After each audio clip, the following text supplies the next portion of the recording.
Good morning, everyone, and welcome to the third day of competition for the Iquique Bodyboard Pro. It's a fourth edition. We are going to be seeing a full day for the women and the juniors. Good morning, Joey.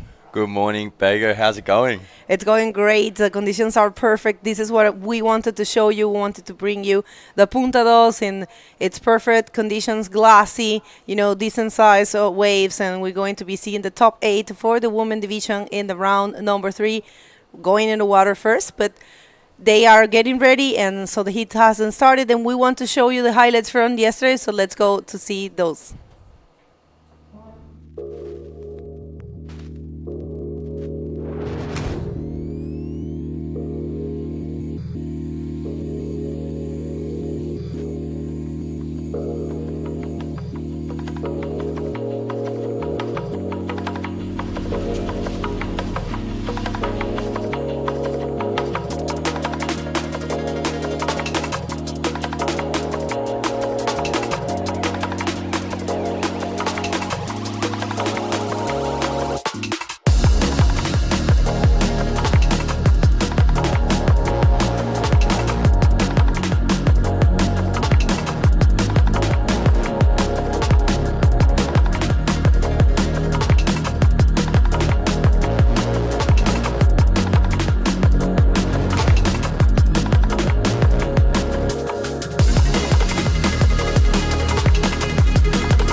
Wow, how good was that? That was the highlights of yesterday, the day 2 action, and you could barely tell watching that it was a bit messy and onshore all day. There were still so many barrels and ramps, and yeah.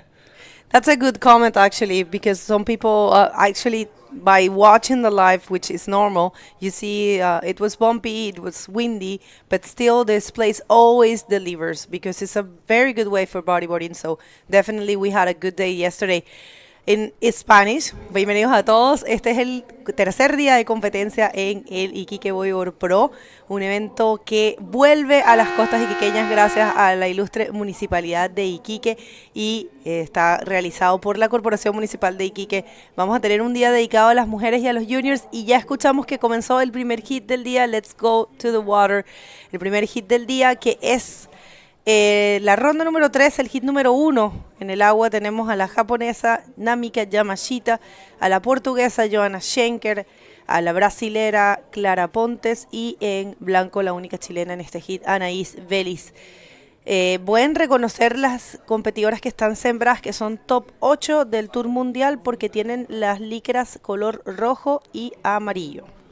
Yeah, this is going to be super exciting now, finally having reached the seeded round and the top 8 women in the competition. And yeah, look at the conditions. You can see them up on your screen now. It's a lot more cleaner, a lot more glassy than it was yesterday. And so we are hoping that this wind kind of sticks around all day and it stays this clean, because yesterday, even though it was a bit messy, there were still really nice ramps and barrels, and but yeah, it'll be good to see how different this wave can be in a glacier offshore day. No, that's right. This is what we wanted to show you. It's very comfortable to surf here with these conditions, and I'm pretty sure the riders are going to love it. And you actually had a surf yesterday. How was it? Yeah, it was good. It actually was kind of glassy as well, and really fun. Like, got a bit crowded though, because everyone's trying to get as much experience as they can out of the wave before their heat. So everyone jumped in the water, but no, it was a really good vibe out there and pretty fun and pretty shallow on that inside on the right-hander. Yeah, that's right. We'll see how this one unfolds. We have our seeded riders. You can recognize them, the top 8, by watching the color of the rash guards. They are sporting always the red and the yellow rash guards or jerseys. Those are the seeded riders. As you can see, Namika Yamashita and Joanna Shanker are those. We are going to be showing you the seeding for this event. And of course, we have Clara Pontes from Brazil in blue. She was surfing really good yesterday, advanced in first. That's our top seeding for this event. Remember, this changing depending on the whoever attend to the event. So right now we have Luna Harman in first, because Sari Ohara, people, it's not present in this event. It's one of the first times that I've seen that. It's the first time that I see Sari Ohara missing an event. Actually, she's not going to go to Antofagasta neither. So Luna Harman took the first position in the seeding. Myla Venturin in the second position. Maida Viana third. And let's see, first blood for Joanna Shanker. Taking off on a nice looking right here and way more clean. You can see this as the first wave is ridden. She's just waiting for a section to hit there and kind of just waits too long, and then it gets to the end of the wave and she had to duck out, which was pretty unfortunate for Joanna. It would have been really helpful for her to have a roll at least on that first wave. Here's a replay. Yeah, I wonder what happened in there, because that was definitely, she actually got like 3 chances to go for a roll, but maybe she didn't feel comfortable, and it's all right. It's only starting, but you have to be careful because it's 4 people in the water and you don't want to miss time. Let's see, first one for Namika Yamashita. Is she going to find a section? Namika, she doesn't. Yeah, well, you probably, for example, I think Namika is her first time here, and you got to get in the rhythm. I'm pretty sure. Yeah. I have seen her free surfing in the previous days. But, it's never the same.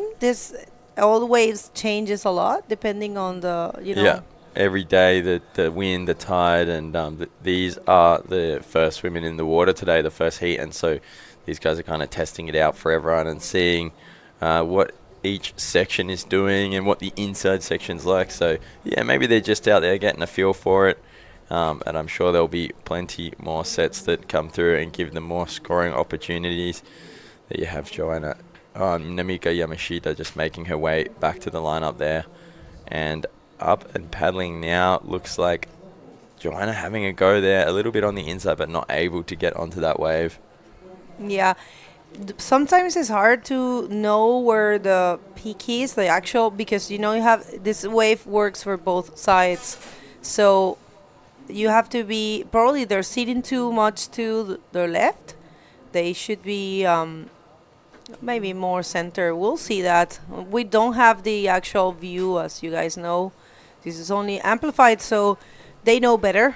And what I always recommend the riders is try to free surf as much as possible, and then try to mark the peak with something, that's something that reminds you where you have to be seated. We all have a place here in Punta Dos. If you're surfing inside, I mark it with there's like a round, like a cylinder, um, a brown cylinder that belongs to a building, that a house that is right in front of him. Okay. And so I have to be in that center, and that allows me to take both the rights or lefts. Yeah, cool. And there's the QR code, guys. If you're just tuning in with us this morning, that QR code has all the links to social media, YouTube, IBC, Bodyboarding World Tour official website, and anything else you might need. So you can scan that there with your phone and go to all of those links. Así es, gente, para que ustedes se conecten con nosotros, solamente tienen que escanear ese código que ven en pantalla. Es un código muy, muy útil que los lleva a todas nuestras redes sociales, a todos la parte de los puntajes, la página web de la IBC y todo lo oficial lo pueden seguir a través de ese link ahí mismo. Gracias por compartir y por seguirnos y por apoyar este tour, que es el único tour profesional que tiene el bodyboard en estos momentos, y es con mucho cariño y mucho amor que lo estamos trayendo para ustedes. Y muchísimas gracias a la ilustre municipalidad de Iquique por traer de vuelta este evento. And I think the best for Namika Yamashita went for a roll right there. Very smart. And I think she probably connected with something else. One more roll, so the best wave so far. That's a 5-point ride for Namika Yamashita. Yeah, that is a really good start for her campaign here today at the Iquique Bodyboard Pro, a double roll combination. And that first roll was a really nice, clean section. As we are touching on what Vega was saying about how helpful it is to get some practice surfs in here, especially when it is messy and you've been practicing in messy conditions and then you come out and it's clean, it's just so much easier. And there we have Joanna Shanker doing a nice roll out of that first section and riding this foam ball along to see if she can find anything there at the end, but just kicking out. And that's a nice second wave and first real scoring wave there for Joanna Shanker. Here's a replay. Yeah, now she totally read the wave perfectly. She knew that was the point. Probably the first time she was getting in the rhythm of things, and she selected a very good wave and went for one single maneuver, but a good one. So we'll see how much that it's for her. It's coming around the 4 points. But yeah, Anaís Vélez and Clara Pontes, they haven't taken any wave. And we'll see what they can offer. I mean, there are already 10 minutes has gone. So, you have to start the engines soon, because, you don't want to get, you don't want to lose the heat with no scores. Let's see this first left of the heat. Nothing there for Clara. You see, Clara was probably dropping too far away from the peak, from the last peak. So we'll see. Now, Anais, she's sitting a bit more closer to where it breaks.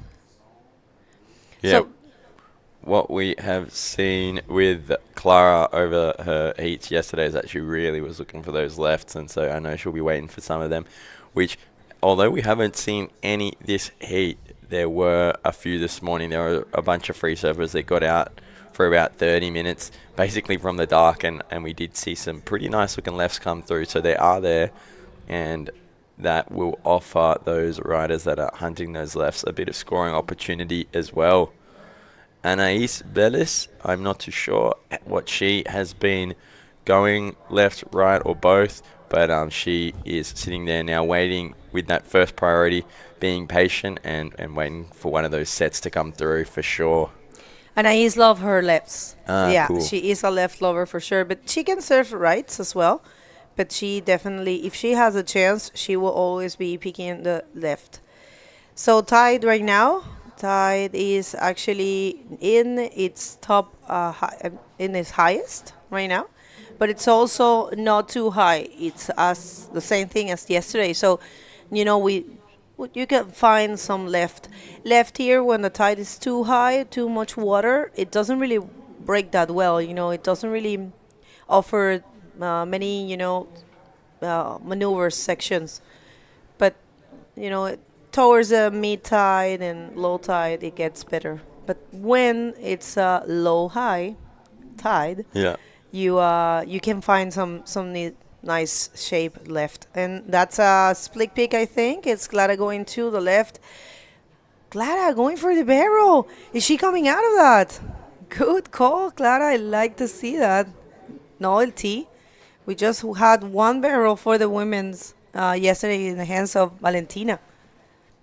Yeah, that was a nice left that Valentina managed to find yesterday, but unfortunately for Clara, it didn't open up the same way, and she got a bit of travel time in it, but couldn't make it out.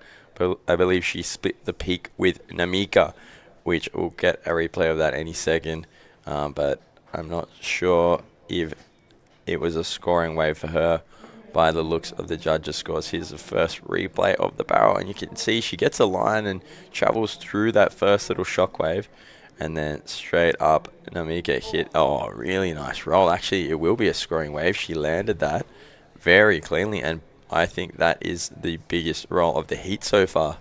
Yeah, Namika's been very wise in choosing these waves and going straight for the maneuver. And they have this, what we have always been speaking about, the, perfect Japanese roll. They have a thing with projection. They have a very good technique that allow them to project and actually, show some aerial time to the judges, and the judges definitely love that. So a 6 is the best wave so far for Namika Yamashita. In the first position, Namika, it's a very dangerous weapon. She serves really good, and she's fearless. And the replay for Clara. Good call, Clara. You want to show Dudu the training for the barrels. It's paying off. But yeah, definitely here's where the money is. A very good air roll for Namika Yamashita. Since you mentioned to me about how the Japanese ladies have been doing that kick technique, hold the phone here though, because Clara going up for another wave and manages to get a reverse spin there just off the end of the wave. That will be her first scoring wave. But yeah, you were telling me about how the Japanese ladies, as they go up to the lip, they do that kick. Now that you've said it, I just can't stop You got saying it, right? Yeah, and Namika did a real clear one just then. Split peak here, though. All right. Nani and Ais Velis going for the roll to the left, and one more for Namika. Unstoppable. Yes, no, the kick thing, it's very good and it works a lot. Like, I have tried it and I really don't get it, but for them it's perfect. They have, and I've seen Luna using it also. I think I saw Luna doing it in Morocco. We'll see if she applies the same technique. That's actually very good when you're surfing the slow waves, not too powerful. It's actually allowing you to project the roll. And check that out. That's Joanna just took that one, and this is one more for Clara. But yeah, she didn't find a section there. Went only for reverse. That's a 1.51 and 55, and this one right here, we're waiting for the scores. Anais Belis. Really patient. She waited for that one for quite a while, and it paid off for her. She managed to find a left with a section. And just ducks out there at the end. Another replay non-stop action. Yeah, there's that kick we were talking about, and a pretty heavy roll. She's just rolling each wave bigger and bigger and bigger, and just getting better. She's bettering herself. That's a very impressive. I believe that's going to be actually the biggest score so far. So Namika Yamashita, it's just leaving everything really clear that she's going to be keeping that first position. Well, for all of you, this is a non-elimination round, meaning no one's leaving competition, and that's a roll there for Clara Pontes, but not landed. The good thing about advancing first or second in this round is that you're going to be skipping one round, and it's actually one thing that you want. So, but it's a non-elimination round, so it's a very good moment, a very good stage of the competition to be in. Yeah, so that means for those watching on that the third and fourth place of the heats in this round will go on to a repurchase round, and the first and second, that will be skipping straight through to round 5. Up and paddling here once again, Namika looking for more, and just straight around, and a really nice roll out of that first section straight back into the power pocket for a combination there. She is just having a ball out there on those rights. She's looking greatly comfortable, really, really comfortable. And I wasn't, I mean, I didn't expect that she was going to be that comfortable because, the type of waves that she's coming from, and she's coming from kind of low, not too powerful beach rakes, but check that out. I don't even know if that's going to be a bigger score. Actually, she got a 7 for her previous wave, not this one right here. She got a 7, and this one is coming around at 6 something, but I believe she's actually getting higher score than the 7. It's actually a 6.40. So a pristine performance from the Japanese Namika Yamashita, putting very tough situation for the rest of the competitors. She has a total of 13.40. So very good performance. And the mind game she must be playing with the other competitors that have been going a little bit slower, looking for those lefts and stuff. They must just be hearing the judges every 2 minutes yelling at Namika 6, Namika 7, Namika 6.4. She's just getting score after score after score and really surfing this heat very well. You know what? In Wahine, we had the situation with Namika and Joanna.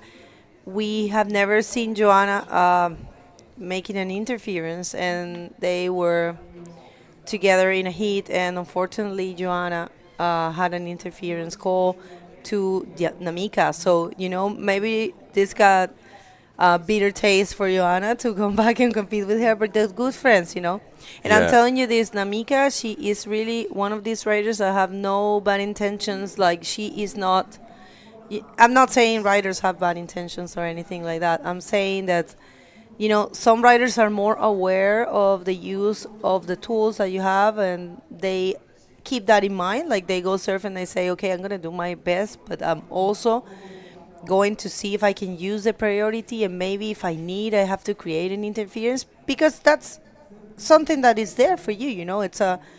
It's not wrong. It's something that it's a tool. in the rules. You see? Yeah. It's a tool.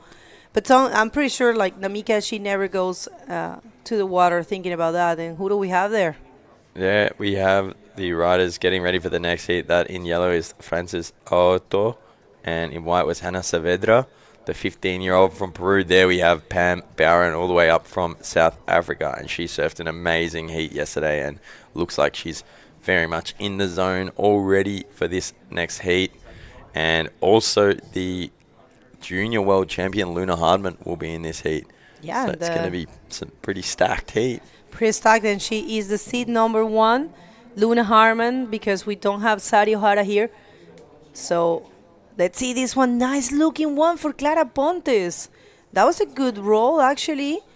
The best probably that we've seen to the left. We'll see what the judges think. But it looked very good. Definitely to the left, and that was pretty big. It was like, look at this bowl coming in here, and she just timed that perfectly, and that's what she's been looking for. That was really nice for Clara Pontes. She'll be happy with that. Look at the little look back to the judges there. Yeah, well, we'll see. But yeah, kudos to her for, she is in 4th position, looking for a 4.86 to get that 2nd position from Joanna. And scores are dropping in a great way for her. I believe she's going to get more than that. And it's accurate, because it was actually a very good maneuver, and the size of the wave was pretty decent. So young Clara Pontes gets more than what she needed, a 6.85, and she is holding the 2nd position, which means she will be skipping 1 round if she keeps that. And yeah, we'll see how that goes.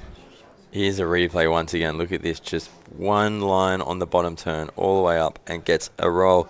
Not only up and out, but projected just in front of that foam ball as well. And she'll be stoked. She now just needs to back up a 1.65 and she'll have a pretty solid score. But bear in mind that Joanna Shanker only has 1 scoring score as well. So she's only looking to back up a 1.0. So for her to advance, she's only looking for a 3.01 at the moment, which, knowing Joanna and knowing how confident she is on these right-handers, shouldn't be too hard at all. So it'll be an interesting last 5 minutes in this heat to see if the situation changes again. Para quienes están recién llegando, recién sintonizando, es el primer hit de la ronda número 3, una ronda que es de no eliminación, lo que significa que ninguna competidora se va a ir de aquí de competencia, pueden seguir un hit más, solamente que las que queden en la primera posición y en la segunda van a avanzar, se van a saltar una ronda, que es la ronda número 4, la ronda de repechaje. There we have the crew, just Peruvian support team on the rocks there. And they are the biggest legends and so supportive. Always there having a good time down on the rocks and making some noise and up and riding though. In blue once again, Clara Pontes looking to back up that one. Not offering much for her there. Yeah, but I mean, what a great job from Clara. Clarita Pontes showing off there. She is very young, and this is her second time in the World Tour. And she got pretty good results in the first year. And right now, looking super sharp. Actually winning a heat here yesterday with the tough conditions. It's sending a huge message that she is one to watch, and a lady that will be for sure having a great career in the World Tour, only starting and already with great results. So congratulations to Clara Pontes. I know for a fact Dudu, Eduardo Freitas, is super happy at this moment. He has been training her. Eduardo Freitas is a great bodyboarder from Ceará, from where they are. And he has trained a lot of big names in the sport. And they're together. And he has looked for...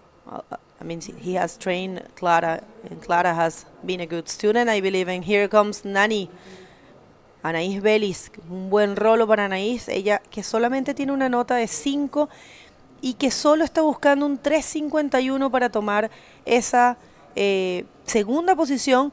Recordando que primero y segundo reciben el beneficio de saltarse una ronda. Vamos a ver si esta ola es suficiente y le da el puntaje 3.51. Buscan a Isbelis para quitarle esa posición a Clara Pontes. Y se va a poner bueno porque Clara Pontes con una nota alta después va a necesitar poco puntaje también para poder tomar de vuelta esa segunda posición. Así que ahí la pelea definitivamente en estos momentos está por la segunda posición. Sí, recibió un 4. Tiene sentido.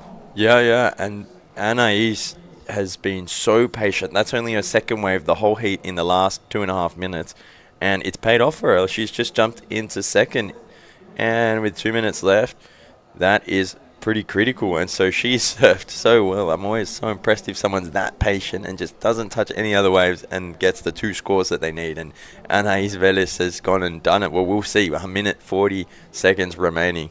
But she has surfed very well and very confidently. Obviously quite familiar with this wave, La Punta Dos. No, I mean, it's always an impressive performance when you see someone advancing in with only 2 waves. It's really, really difficult. Like you said, they'll have the patience to choose well and get the scores. So that's what Anaís Vélez is doing. Buena técnica, decía mi compañero Joey en inglés, que de Anaís Vélez, que ha venido esperando todo el hit y hasta ahora con 2 olas está logrando la segunda posición. Let's see this one for Joanna Shanker. Joanna, who's looking for a 3.50 as well. Nothing for our former world champ, 2017 world champ, and very experienced in the world tour. Joanna Shanker, she has been competing for, we were talking about that. I think she has a lot of experience in competition in the nationals in Portugal. She has a number of titles, and we'll see one more for Anaís, not happening. But in the World Tour, she has been competing since 2016. Wow. Which is a lot of years, but still, 8 years and non-stop. But then she has, if I'm not wrong, I believe she has 7 titles as a national champ. Wow, over in Portugal. Yeah. So, she's been around quite a bit. Got a few heats under her belt. Yeah. Yeah, definitely a very experienced rider out there. And 5 seconds to go. This is Clara Pontes' last chance to get a score. And she doesn't get on that wave. All she needed was a 2.15. But unfortunately for her, the ocean didn't provide. But there you have the final scores for this heat. And It is non-elimination, so those two riders, Clara Pontes and Joanna Shanker, will be going to a repechage round. But don't go anywhere. We've got more action coming up just after the commercials.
Hey guys, welcome. Here we are at day 3 of the Iquique Bodyboard Pro, and we are jumping straight back into the water with some more action from the round 3 of the women's. I'm here with Lucas, and how is it going, Lucas? It's going amazing. Finally, we are seeing those glassy conditions that we wanted to see so bad here in Iquique. And in this heat, we have no one else than Luna Hartmann, Francis Aoto, the two Brazilians facing the South African Pamela Bauern and Hannah Saavedra, the young girl from Peru that has been classifying since the first rounds, and is also a pro junior. So we have actually two pro juniors here facing two more experienced riders, and they are Francis Aoto and Pamela Bauern from South Africa. So new generation, old generation. Let's see how it goes. It's all going on here. So yeah, we have the red and yellow, just to reiterate it again, are the seeded riders from the top 8 women seed. And Luna Hartmann actually coming into this event with seed number 1, as Sari O'Hara is unable to participate here. And so, yeah, she's coming in at number 1, which is pretty exciting for her. That's it. Luna coming from her best result, on her career, just having a second place, both in Morocco and also in Wahine, the two first stops of the Tour for women. And she has this last year in the Pro Junior division as well. So I would say best moment in Luna Hartmann career. Despite being very young, Luna is in a very, very good rhythm. But we saw Pamela Bauern as well, guys, and Hannah Saavedra and Francis just doing so well in the competition so far. So finally we have those great glassy conditions here. We had a drop in size from the previous days, but it was looking pretty perfect. And it's Luna with the first blood here. Let's go, getting some speed, throwing a reverse, sharp as a knife, and goes for a closing roll. Let's see if Luna will be able to make that. She was not. It was a pretty powerful section for the wave. We are seeing those close out in the very shallow reef. And the ladies are just starting to put on a show. Wow. What about Namika in that last heat? It was super impressive. Yeah, she just destroyed that heat. Just got all of the scores she needed, and then just chilled out really for the rest of the heat. But here's that replay. I love how much speed Luna uses into that reverse, and then just whips it around using all of her body, throwing her head, and using the leg to help with the momentum. Unfortunately, she wasn't able to turn that one into a combination, but not to worry for her. She'll be right back out there. And look at this beautiful aerial view that we're seeing right now. You can just see the city stretching to the south there. That point with all the buildings on it is called the Peninsula, La Peninsula. And it's pretty cool. It goes around the corner there to another beach, which is like a bit of a shorey. But this section of coast that you can see here is just littered with reefs. And not many other guys out today on the other reefs, but you can see the black dots of the women competing there.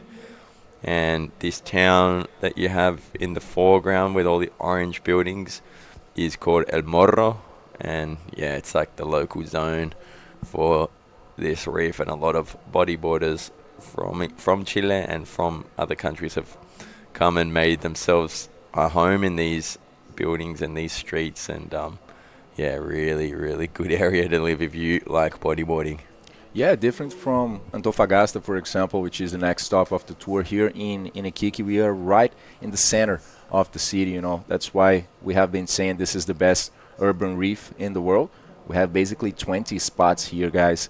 Today, with the swell dropping a little bit from the previous days, most of them are not breaking, but thankfully La Punta Dos, as constant as it is just providing some perfect, decent-sized waves for the competitors today. We will see the juniors as well as the women. So we'll have round number 3 and 4 for both the divisions. And in the end of the day, we will have round number 5 for the Pro Junior Men division.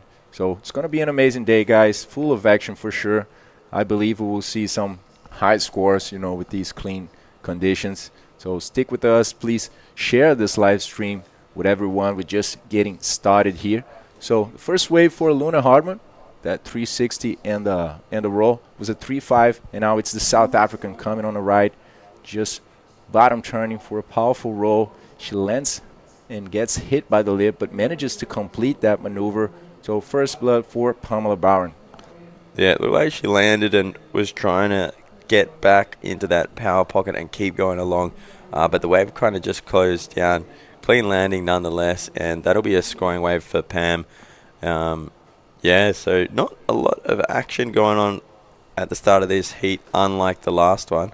But there you have again, if you guys have just joined in this morning or this evening or whatever time it is, wherever you are, that is the QR code there on the screen, and you can actually get your phone out and scan that, and that will take you to the links of our social media, Instagram, YouTube, the IBC website, the live scores, etc. Anything you need.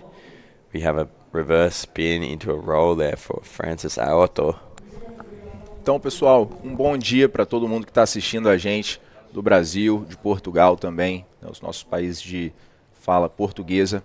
A gente tem nessa bateria duas brasileiras, Francis Aoto e Luna. Essa foi a última onda da sul-africana, ela fez um rolo.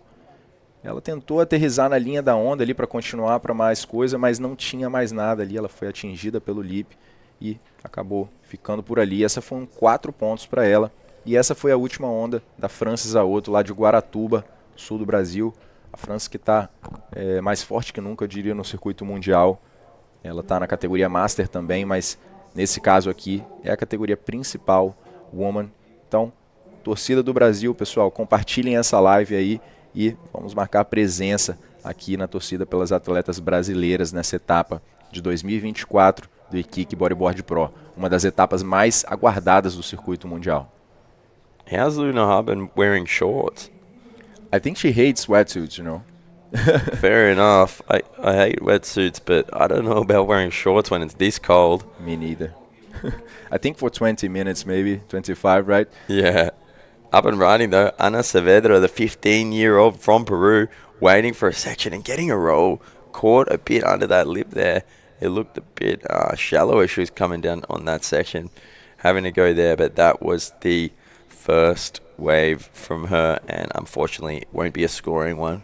Yeah, and it looks like we have the interview between Namika and Bagel there. Take it away, Bagel. English, I've been telling you this. Okay. I'm All right, thank you so much, guys. We're here with Namika Yamashita, winner of the first heat of the day. In a great fashion, you look so comfortable there. The wave is so different from what you surf at home, so tell us a bit about it.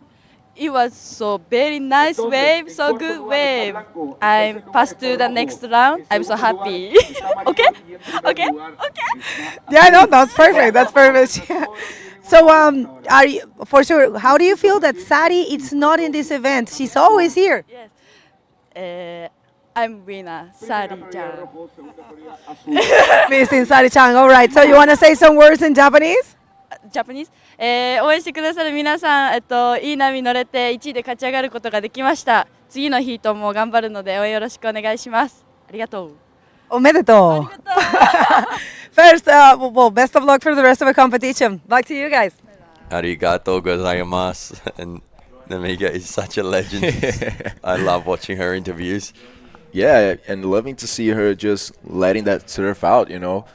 Each stop of the tour, each heat, Namika is just surprisingly good. And now finally seeing her in a more powerful wave, you know, here in a reef break, La Punta Dos, and doing very well on her first heat. So very great to see Namika just advancing straight to round number 5, guys. This is a non-elimination round where we finally see the seeded athletes or the top 8 athletes from last year's ranking going in the water and facing the athletes that have been advancing since the first rounds of the comp. So with the beautiful image of the reef and the 4 ladies just waiting for a wave there. It looks like Hannah Saavedra is sitting more to the right-hander here, just trying to get away from the other athletes as well. And in the meantime, we're just waiting for some action. Exactly. She's doing smart things there. She's under priority. She doesn't have a score yet. Everyone else has a score, so it makes sense for her to sit on the inside. Maybe she can get 2 boosted rolls on an insider, which could still add up to a 4 or 5, a 6 if it's a really good one. And so it's a really good tactic to take when you're in a losing position and under priority. And so yeah, she's been taught well, and no surprises there as she's coming from Peru, and they have probably some of the best junior programs in bodyboarding in the world at the moment, and clearly shown by the junior world champion from Peru and Pirpo, and they've got a big team and a lot of training and a lot of years of investment have gone into their groms over there, and so it's cool to see up and riding though. Pamela Barron right now going on the left. For now it doesn't provide too much for Pam as she just leaves that wave. And there we can see Namika and Yuka Nishimura, also very good athlete from Japan that recently popped up in the World Tour, and it's just surprising everyone. So last wave for Pam was just a 1-point ride, and we have right now Pamela Barron in first, Francis in second, Luna needing only 0.31, and Hannah Saavedra needing 2.31. But these are just low scores for now, guys. We are seeing a slower moment of this heat. Actually, the ladies couldn't find those solid scores so far, and we are basically halfway throughout this heat right now. You guys can see that beautiful image here from our athletes. It's going to be an amazing day, guys. Next heat, we're going to be having 2 Brazilians as well, 1 Canarian and 1 Chilean. So let's see. Francis Aoto vem numa direita, cavando, a onda fecha, mas a Francis consegue fazer um rolo cortando o lip. Vai ser a sua nota de backup, já que ela já tem um 3.8. Ainda notas baixas nessa bateria, um pouco mais devagar, mas as atletas, pouco a pouco, vão aumentando seus scores ali. Nice second scoring wave there for Francis Aldo, and that'll put her straight into first place. Really slow heat at the moment. Little roll through that. You can see on the replay, clean landing. Real small wave though. Not seeing the same sets that were in the heat just before. The one that basically Namika just got all of them. Which is why she had such a blinder of a heat. But yeah, really slow one. Luna Hardman going with the waiting tactic, and she's sitting there with first priority, and we all know how dangerous she can be on a wave, and so she'll be hoping that the ocean delivers for her and that tactic pays off. Hannah Saavedra slowly creeping up her way in the priority, and you can see her going closer over to the pack now, knowing that she's only got to worry about Luna, who is having a look at this one. Lucas. Yeah, it looks like she's going, and it looks like there's another good one out the back. So yeah, not a good decision there for Luna, just losing that priority right now and leaving it to the young Hannah Saavedra. So let's see now if Hannah will go on this one or maybe the next, but I think it's Pamela Barron on this one. Pam up and riding, stalling it at the start of this right-hander and waiting for a section and deciding to opt out there. Right behind her, the Hannah Saavedra, the 15-year-old Peruvian, with a beautiful roll straight back into the power pocket and gets another one out the end. Can she land it? Yes, she can, with a little salute. And I can even hear the Peruvians on the rocks whistling from the booth in here. Increíble la lectura de Ola por la joven Hanita Saavedra, que solo tenía un 1.5 y ahí vino retrasando en esta ola, solta los frenos, hace ese rolo y aterra en la fase de la ola con velocidad para ejecutar uno otro más. Bueno rolo, fuerte maniobra y seguramente será la mejor score de Hannah hasta ahora y muy probable también que sea la mejor score de la manga. Pues fueron dos manobras buenas. La primera no fue tan proyectada, no salió tanto de la ola, pero la segunda sí, mantuve la velocidad y pude hacer un rolo que le dio 6.25 y ahora Hannah con 6.25 y apenas 1.5 de ola de respaldo va directo a la segunda posición y necesita solo 1.8 para ir a primero. Completo cambio de situación por Hanita Saavedra. Sí, y usó su paciencia muy bien, muy bien. Estaba muy paciente y funcionó. Y mira, ahora solo necesita casi nada, 1.8. Es muy posible para Hannah Saavedra. Joey, con 15 minutos de manga y Hannah apenas con 1.5, mantener la calma y la postura es muy difícil, ¿no? Pero lo hice. Es muy impresionante y como estaba diciendo antes en inglés, estoy muy impresionado de los peruanos y de los juniors en Perú y hay un buen nivel y mucho apoyo para todos los juniors. Hay el equipo ahí, el peruano selecciona y ahí podemos ver ahora los peruanos apoyando a Hannah y de la Roca ahí y siempre están ahí en las rocas, siempre gritando, riendo, todo apoyando su equipo peruano. Sí, su padre, Jorge Saavedra, el Mutant, ali con leyenda. Pirpo, la leyenda con Pirpo y Mutant que hace un trabajo muy bueno ali de soporte, de apoyo con esos chicos, sabe, especialmente nosotros tenemos atletas peruanos muy buenos de todas las divisiones, eso es cierto, pero en la Pro Junior está increíble. Ahí viene ella, una vez más, Hannah sabe ahora que tiene que cambiar este 1.5 y lograr un score mejor para poder distanciarse de las otras atletas en esta manga, pero hasta ahora un ótimo trabajo por Hanita, pero quien viene en primero aún es la brasileña Francis Auto. So that's the situation we have with 7 minutes and 40 to go. And up and riding again, Francis Auto, that way of just running away, not doing anything, getting into the deep water there and petering out. So she kicked off. Still in the lead, though, with a 3.8 and a 4.25. And she's been holding that for a little bit now. But yeah, Hannah Saavedra does not need much to take it from her, to be honest. Nor does anybody. A 3.76 for Pam, and there you have it on the board there on the screen. Luna only needing a 4.26, so all very close here in the second heat, much unlike the first heat. Yeah, that's a very slow heat indeed when it comes to the scores. We are just slowly seeing those better scores coming out, and that's Luna Hartman right now, just a standard bottom turn, goes for a roll, maintains that line, and she bottom turned. She wanted to go for another one through the lip, but couldn't get enough projection there to complete this maneuver. Luna needs 4.26 to advance, and let's check that replay. Look, so she gets this first roll, real nice. Looks where she's going to land, and she really needed this second roll to improve her situation, but unfortunately just not enough there for her. Although, what does she need? A 4.26. So we'll see what the judges have to say about it, but up and battling now, Hannah Saavedra, again, only looking for a 1.8, and look at that. That's a completed roll, so I dare say it's going to be a 1.8. Even not there a comes lot more. Pam out the back, just rolling on that first section and just kicking it off. Pamela is changing 1 point right. That's her backup score. So we'll definitely see changes of situation right now with Hannah's and Pam's last wave.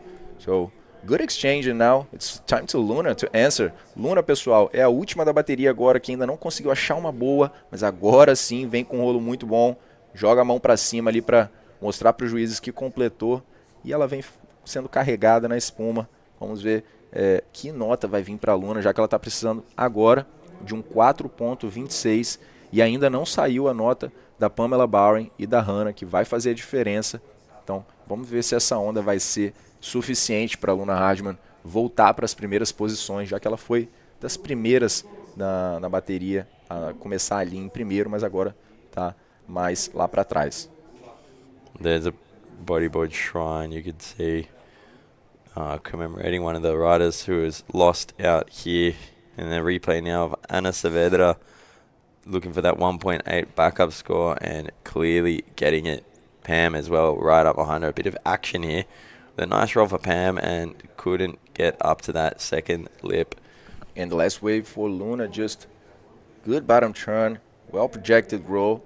She landed the maneuver, and after that she just got carried to that last section.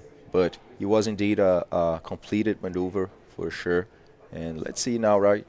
Francis Aoto is still in first. Francis also got one wave. We are still waiting for those scores, guys.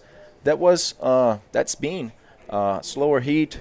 We have been seeing last wave, and this is the next one. We'll also have two Brazilians, Mayla Venturin and Neymara Carvalho, facing the Chilean Valentina Diaz, and the youngest ever world champion in bodyboarding, Alexandra Rinder, that became world champion at the age of 16, guys. And that was exactly 14 years ago. That was 2014. So great to see Alessandra now coming from the first rounds, actually.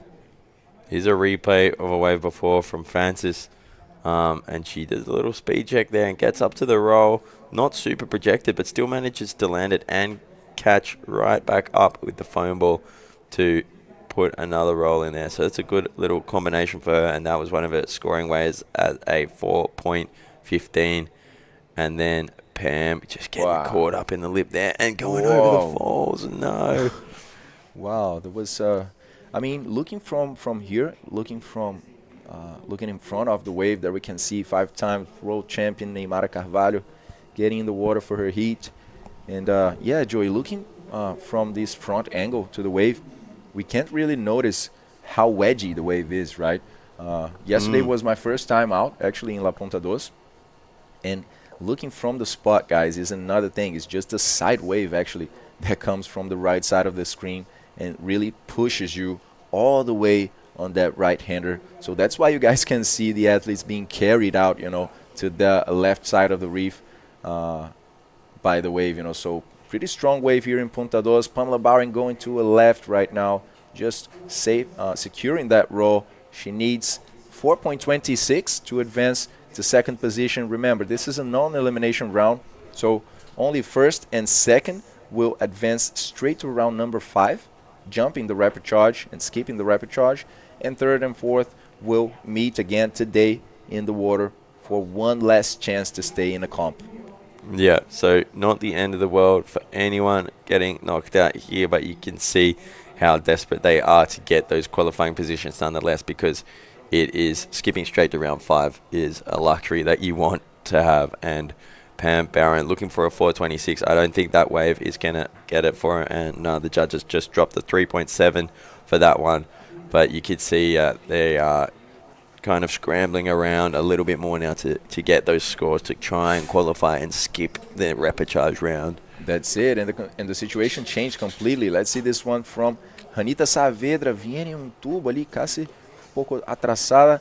Hace un rolo en el pocket.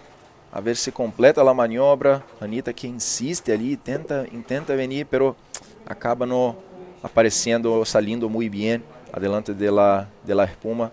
Ou seja, Hannah Saavedra agora está em primeiro com 6.25 e 4.4. Luna Hardman, let's see this replay for Hannah. Yeah, she's picking them today. She's picking the really good ones, and she probably could have tried to get slightly deeper in that and got in the barrel, and it would have been a great score. Nonetheless, she gets a roll. I don't know if this one's going to be deemed land. She doesn't really get out in front of the wave with control. She was fighting it the whole time, but up and riding Luna with a nice roll and getting a pretty rev out of the bowl, a vertical reverse. Pessoal, e a situação muda totalmente agora na bateria, né? Hannah Saavedra foi direto para primeiro com aquela última 4.4 dela. A Luna agora está em segundo. E quem vem nessa é a Francis, que foi para a última posição. Francis precisa de 5,76, joga um rolo na primeira sessão, mas ela aterriza junto com o lip. Acho que não vai dar para segurar. Parece estar difícil ali, pessoal, para poder completar aquela manobra, né? A gente olha daqui de fora, parece uma onda bem reta, mas na verdade lá do pico a onda realmente faz um bowl, ela faz uma curva e cerca o riff completamente. Então não é fácil como parece olhando daqui, e acaba ficando Frances Aoto em quarto. So Hannah Saavedra and Luna Hartman skipping the Repurchase round, and Frances Aoto and Pamela Bowring will be facing other ladies on the Repurchase. Stay with us, we're going to come back with Mayla Venturin, Neymara, Alexandra and Valentina Diaz right after the commercial break.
Welcome back, ladies and gentlemen. Third day of competition in the Iquique Bodyboard Pro. We just saw now in the second heat of the day, Hannah Saavedra, the pro junior from Peru, skipping the Repurchase and advancing in first. What do you think, Pago? I was so impressed, I have to say, but well, we have a champion right there from Peru, so we're going to see who is next in the water, and that sounded really hard. Yeah, I'm pretty sure you guys noticed that we have the judges tower next to us. All right, so in red, seated from the top 8 this year is Mayla Venturin from Brazil. Neymara Carvalho in yellow from Brazil as well. Alexandra Rinder representing Austria in this event in blue, and Valentina Diaz from Chile in white. This is a heat that we have seen many times in life, so it's going to be interesting to see which one of them will keep the first and second position and skip the Repurchase round. Então, duas brasileiras mais nessa bateria também, Mayla Venturin e Neymara Carvalho, que são as atletas, né, ranqueadas, ou seja, nesse round 3 agora a gente tem um round não eliminatório, onde as atletas ranqueadas que ficaram entre as top 8 do ano passado enfrentam as outras atletas que vieram classificando desde o início dessa competição, que foi a Alexandra Rinder e a Valentina Diaz. E vem Mayla Venturin na primeira onda, faz uma cavada ali, a onda não arma um lip, ela faz um 360 lá em cima, vai mantendo uma linha agora, traz um pouquinho esperando a onda armar, consegue fazer mais um rolo, vem combinando manobras até o final da última sessão ali em La Punta Dos. Mayla Venturin estreando nessa bateria. Very good job from Mayla. I love that first spin, super stylish.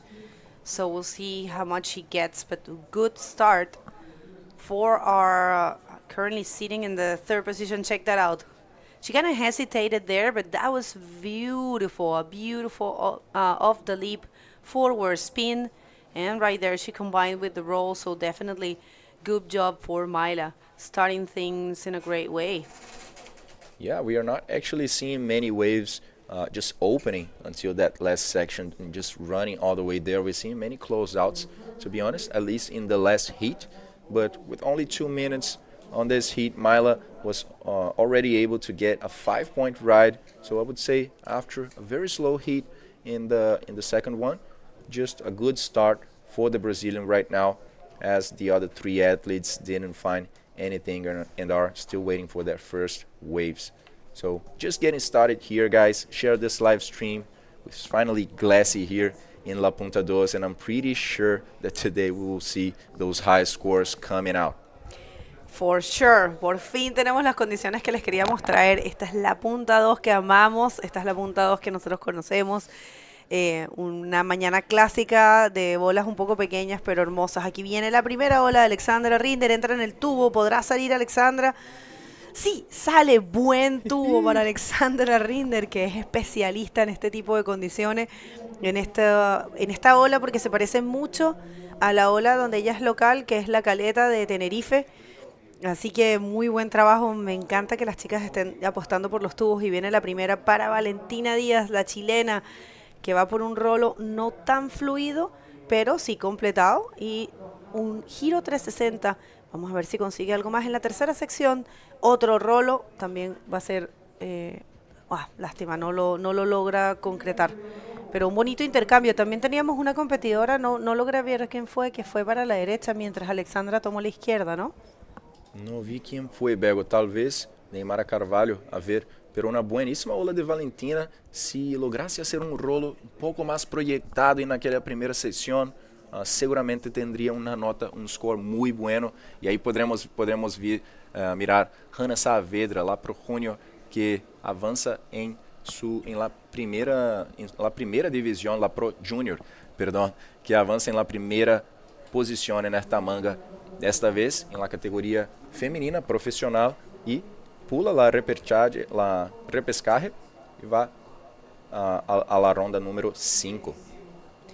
Esta es la repetición del tubo de Alexandra Rinder. Me encantó ver cómo lo leyó perfecto, supo perfecto cómo salir. Fue bastante profundo. No fue muy grande, pero fue bien leído. Así que Alexandra Rinder ahí demostrando su poder en este tipo de olas.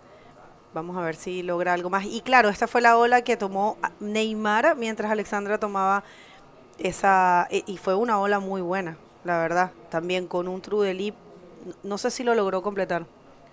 We didn't see if she completed that, but let's check that roll from Valentina. She didn't go all the way up to the lip to hit that maneuver, so it ended up being not too projected. But she kept going with the combination of a 360 and the closing roll. Let's see if that score came out. It actually didn't. And guys, check it out. Alexandra Rinder, that last wave for her, that wasn't the biggest one, but it was surely the deepest one, was the deepest one. She actually disappeared that, and it came out at 8.5 for the Austrian, Canarian, whatever you want to say, guys, and she jumped straight to the first position right now. Check how content she is. She's super happy. Who wouldn't be? And I mean, just check that out. She completely read this wave in a perfect way. She knew exactly what to do in order to keep as deep as possible and came out in a great fashion. So accurate to score an 8.5 for Alexandra Rinder on that one. It makes a lot of sense. Bego, I think it puts a sign for us and for the athletes that the judges are really wanting to see those barrels, So if I would say a short barrel to the left was scored that high, I would say if we see a long barrel to the right, we will surely see a very, very high score. So, wow, looking good. For sure, that's going to happen today, because we have the conditions. And while we're waiting for more action, we have the interview with Hanita and Joey. We want to hear from her, one of the youngest competitors in this division. So let's see what she has to say. Joey. Thank you, Bego. Here I am with the winner of the last heat, Hanna Saavedra, only 15 years old from Peru. Hanna, how was it out there? You were very patient. Tell us about your strategy this heat. Bueno, en este hit traté de tener bastante paciencia para esperar la mejor ola y bueno, me funcionó y cogí unas buenas olas y me siento muy feliz por eso. Yeah, she was saying that she had to be very patient and wait for the good waves, and it really did work out for her, especially in those last few minutes that she got some really nice waves. And Hanna, tell us about what's it like having all the Peru team on the rocks there, el equipo peruano. Bueno, se siente muy bien. Hemos venido viajando desde hace unos años y es muy increíble tener a todo un equipo de tan buenos competidores juntos como uno solo para competir siempre. Qué bueno. So Hanna was just saying that they've been traveling as a team together and competing for a few years, and it's so good having plenty of really good competitors in the team with her to help her out and support her. ¿Alguna palabra para la gente en casa? Bueno, muchas gracias. Saludos a los que me están viendo, a mi familia, a mis amigos y independízate ya. Muchas gracias. Buena suerte. Back to you guys. Loving that interview. The youngest competitor that we have in this division still, because I believe Emiliana, she lost yesterday, huh? Yeah. Yeah, so she is the youngest competitor in the women division, and she is not only advancing to the round number 5, but she is in first. She was winning someone like Luna Harmon, who definitely is one of the favorites. So great job there. And Dad, Mutan, Jorge Saavedra, he couldn't be happier. Un orgulloso papá con una orgullosa mamá que están viendo a su hija compitiendo en la categoría femenina profesional, no solamente avanzando en la ronda de no eliminación y saltándose la ronda de repechaje, sino que le ganó a un montón de nombres súper fuertes del bodyboard. E não ganhou fácil, Bego. Não. Runner tuve 15 minutos em La Manga com apenas 1.5. Ou seja, foi muito paciente e logrou esperar por la prioridade. Agora, Mayla Venturim vem nessa onda enquanto vai Alexandra Rinder para a esquerda. Mayla passa aquela primeira sessão, vem buscar o rolo, mas ela não consegue fazer a cavada, acaba perdendo o controle da prancha.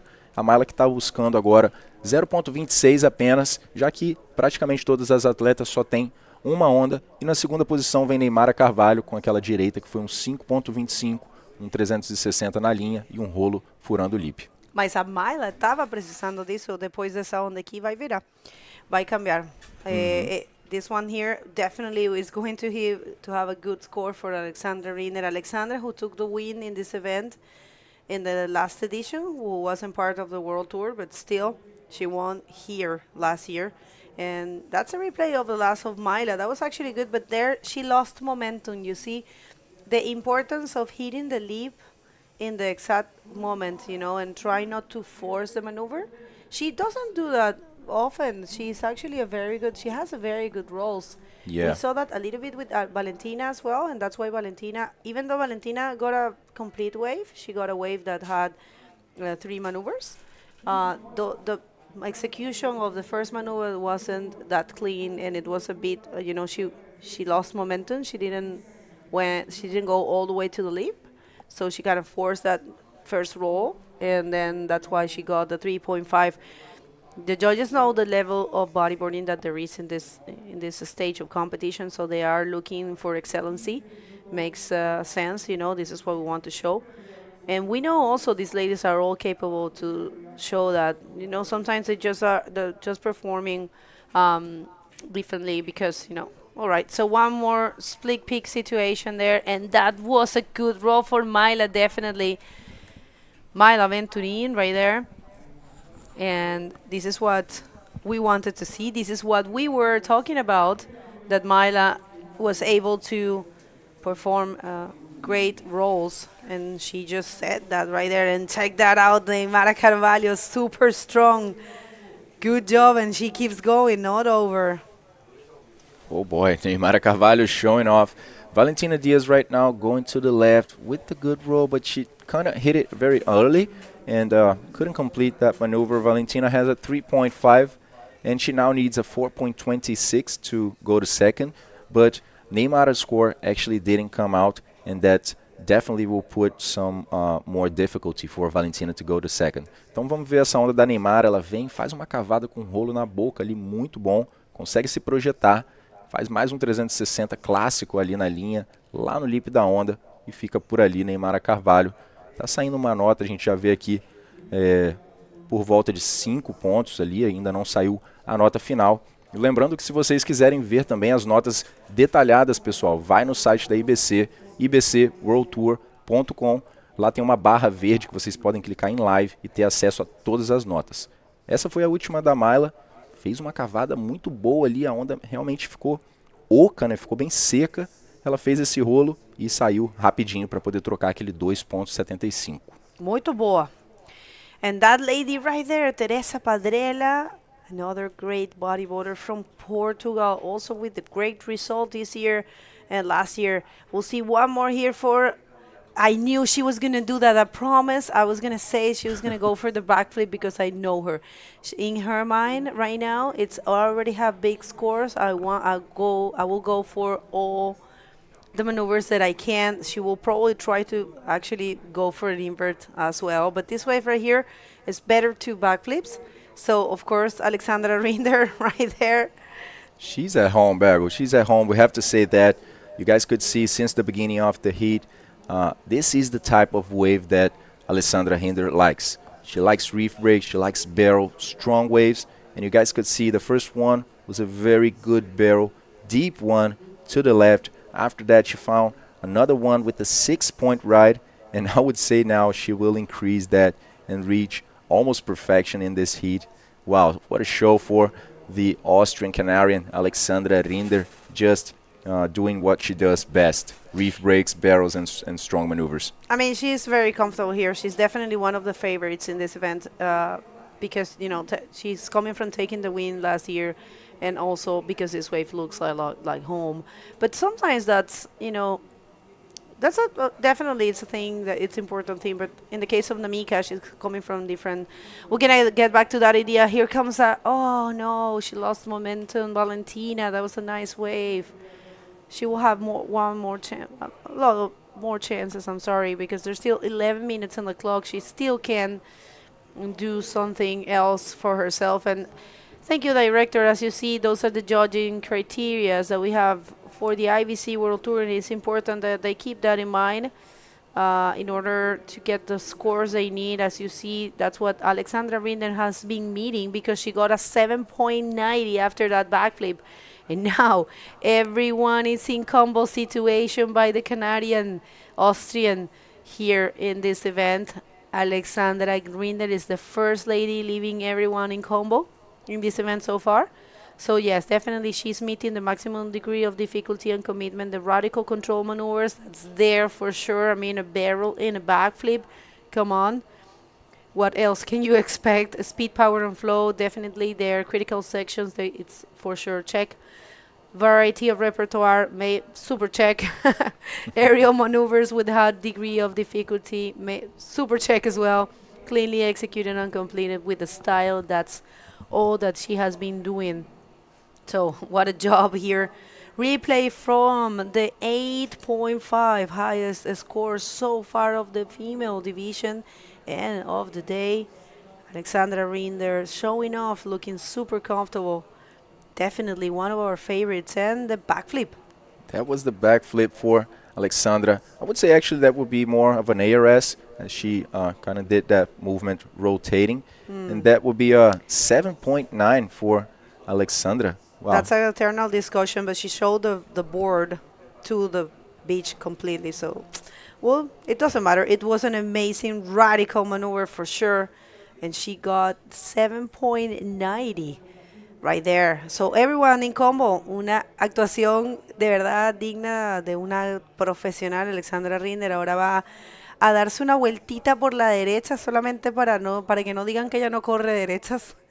Muy cómoda Alexandra con un 16.40. Valentina Diaz ahora sí logra hacer un rolo en la fase de la ola, la primera sesión. Sale, eso fue todo para Valentina en esta ola, que logra un 3.75 con su 3.5, sigue en cuarta posición y necesita de 6.5 para avanzar, o entonces para la primera un combo de 16.40. La situación de Valentina va se quedando más y más difícil ahora, Bego, ya que el tiempo ya se va aproximando del fin. Sí, es un poquito más difícil, pero no importa porque es una ronda de no eliminación, nadie se va a ir de competencia. Siempre estas rondas a veces para las chicas y para todos los competidores son un poco de prueba, ¿no? A veces, ¿no? Claramente todos quieren quedarse con la primera y la segunda posición, pero no pasa nada. Si no te fue bien acá, yo estaba hablando con Joanna, me dijo, Bego, es la primera ola que logro agarrar buena desde que estoy aquí. Entonces me estaba un poco acomodando y tal, porque yo le pregunté qué pasó en la primera ola. Ella tomó la primera ola y no hizo maniobra. Me dijo, sí, es que fue la primera ola y tal. Vale, no te preocupes, es normal, te estás adaptando, es algo que pasa. Y bueno, ya tiene la segunda oportunidad por suerte, que es la ronda de repechaje. y ahí va a poder demostrar todo lo que sabe hacer. Joanna, que este año también cayó en repechaje en Guajine, no recuerdo si en Marruecos también, pero no, en Marruecos a Joanna le fue súper bien, surfió increíble, me acuerdo, en Ansa. Pero bueno, es no muy normal, ¿ah? Las chicas se están adaptando y van a poder dar una mejor, tal vez, un mejor espectáculo en la ronda de repechaje, que probablemente la vamos a ver hoy mismo también. Es lo que se tiene pensado. Queremos agradecer a nuestros patrocinadores, recordando que este evento es traído a ustedes por la ilustre Municipalidad de Iquique a través de la Corporación Municipal de Deportes de Iquique. Muchas gracias por confiar de vuelta en el Tour Mundial mientras se preparan las otras competidoras. Tenemos a Sujin E.T.I, que junto con Anaís Belis y Valentina Diaz son las únicas chilenas que quedan. Nos quedan 3 chilenas acá en competencia. Mayra Viana, Teresa Padrela y Ebony Shell, la única australiana. Queremos agradecer al mall de Sofri. Recuerden que el mall de Sofri está abriendo todos los días hasta las 8 de la noche. Al Hotel Ibis. Recuerden que si hay viaje, hay Ibis. Agradecemos por su apoyo. Alójense con el Hotel Ibis, que hay muchos en el mundo, son muy buenos, y aquí en Iquique es un lindo hotel. También agradecemos a la Universidad Santo Tomás por su apoyo y la zona de recuperación de atletas. Also, Agua Cielo for hydrating hydrating us here. And of course, it is a surf brand, la marca local con reconocimiento mundial. I would say one of the best brands here in South America for sure, and all over the world. So Valentina Diaz now going for a revenge. Just good roll for her in that section. She looks for 6.5. Let's see what the judges will give to Valentina. I would say there's more time for her to go for one more wave, maybe, and trying to end this heat in the first or second position. I would say more second right now due to Alexandra's performance that was incredible. That's right. This is definitely best way for Valentina Diaz. I really like that role. That was actually well written, well executed. So definitely that will be her best wave. I'm not really sure if it's going to be a 6.5, but it will be her best score so far. So it's a 4.90, and now Valentina, it's still in fourth, but looking for a 5.35 to get the second. People at this point, it's all about the second position, because there's no way in 5 minutes anyone can take that first position from the hands of Alexandra Rinder with a pristine, a perfect, close to a perfect performance with a total of 16.40. Just, you know, really looking excessively comfortable in this wave that looks like her home break, La Caleta in Tenerife.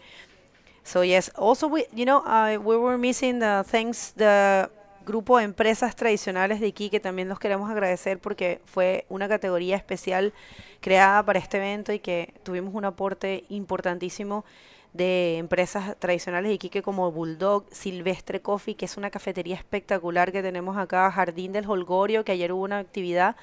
Ellos hacen sus bebidas artesanales, sus cervezas artesanales, están buenísimas. Trams de Arán también, muchísimas gracias. Reg Metal, una empresa de reciclaje, Aurora, Biogastronomía, Red Salud, Alicar Modular, Vigo Sport, Safari Sport, Ingenor Tech y Erizos Store. Son varias tiendas de acá, de Iquique, y empresas de Iquique que se juntaron y hicieron un aporte para este evento, y de verdad que se nota y se marca la diferencia. Muchísimas gracias por haber confiado en este evento. Increíble el apoyo local. Tuvimos una buena ola, pero que no habían atletas en posición. So guys, 3 minutes 40 seconds. We have still Alexandra Rinder, and I would say she was still there until the end of this heat. But let's see if Myla, Neymara, or Valentina can respond to that. This is a non-elimination round, so first and second will skip to round number 5, and third and fourth will face each other once more for the Repurchase. Temos Myla Venturini na segunda posição nessa bateria agora, uma bateria não eliminatória, onde apenas primeiro e segundo vão pular ao round de repescagem, que seria o round 4, e vão ficar posicionados direto lá no round 5. Por agora é a Alexandra Rinder e a brasileira Myla Venturini que vão tendo esse benefício, enquanto a 5 vezes campeã mundial Neymara precisa de 5 pontos. Dá para ver a Ney ali já tentando se mover, né? A gente já passou agora de 3 minutos restantes, e mesmo que não seja um round eliminatório, é um benefício muito grande pular uma bateria, especialmente aqui em Iquique, né, que é uma onda que às vezes você pode ter que surfar uma bateria na maré baixa, por exemplo, que fica mais arriscado, e é um benefício muito grande. Então Neymara Carvalho vai tentando buscar aqueles 5, assim como a chilena Valentina Diaz buscando 5.35.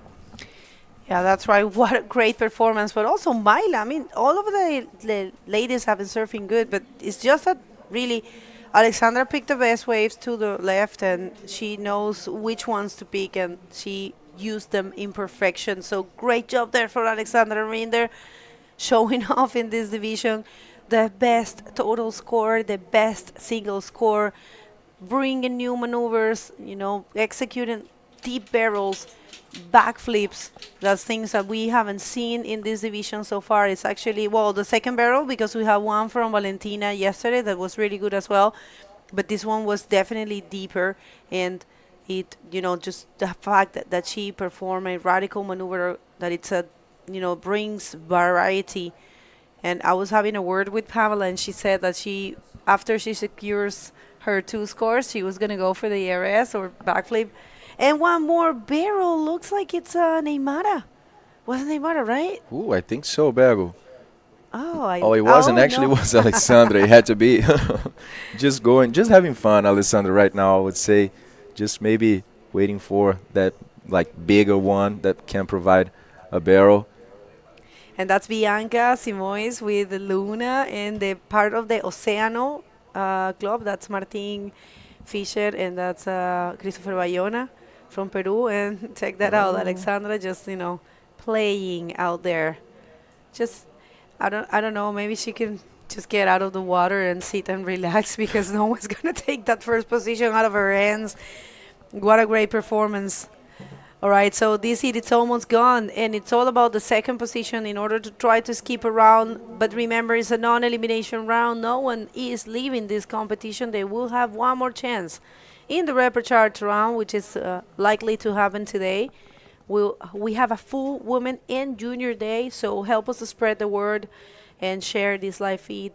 Let the world know that the World Tour is in a great wave shape for bodyboarding right here, Punta Dos, a place that it's definitely a tradition for bodyboarding. Official results, as you see on your screen, nothing changed. We're gonna hit a quick commercial break and gonna be back real soon. Don't leave us.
Welcome back, everybody. Today, the third day of competition right here at the Iquique Bodyboard Pro, and it's just firing out there. Did you see what Alexandra Rinder just did, Joey? Yeah, I saw both of them, and that was a crazy heat. Highest heat score of the competition? Highest, yeah, Wow. definitely. Combo everyone.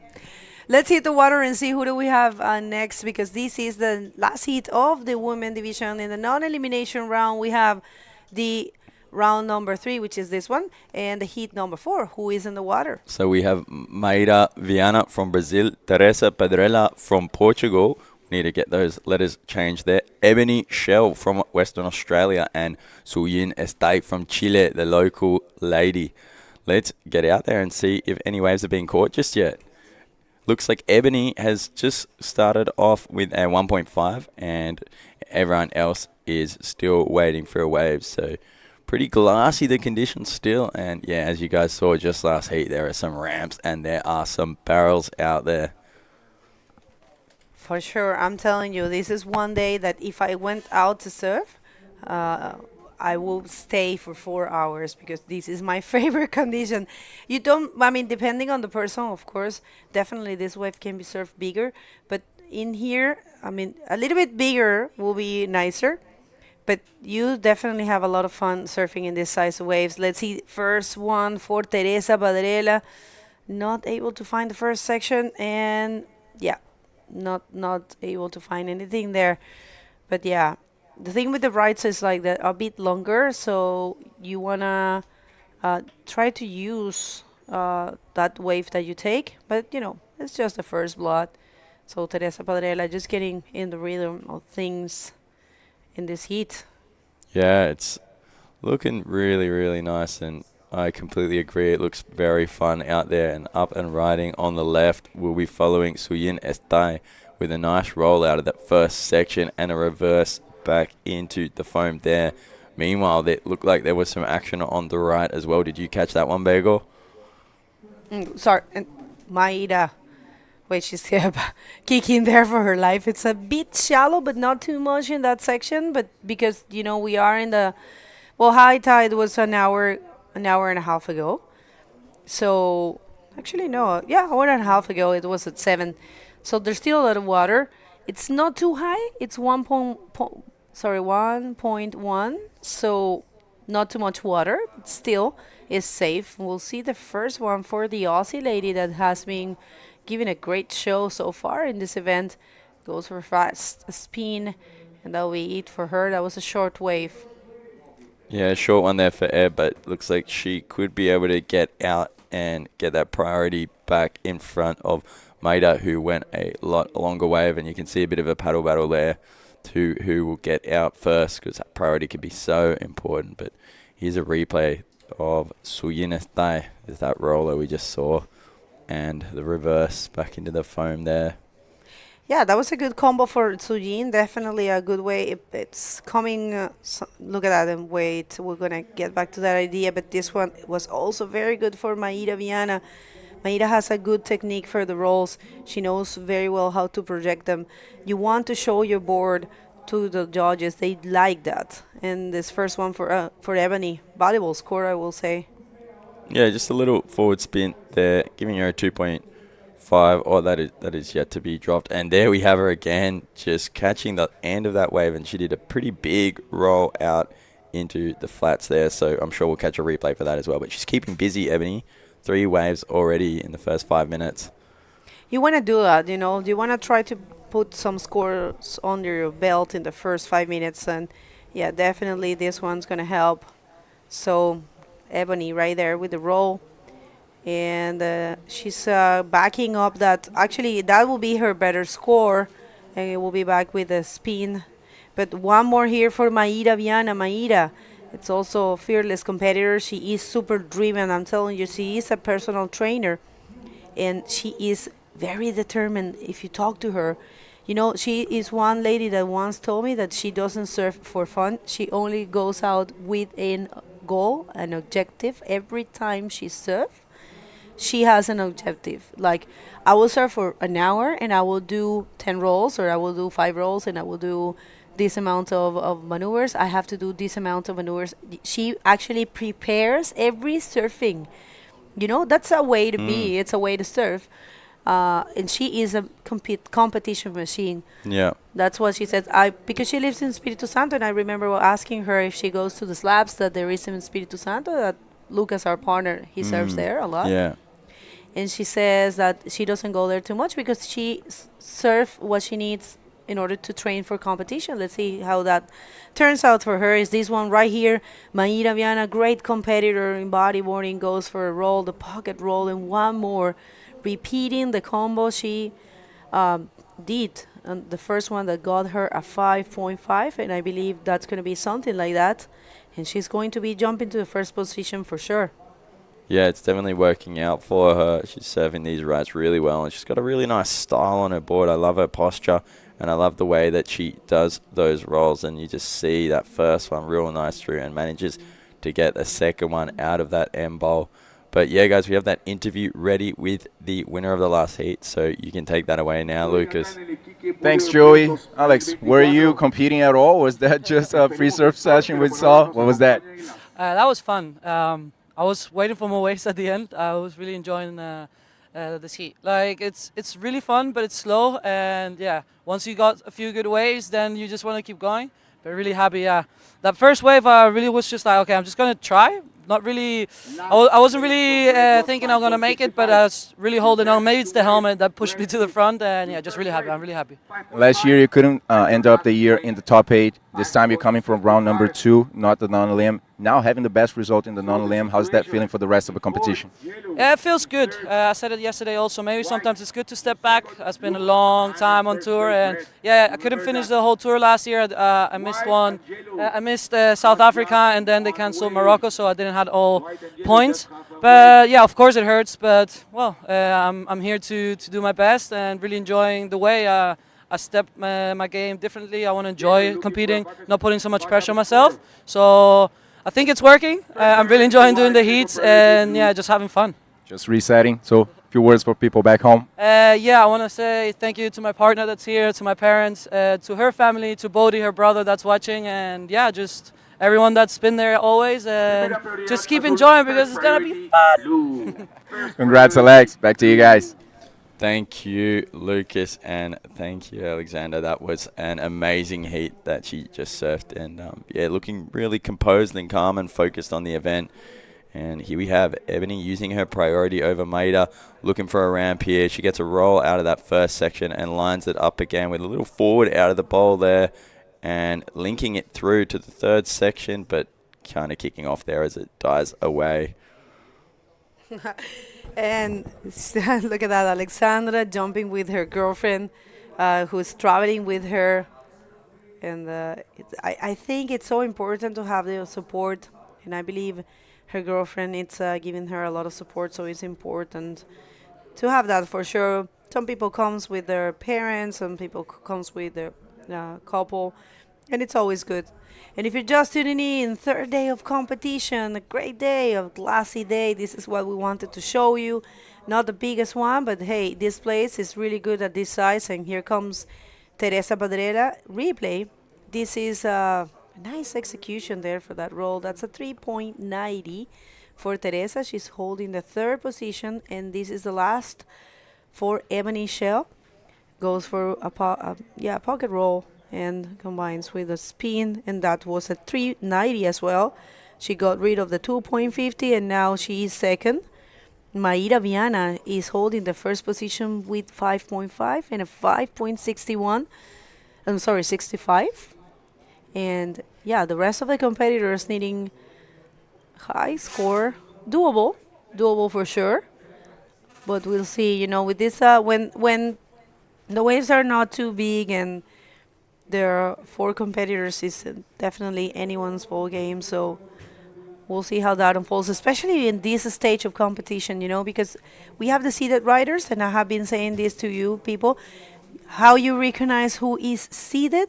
We're going to be showing you, of course, the seeding throughout the whole competition, but you recognize them by the color of the rash guards, or the rashies, as you said.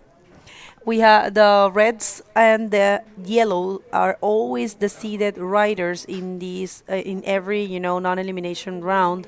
So as you can see, these are the rankings for this year, and you see Sario Hara in first because she has taken 2 wins this year. Luna Harman, she has taken 2 second places, and Mayla Venturin also with a great result. She actually ended up in the 3rd position in the women division in the ArcelorMittal Wahine Bodyboard Pro, and 5th in Morocco. Maida Viana, who's currently surfing there with a great result as well this year. Yuka Nishimura won her first heat today in a great fashion. Joanna Shanker and Teresa Padrera. That's what's currently the 2024 women rankings are what you see in your screen. I've been riding here, Ebb, having a look, but just kicking out, not too much of a powerful wave there, and right behind it, Maida Viana using her priority on this one, and it's looking like a little section is going to stand up here for her. Gets to the lip slightly late, and let's see if she can push through it. Yes, she can. Looked like a bit of a tricky one to land with the way she hit it, but managed to do it nonetheless. I don't think that'll be contributing to her combination of scores at the moment, but still keeping busy, using her priority, making sure she's on those bigger waves that are coming through. And here's a replay of that one from Ebony. Yeah, no, Ebony is looking comfortable in this place, but this lady right here, she is the one leading. Maida Viana surfing really good this year overall, you know. She didn't go as she wanted in Wahine, I know that for a fact, but still she is very comfortable here, and a training machine, a competition machine. And one more for Ebony, goes for a very critical role there, and she managed to hold to her board. So that's a complete move. We'll see, because right now we have Sujin E.T.I in second. Sujin is a local. She's from here, from Iquique. And she has competed in this wave a number of times. And of course, she's capable. I remember backing, I believe it was, I'm not really sure if it was in 2019 or if it was in 22. But she got a 10-point right barrel to the left that it was so impressive, and I believe it's the first Chilean. I can't recall any other Chilean that has a 10, but yeah, she's choosing good left. She loved the left as well. Yeah, I think I realized that one from yesterday. She had a very good heat yesterday that she won going left and sticking to that tactic. But yeah, there again is that replay from Ebb, really taking off on those nice barrier looking ones. And look at that, a bit of a heavy section to land, but she pushed through nonetheless. And we'll see if that one contributes to her combination of scores. All right, so yeah, so far so great for Maida Viana. Maida Viana, who is originally from Rio de Janeiro, but she lives in Espiritu Santo, where we are coming from. She trains, she's a personal trainer, like I was saying, and she is super sharp. I'm just going to throw some Spanish for everyone tuning in for Sujin. Tenemos en el agua a la iquiqueña Sujin E.T.I, una excelente bodyboarder también de acá de Iquique, que de hecho es la única iquiqueña que queda en campeonato. Después tenemos a dos chilenas todavía en campeonato, que son Anaís Vélez y Valentina Díaz, pero Sujin es la única iquiqueña, así que siempre ha dado mucho de qué hablar. Es una chica que tuvo un 10 en este evento, creo que fue en el 2019, no estoy muy segura si fue en el 22 o en el 19, yo creo que fue en el 22. Voy a corroborar eso con ella, pero tuvo un 10, un tubazo que se puso para la izquierda. Sujin está y nos impresionó a todos. Y ese día no estaba chico, estaba con tamaño, y ella logró conseguir un buen tubo. Y luego también tenemos a Maida Viana, que viene desde Brasil, que viene de la ciudad en donde hicimos el último evento. Ahora el ArcelorMittal Wahine Bodyboard Pro, ya está primera. Y luego tenemos a la única competidora que es australiana, que es Ebony Shell. Y tenemos a una competidora portuguesa muy buena, que viene también sembrada, que es Teresa Padrela. Y solamente me gustaría contarles, para que ustedes también conozcan un poco más, cómo reconocer a las atletas sembradas, a las top 8 en esta ronda. Lo hacen por el color de la lycra. Las lycras rojas y amarillas son las chicas que vienen sembradas. Yeah, it's a little update for everyone listening in Spanish. And how's this drone shot just panning around? You can see how much more glassy it is relative to the previous days, and look at that low lying cloud just on the mountain in the distance there.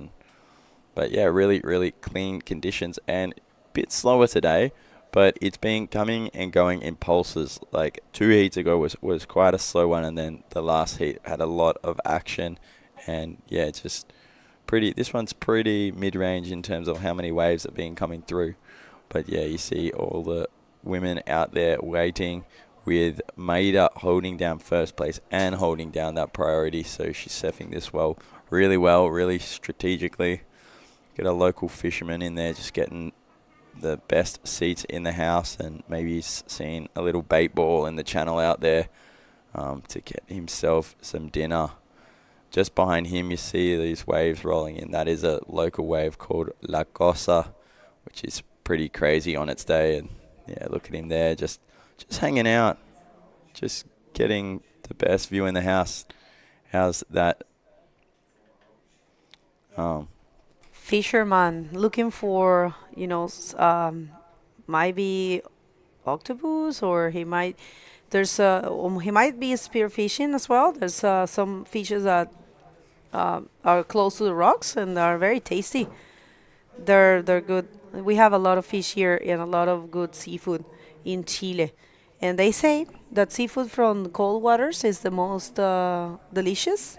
I'm not really sure, but I think I like seafood, but not all of them. But in here you have all kinds of stuff. It's really good. Everyone likes it, and if you haven't tried, everyone speaks about the empanadas. It's a typical Chilean thing, so for sure everyone enjoying. A bit slow of a heat now. This happens a lot, right? We have some heats are full of action, lots of waves, and then you have slower heats. That's probably why the judges decided to run yesterday as much as we could, because we had bigger conditions and we wanted to offer more waves. I remember we had this conversation with Tristan. I would like to pick your brain on that one. What do you prefer, glassy and small, or be choppy and bigger? Me personally? Yeah. Well, it depends on the wave, really. I don't know, but Thinking here. probably a bit bigger and choppy. Right. Oh, here? Yeah. Then that answer would depend on the crowd. All right. No, I'm saying competition. Okay. Because you have more probably, chances. Probably glassy and small, but not too small. This would probably be like the smallest. The thing with that is that you don't have too much frequency of waves, and check that out. That's the municipal, the city public pool that we have right there. Yeah, you can tell how many waves this place have. It's more than 24 breaks that we have in less than 4 kilometers. This is only one part of the coast. And if you see that brown and white building that's there next to it, the Erizos store. If you want to go visit, today is closed, but that's a nice city of Iquique. We call it the island because it looks like an island. As you can see, it's surrounded by mountains. No greens in here, only what's seeded, only what's planted. How is the pool at the front of that place? That looks pretty nice place to go and hang out and watch La Intendencia, which is right out the front. Yeah, maybe the drone can show us the Ibis Hotel, which is a little bit further there. But oh yeah, the drone is going to check that Erizos store. Thank you. You see that pink shop right there, that pink little house? That's Erizos store, the bodyboarding shop that it's supporting this event. Right there, you can see that's the shop, pink house right there. Not sure if we're in contact with the drone pilot at the moment, but he should just try fly it in the door and check out the shop and then fly it back out. That'll be a pretty cool video. We could do that tomorrow. I'm not sure if the signal pretty good. And you can see there's a fin. So right there, Erizos store is right in front of Urracas, which is a very good also left-handed break that looks like a little bit like La Cúpula in Antofagasta. So that pink house right there is Erizos store. Y si ustedes no lo conocen, esa casita rosada es la tienda Erizos. Aquí en Iquique, está bastante cerca de acá de la zona de competencia.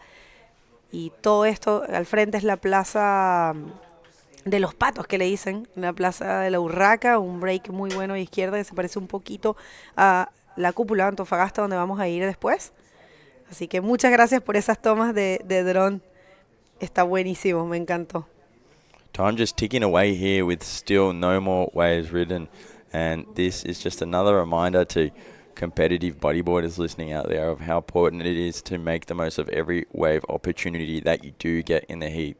And sometimes it's just so worth hitting that section instead of kicking off, because maybe that'll be the difference in your score at the end of the heat. That'll make you pass or make you have to be eliminated.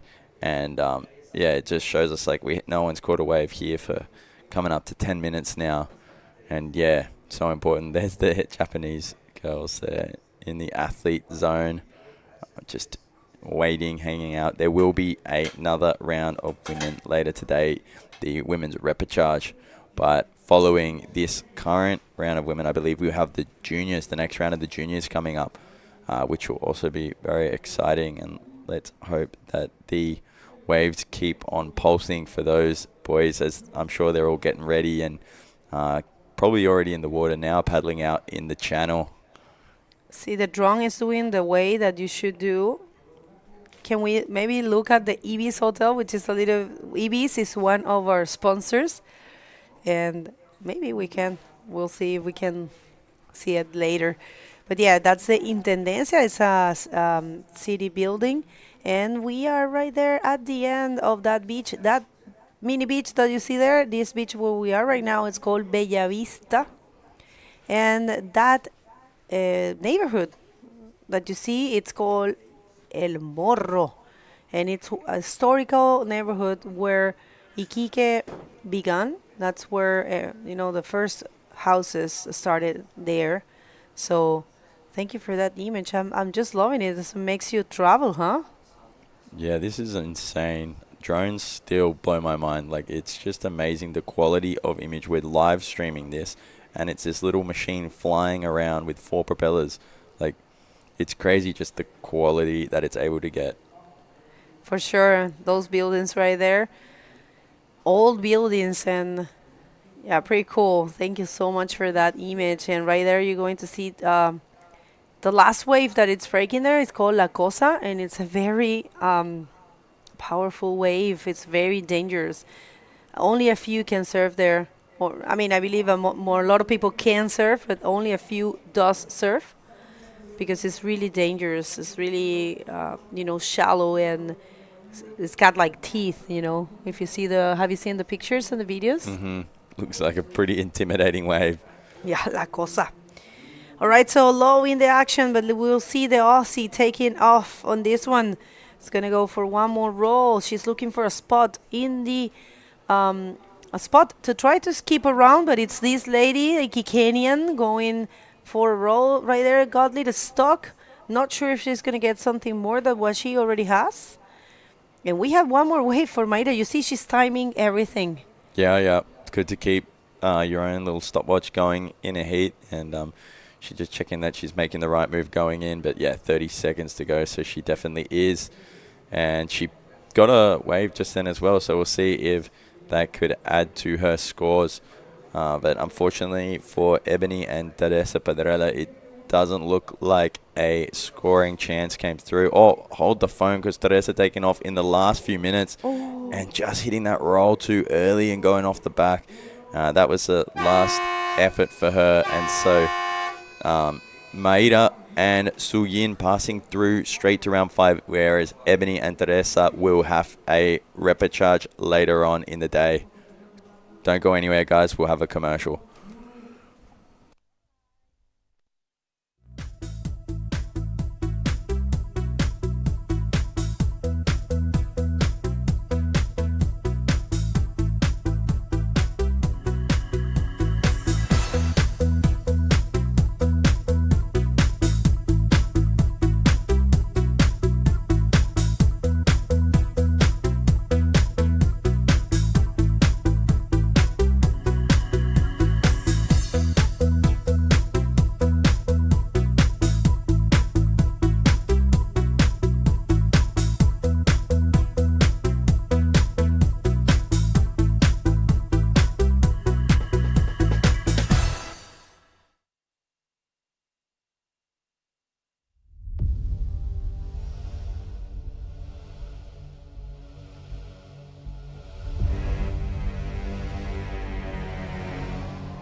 Hey guys, welcome back to the Iquique Bodyboard Pro, and we are jumping back into the water with Heat 1, Round 3 of the Pro Junior Men. I'm back in the booth with Lucas. How is it going? It's going amazing, Joey. We just ended that women non-elimination round, and now we will finally see the young guns from Chile in this heat.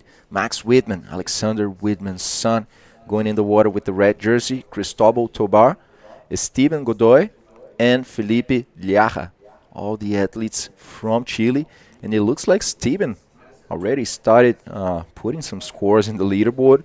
It was a 5-point ride, guys. We'll check that replay pretty soon. He's got the 4th priority right now, so let's see. Just taking off from that first section, getting some speed, goes for a roll, pretty strong maneuver. Kind of got disappeared a little bit in the white water, but good start for Steven. Just get that perfect average score, 5-point ride. Yeah, real strong and solid medium scoring wave for him there, and he'll be happy with that in the first few minutes. Always a good feeling to have a 5 under your belt. Pero sí, una ronda chilena y va a estar muy bueno a ver los chicos aquí y a ver qué pueden hacer en estas condiciones. Un poco más pequeño hoy, muy limpio. Aquí tenemos Felipe Laja con un buen línea y un rolito ahí. Y fue una ola más pequeña, pero hizo bien. Ahora viene Max Whitman. Hace un bottom turn, pero no logra aterrar adelante o en la fase de la ola para seguir y asegurar sus puntos. Entonces apenas un intento para el hijo del gran Alexander Whitman, un gran bodyboarder que falleció hace 2 años aquí de Iquique, que realmente marcou a todos e neste evento está sendo homenageado com um prêmio para a melhor maniobra. A ver, Felipe Llaja nesta ola com um rolo, como Joey lo dijo, e buen empeço de manga para o chileno Felipe Llaja.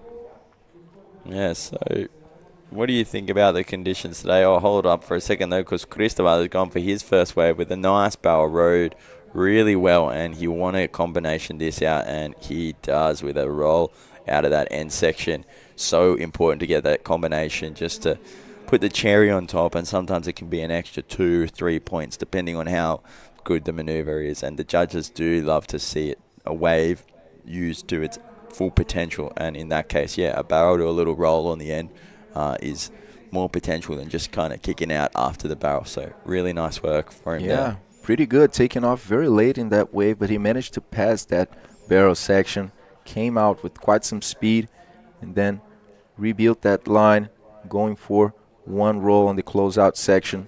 Good job for the young Cristobal Tobar. I would say maybe the best wave of this heat so far. Very well surfed, you know.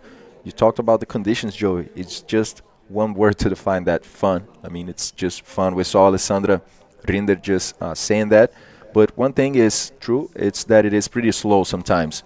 So the conditions are very aligned. We have very few wind here today, thankfully, since we had many days with a lot of wind here in Iquique, which is not common at all. But today, glassy conditions. The swell dropped a little bit, but it's going to start picking up tomorrow as well. And thankfully, we have the perfect stage for a competition here in this day, only dedicated to the women and the Pro Junior division. We'll have round 3 and 4 for both divisions, and end that day with round number 5 for the juniors. Looks like a bit of a split peak here. We'll be following the right and white Felipe Ilaja, and he gets a nice projected roll on the closeout there, but doesn't manage to push through. In the meantime, Steven Godoy. Steven just rolling in that first section, but strong bottom turn for another good roll in the closeout. Steven has a 5-point ride. He's going back right now, just pedaling strong to get that priority back. You know, he just got that backup score. So I would say after this good exchange we had in the first 5 minutes of the heat, I imagine that Steven is the one that's going to stay in the first position for now, since he got the first 5 of the heat in the very early minutes. Yeah, for sure. He's been surfing really well, really consistently. Kind of a sharp and energetic kid in the lineup, and always putting 100% into every wave. And yeah, see that first section roll, just resets that line real nice, leans forward a bit to get that speed, and gets that second roll really nicely projected out. That was a well-ridden wave for a 2-foot reef break. It's pretty good, pretty sick to see them surfing and using every single section to the most of its potential, really.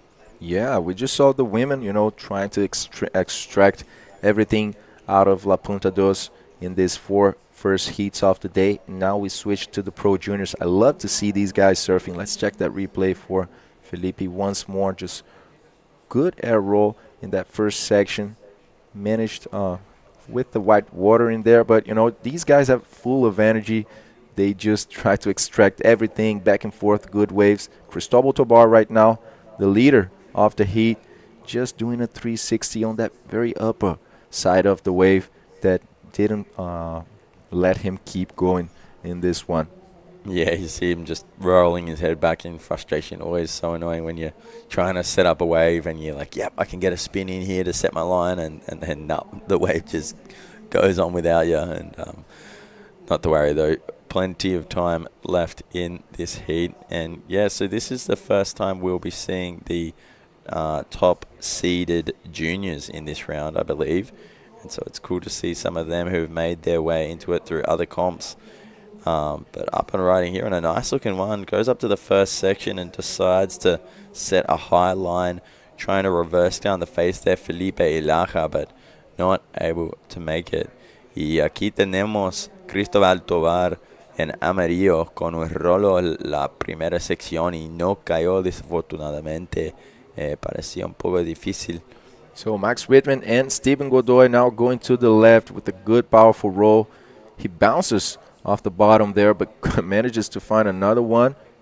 Good job for Felipe, and we just saw, I believe it was Max Whitman going to the right. That's it. I'm going to check that replay pretty soon.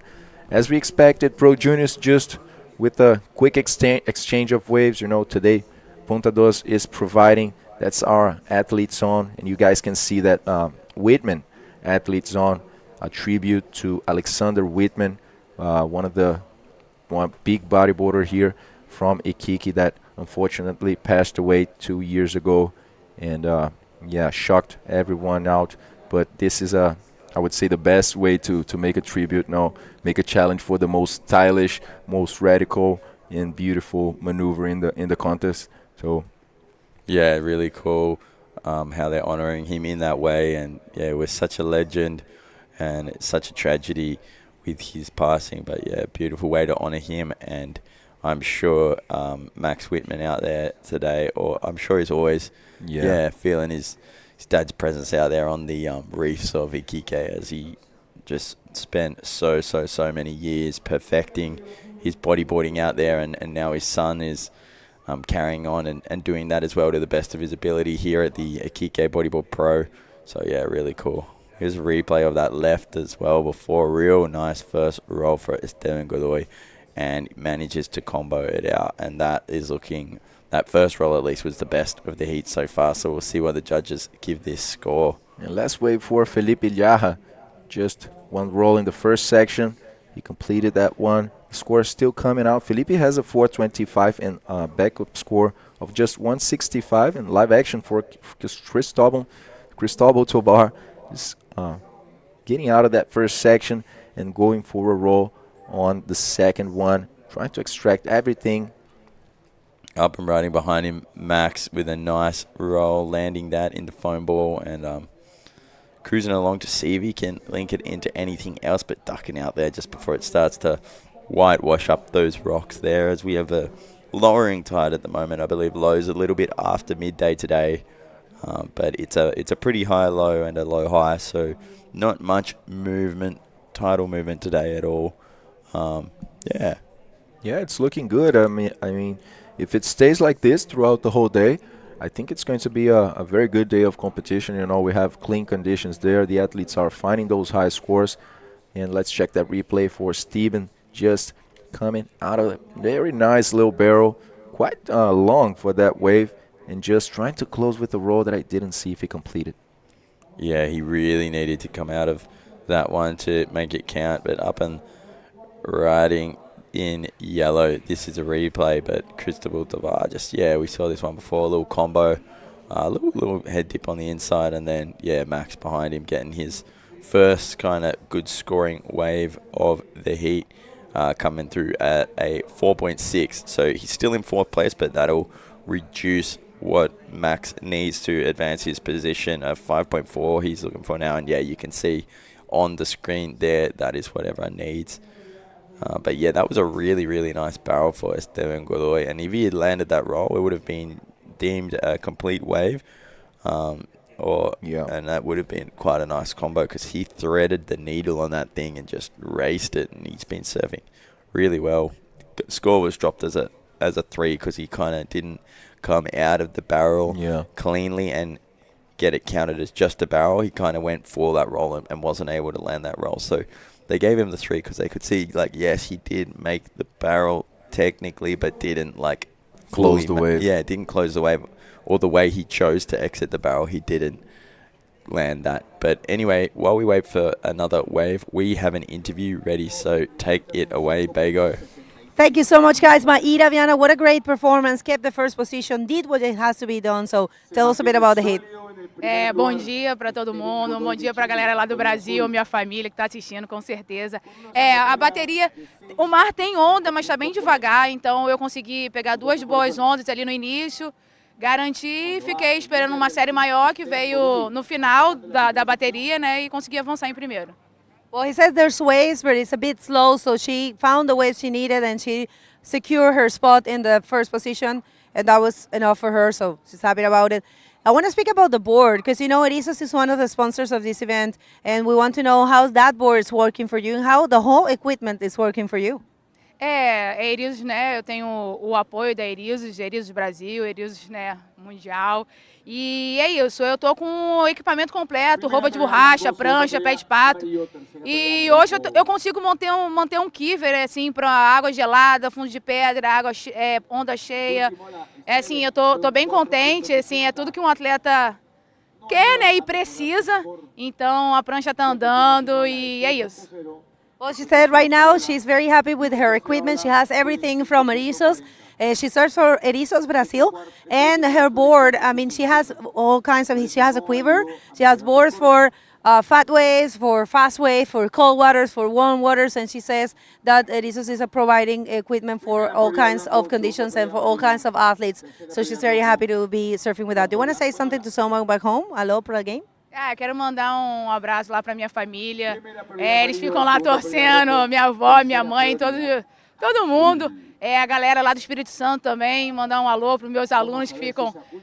quem não sabe, eu sou profissional, né? Eu sou professora de educação física, então eu tenho que viajar e eles ficam lá assistindo, acompanhando, mandar um alô para a galera. E é isso, continuar aí no foco e bora. Parabéns, Maíra. Best of luck for the rest of the competition. Back to you guys. Thanks, Bago.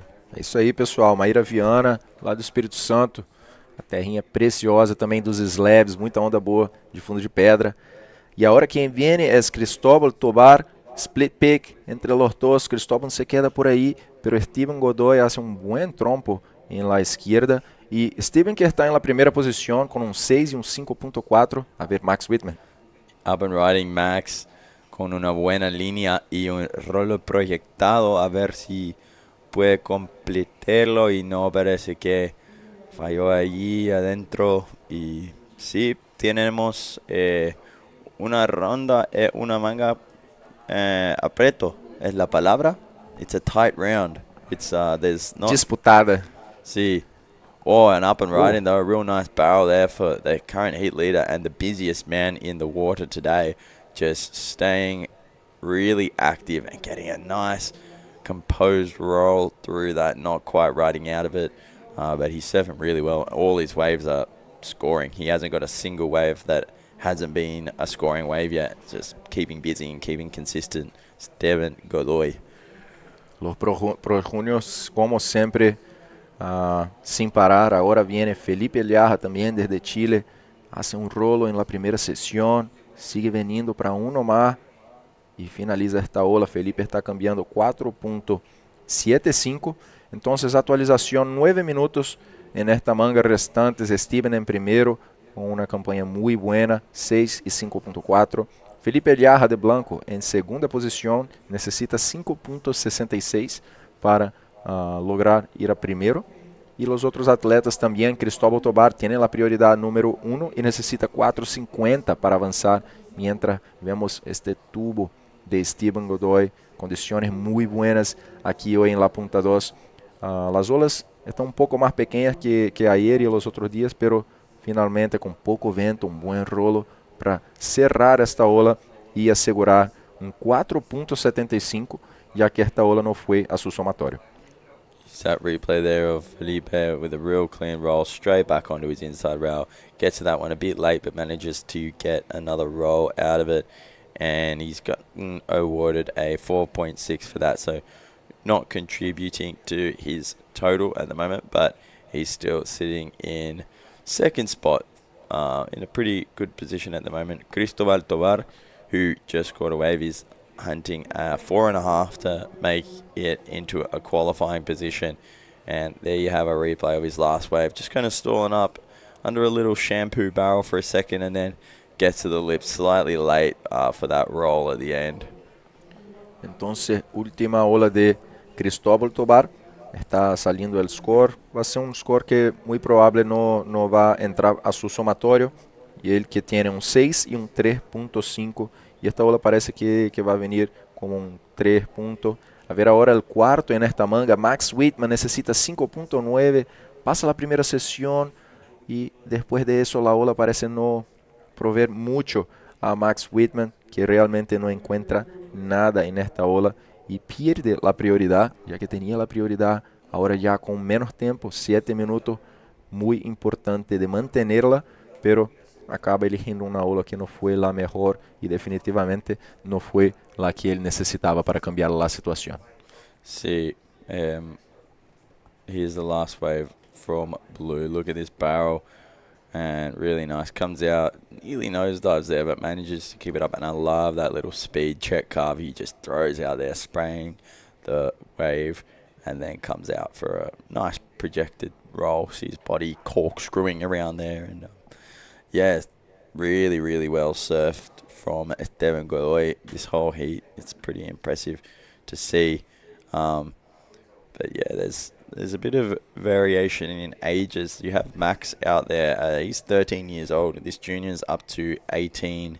And yeah, so at 13 years old, he's quite a bit younger than some of the other guys there. And so it's good to see some kids getting stuck in from a young age, and they'll just be getting this experience from really early on in their bodyboarding careers. Up and running again. Looks like Esteban Godoy just kicking out the back there. That's it, and we could see there the athletes from the next heat for the heat 2 of the Pro Juniors. Thank you, Director Ismael Nasir from Chile on a pretty international heat. We will see Ismael for the first time in the comp, as well as Eduardo Macedo, a wild card for the comp here in the Pro Junior division. The Portuguese will be facing Analu Yorman, the Hawaiian, and Misael Cesario, the Brazilian. These two have been doing so well in the comp in the very first rounds, and now they will finally see some athletes that were positioned already on the round number 3. That's red and yellow, but the seeded athletes, in fact, you guys will be seeing going in the water, the top 8, only on round number 5. So a lot to go. We saw the top 8 women going in the water. We will see the top junior athletes going in the water on the next round as well, guys. We will see it today, much probably, if we keep that schedule for today.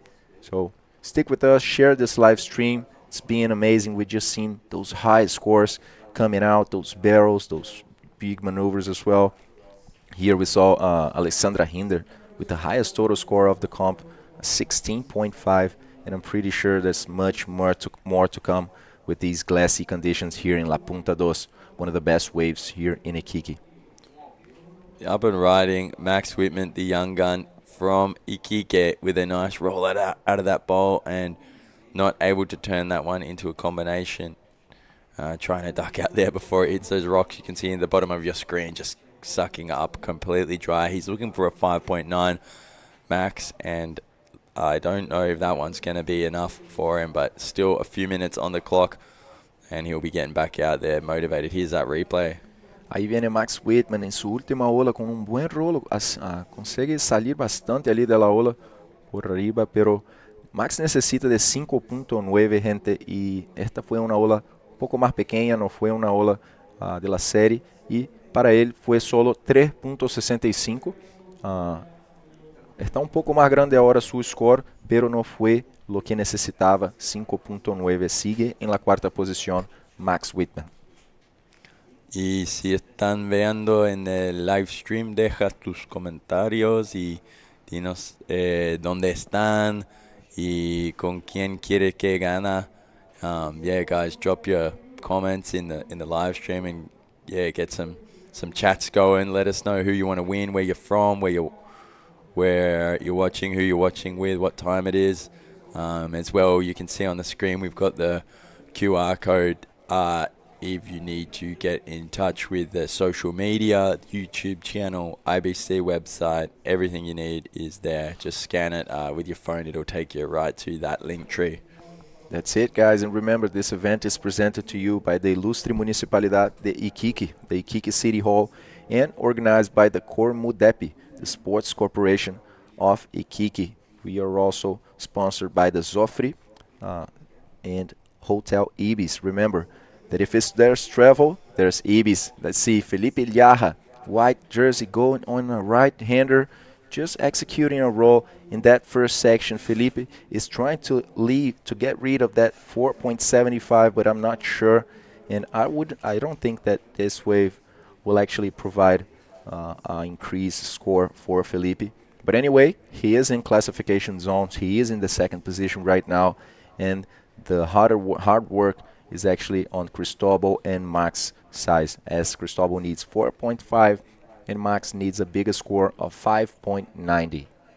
Yeah, that's it. So Esteban Godoy, I saw a little bit of support for him in the chat there. A few guys cheering for him, and he's just surfed this heat so well. Just kept so busy and so consistent. He's had 8 waves and 1 non-scoring wave. He's completed moves or barrels on every single other of his waves. So yeah, just great selection there, and he has been using his priority well. Look, he's nearly back into first with Cristobal Tovar holding that priority, but deciding to use it on this one here, ducking out of that one as it just went dry on the right. We'll catch a replay of that left as well. I know you guys saw that forward on the split screen and it looked pretty nice, but incompleted. Yeah, it's the second one that Steven throws actually in this heat. I'm loving it. Beautiful style with the spread legs there, but in this one he couldn't find the right momentum to complete this maneuver, which is a pretty hard one actually. So guys, we're also sponsored by Universidad Santo Tomás, Agua Cielo, and Erizo Surf brand. So thank you very much, our sponsors. And that's Max Whitman finally scooping into a nice barrel to the left. Let's see if Max is able to find another section. He wants to, but it's pretty close to the rocks. Check this out, guys. Oh my God.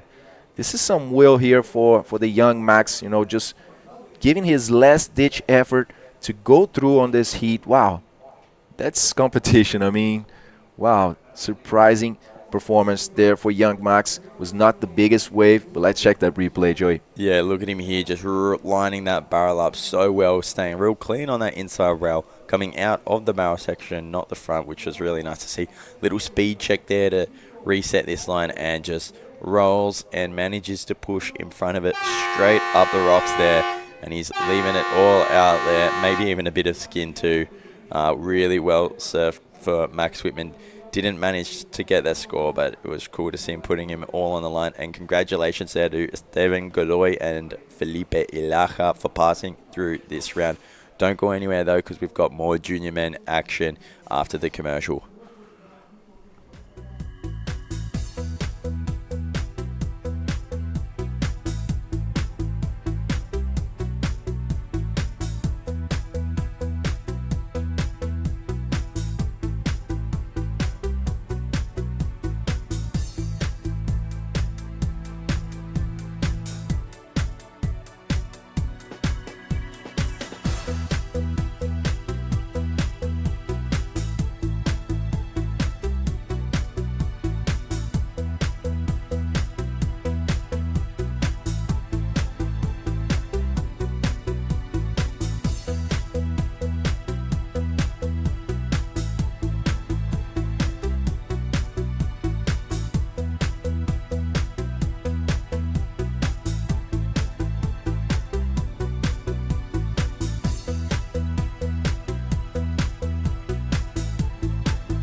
Welcome back, ladies and gentlemen. Third day of competition here in the Iquique Bodyboard Pro. We just started with the juniors right now. We were waiting for the score of Max Whitman, but it wasn't enough for Max. He had a 5.5 and needed a 5.90, so he's saying goodbye to the competition. And now we are jumping to heat number 2 of the round number 3, and we have a wild card here.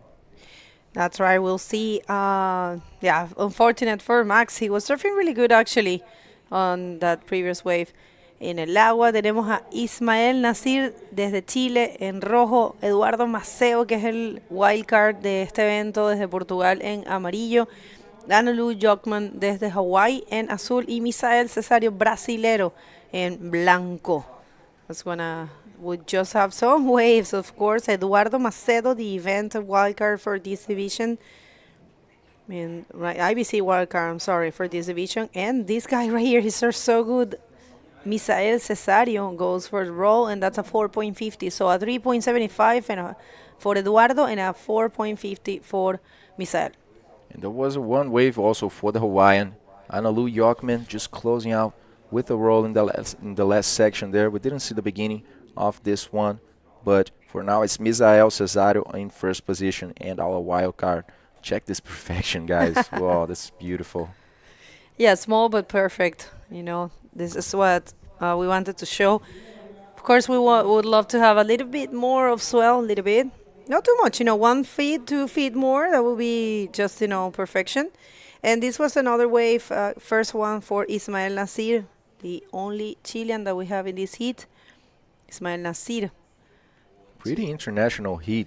Check the split pick. We saw the Hawaiian just getting a good barrel in the first section. That we didn't see. Yeah, that we didn't see. But now we're pretty sure there's a good score cooking up for Analu there. Just stood in the wave and went to that last section to hit a roll. And a very good job for Analu that has been classifying since the first rounds in the competition. Yeah, no, he has been showing off. It's good to see new names. Analu Yorman, we didn't know him, and he is just, putting a good name for Hawaii there with a 6.5. And while we're waiting for some waves, there's a low in the action for sure. We're gonna throw it to Joey with the interview with the winner of the last heat. Go ahead, Joey. Thank you, Bego. Here I am with Felipe, who snatched that heat away in the last minute.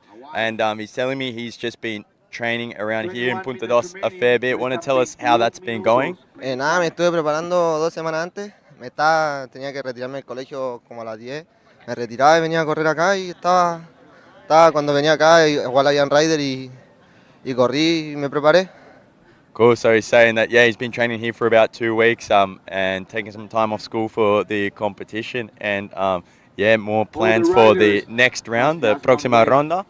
No, ojalá poder pasar la otra ronda y feliz de haber pasado esta. El año pasado no me fue tan bien y ojalá que esto me pueda ir bien. Okay, so he's pretty hopeful. Last year didn't go as well as he'd planned, but this year hopeful to see what happens. And algunas palabras para tus amigos, gente en casa. Nada, para mi amigo del colegio y para el Guatín, para el Santiago y mi mamá y mi papá que me han apoyado desde siempre. Y para el Chiringuito que me está apoyando con los trajes, las cosas. Ellos me van a apoyar ahora. Cool. Thanks his family and people that are helping him out with his wetsuits and his stuff. And yeah, mucha suerte con el evento. Back to you guys in the booth. Thanks, Joey. The Hawaiian there just going for a second attempt, as his first one was a 6.5, highest wave, highest score of the heat right now, and that's Ismael, the Chilean. Ismael empezando con un giro, tratando de buscar una combinación, lo logra un rolo y es una combinación, a ver, posiblemente reciba ese 2.71 que está buscando él para la primera posición. Yo creo que sí lo va a tener. Es un buen momento para tratar de conseguir esos scores. Estaba Analu Yorman de primero y ahora Ismael Nasir recibe un 3 y se pone en la primera posición. Vamos a ver, Eduardo Maceo va rápido, tratando de hacer un RS, pero fuera de, digamos, de momento, ¿no? Perdía como el momento que se necesita para poder completar esa maniobra, y una para Misael. Misael Cesario com a prioridade, vem passando a primeira sessão, faz um bom rolo ali. Agora vem segurando, atrasa, solta o freio para ir para a última sessão, fazer mais uma combinação ali. 2 rolos para o brasileiro, 3 rolos para o brasileiro. E enquanto tiver lip na frente, ele vai fazendo manobras para somar com esse 4,5, já que ele busca 3,21 apenas para poder avançar. E eu acredito que essa onda pode ser até mais do que suficiente, né, para ele poder avançar. Talvez, vamos ver se ele consegue chegar na primeira posição. Acredito que é possível. Buena ola para el brasilero, realmente la aprovechó. One more wave here for the Hawaiian.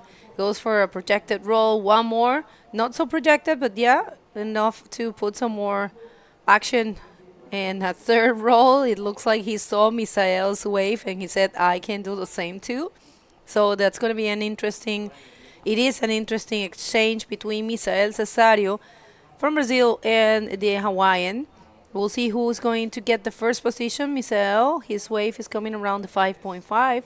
And Analu's wave still haven't been shown in the scoreboard.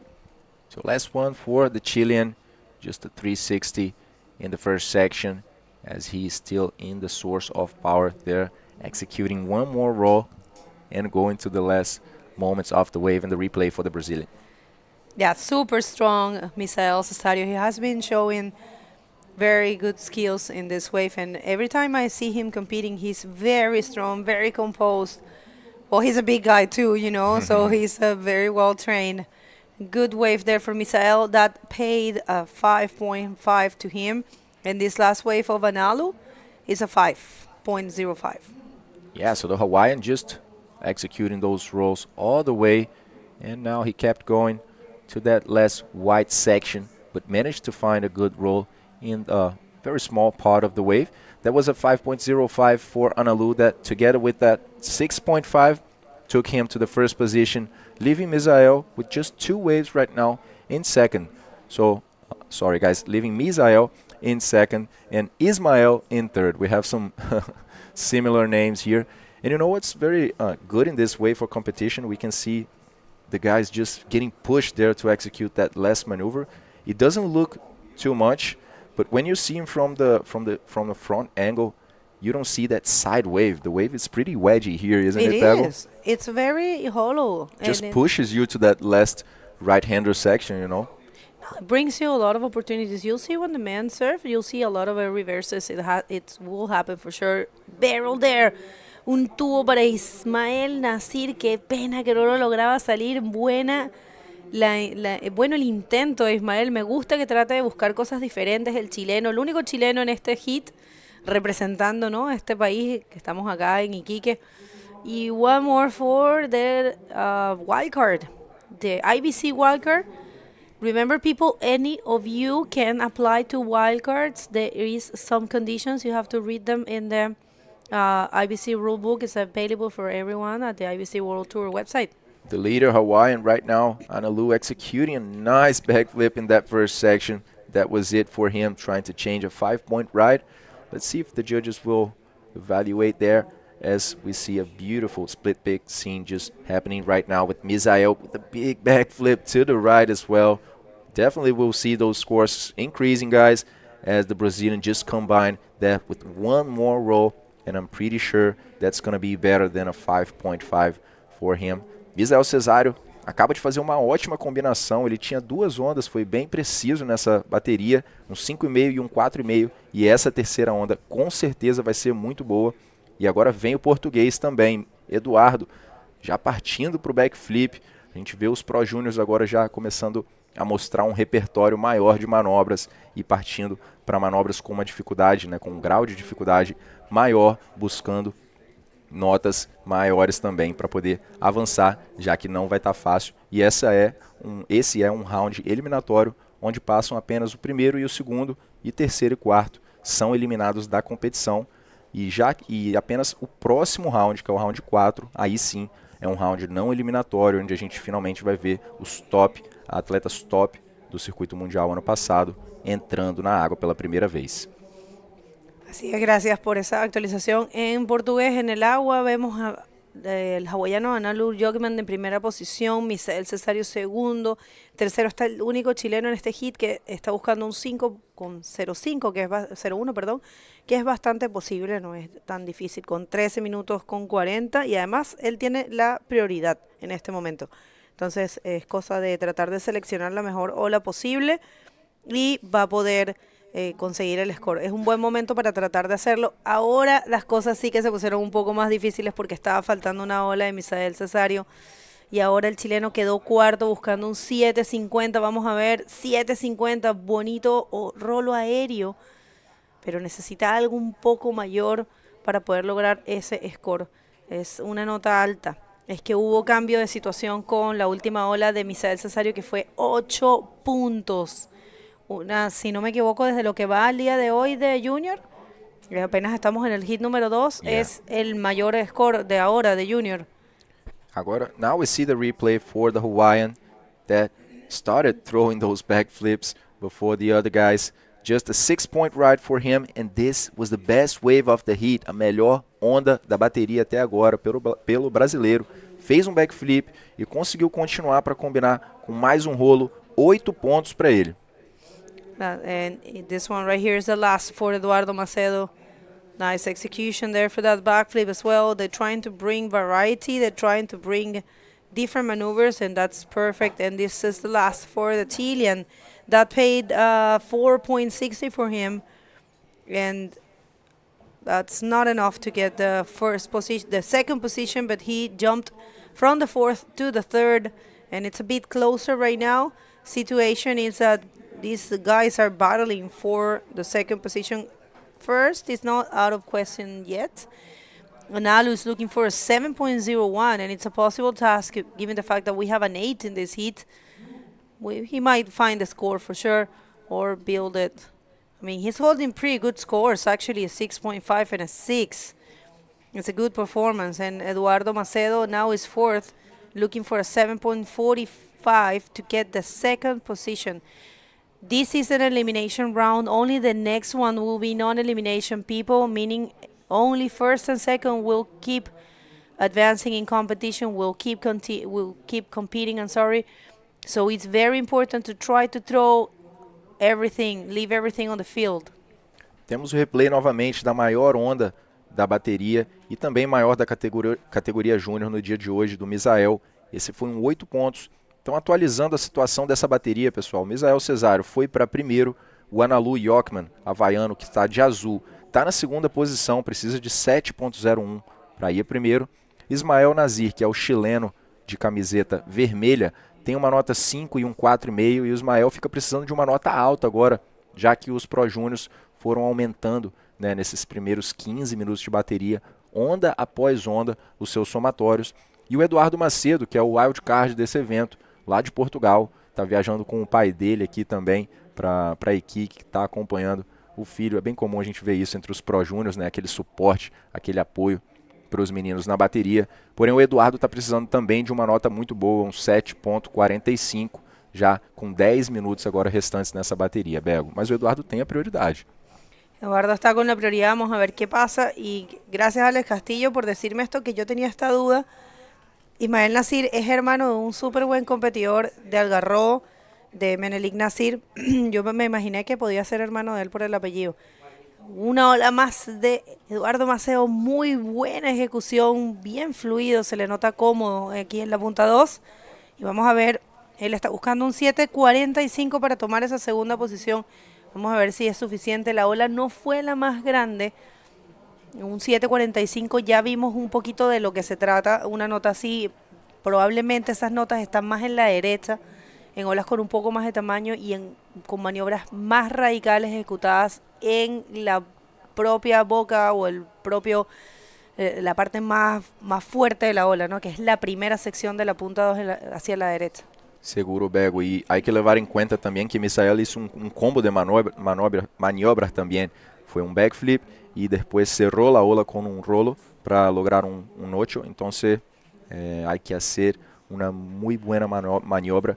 Mientras a ola de Eduardo Macedo foi um 6.25. Então, a última onda do Eduardo Macedo foi um 6.25.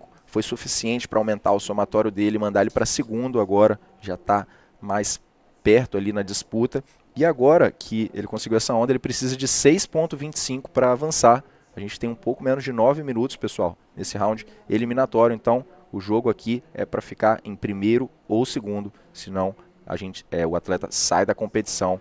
E quem ficar em primeiro e segundo agora vai ter uma batalha dura pela frente, que vai ser encontrar no round 4, que nós veremos ainda hoje, os atletas ranqueados entre os top 8 do circuito mundial no ano passado. São nomes que vocês já estão acostumados aí e que a gente vai ver na água hoje, se as condições permitirem.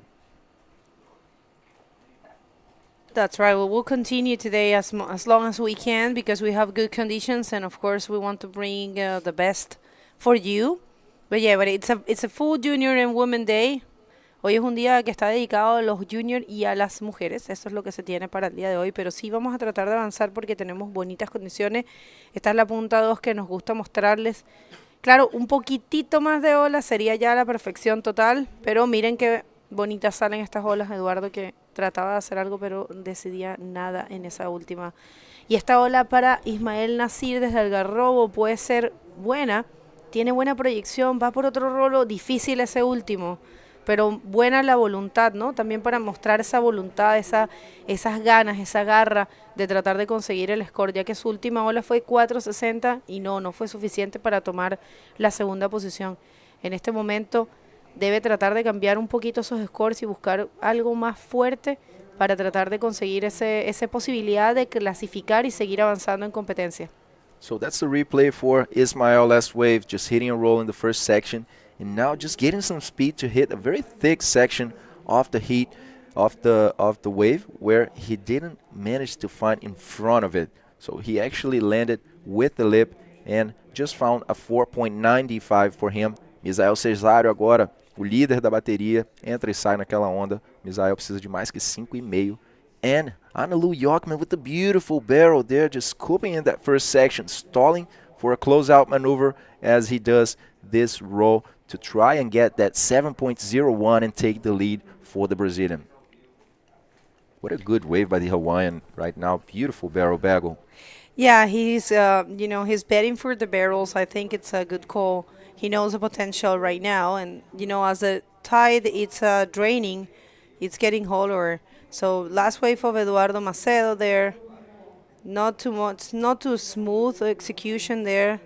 I don't think that's going to be the score. It's coming around the 4.5 for Eduardo. And this last one for Analu. Very well written, very well executed right there. Try to stall as much as possible to try to remain in the tube and just combine there with the roll. So yeah, good execution there, complete wave. And he is actually getting an 8.5, the Hawaiian. Showing off, as I said before, he needed a 7, and I said it's not an impossible task, given the fact that we know that the wave has the potential to offer those scores, and these riders, they know how to use that potential. So, well done, good call there for Analu. Try to wait for the barrels, show the judges what he is capable of, and that guy right there, Shaden Anon, he is watching closely. Agora vem Eduardo Macedo, ele tenta, né, passar por dentro do tubo ali na primeira sessão, mas foi uma onda bem curta, fez um rolo, depois acaba embicando depois de completar a manobra. And wow, I think that Alexandra Rinder heat was a good message, given by the judges that they are really wanting to see those barrels, and Analu Yorman got it pretty well as he just found a very good long barrel on the right, just stalling to close that maneuver. He knows that's very important, and that granted him a 8.5 now with a very good total score of 15-point ride. So let's check this, guys. Scooping very late in that barrel, just perfect timing by the Hawaiian. As he gets out of the barrel, now just using the legs to stall and stay in the pocket there, now to get some speed and close this wave off with a safe roll and perfect job, textbook execution by the Hawaiian, 8.5. You can tell he knows how to barrel. I believe there in Hawaii they have conditions, they have waves like this one, and they are trained in those skills of how to barrel. people think sometimes that barreling is easy, but it requires a bunch of skills. It requires, because it took me a while to understand that when the wave looks like it's closing out, that's when you have to stall, and that's when you need to wait for the barrel and stall and try to ride it, because for us, I believe, at least for me as a woman, I was afraid of getting caught and just get pounded. But then I understood that that's the very specific moment when you have to install. So definitely it takes some skills.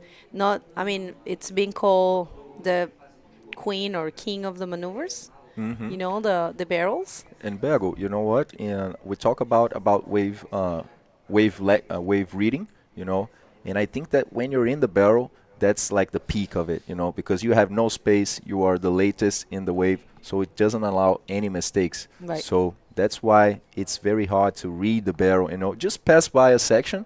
It's not the hardest, it might be not the hardest, but staying in the barrel, controlling, passing through the sections, that's much harder for sure. And the Hawaiian is showing a lot of knowledge in that. At the very beginning, just to know how to scoop, it takes a while. Just to know how to use your legs, scoop, use your whole body. It's a body language there that you have to dominate in order to barrel properly. And that was done very well by the Hawaiian Analu Yorman, just putting his name in a great place right now and putting Hawaii flag on the top right there. And Misael Cesario, very good competitor as well from Brazil. I believe I have to say the same from Eduardo Macedo and Ismael Nasir. They compete very well as well. It's just that these two boys, they have been, boys, I say, young boys, young men. No takers for that one. In 1 minute and 50 seconds, this is about to end. And if you're just getting here, this is the third day of competition at the 2024 Iquique Bodyboard Pro, an event that it's celebrating its 4th edition, an event that was not in the World Tour last year. And it's very great to be back here. We love this place. We love Iquique. It's a city full of bodyboarders. More than 2,000 people practice bodyboard here. If you walk around in the streets, you're always going to see someone holding a pair of fins and a bodyboard. And there's more than 24 breaks in here. It's being called the best urban reef of the world. So it's a cool place to be, and it's a very good place to have a World Tour event for sure.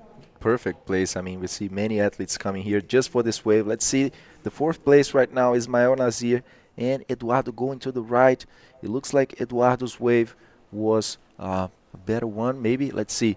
1 minuto restante. Misael Cesário vem na última tentativa. A gente teve mais uma mudança de situação nessa bateria, pessoal. Como vocês já sabem, os Pro Júniors são assim, cheios de energia, um nível altíssimo, altas ondas aqui em Iquique. Misael conseguiu um 8, estava na liderança, mas esse aí foi quem conseguiu tomar o primeiro lugar dele. Analu Yorman with a beautiful backflip once again.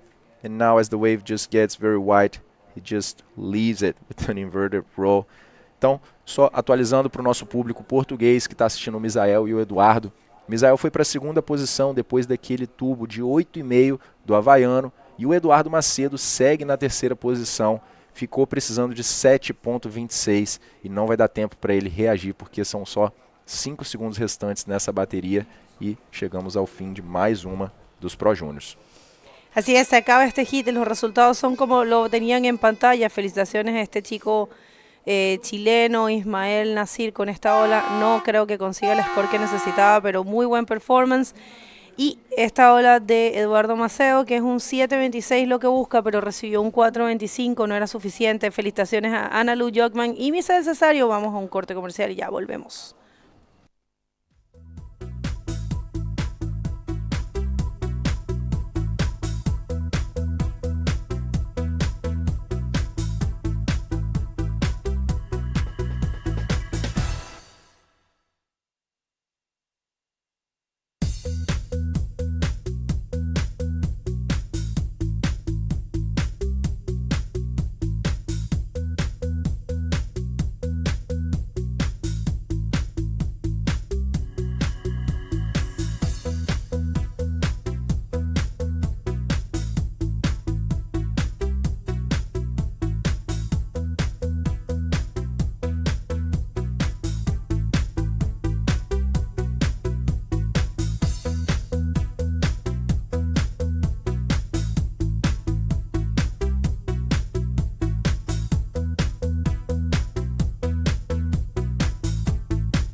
Bienvenidos de regreso, tercer día de competencia en el Iquique Bodyboard Pro 2024, un evento, estamos muy felices de estar de regreso, gracias a la ilustre Municipalidad de Iquique y a la Corporación Municipal de Iquique, estamos acá de vuelta en el tercer evento del Tour Mundial, vámonos al agua porque ya tenemos más acción en la categoría Junior masculina.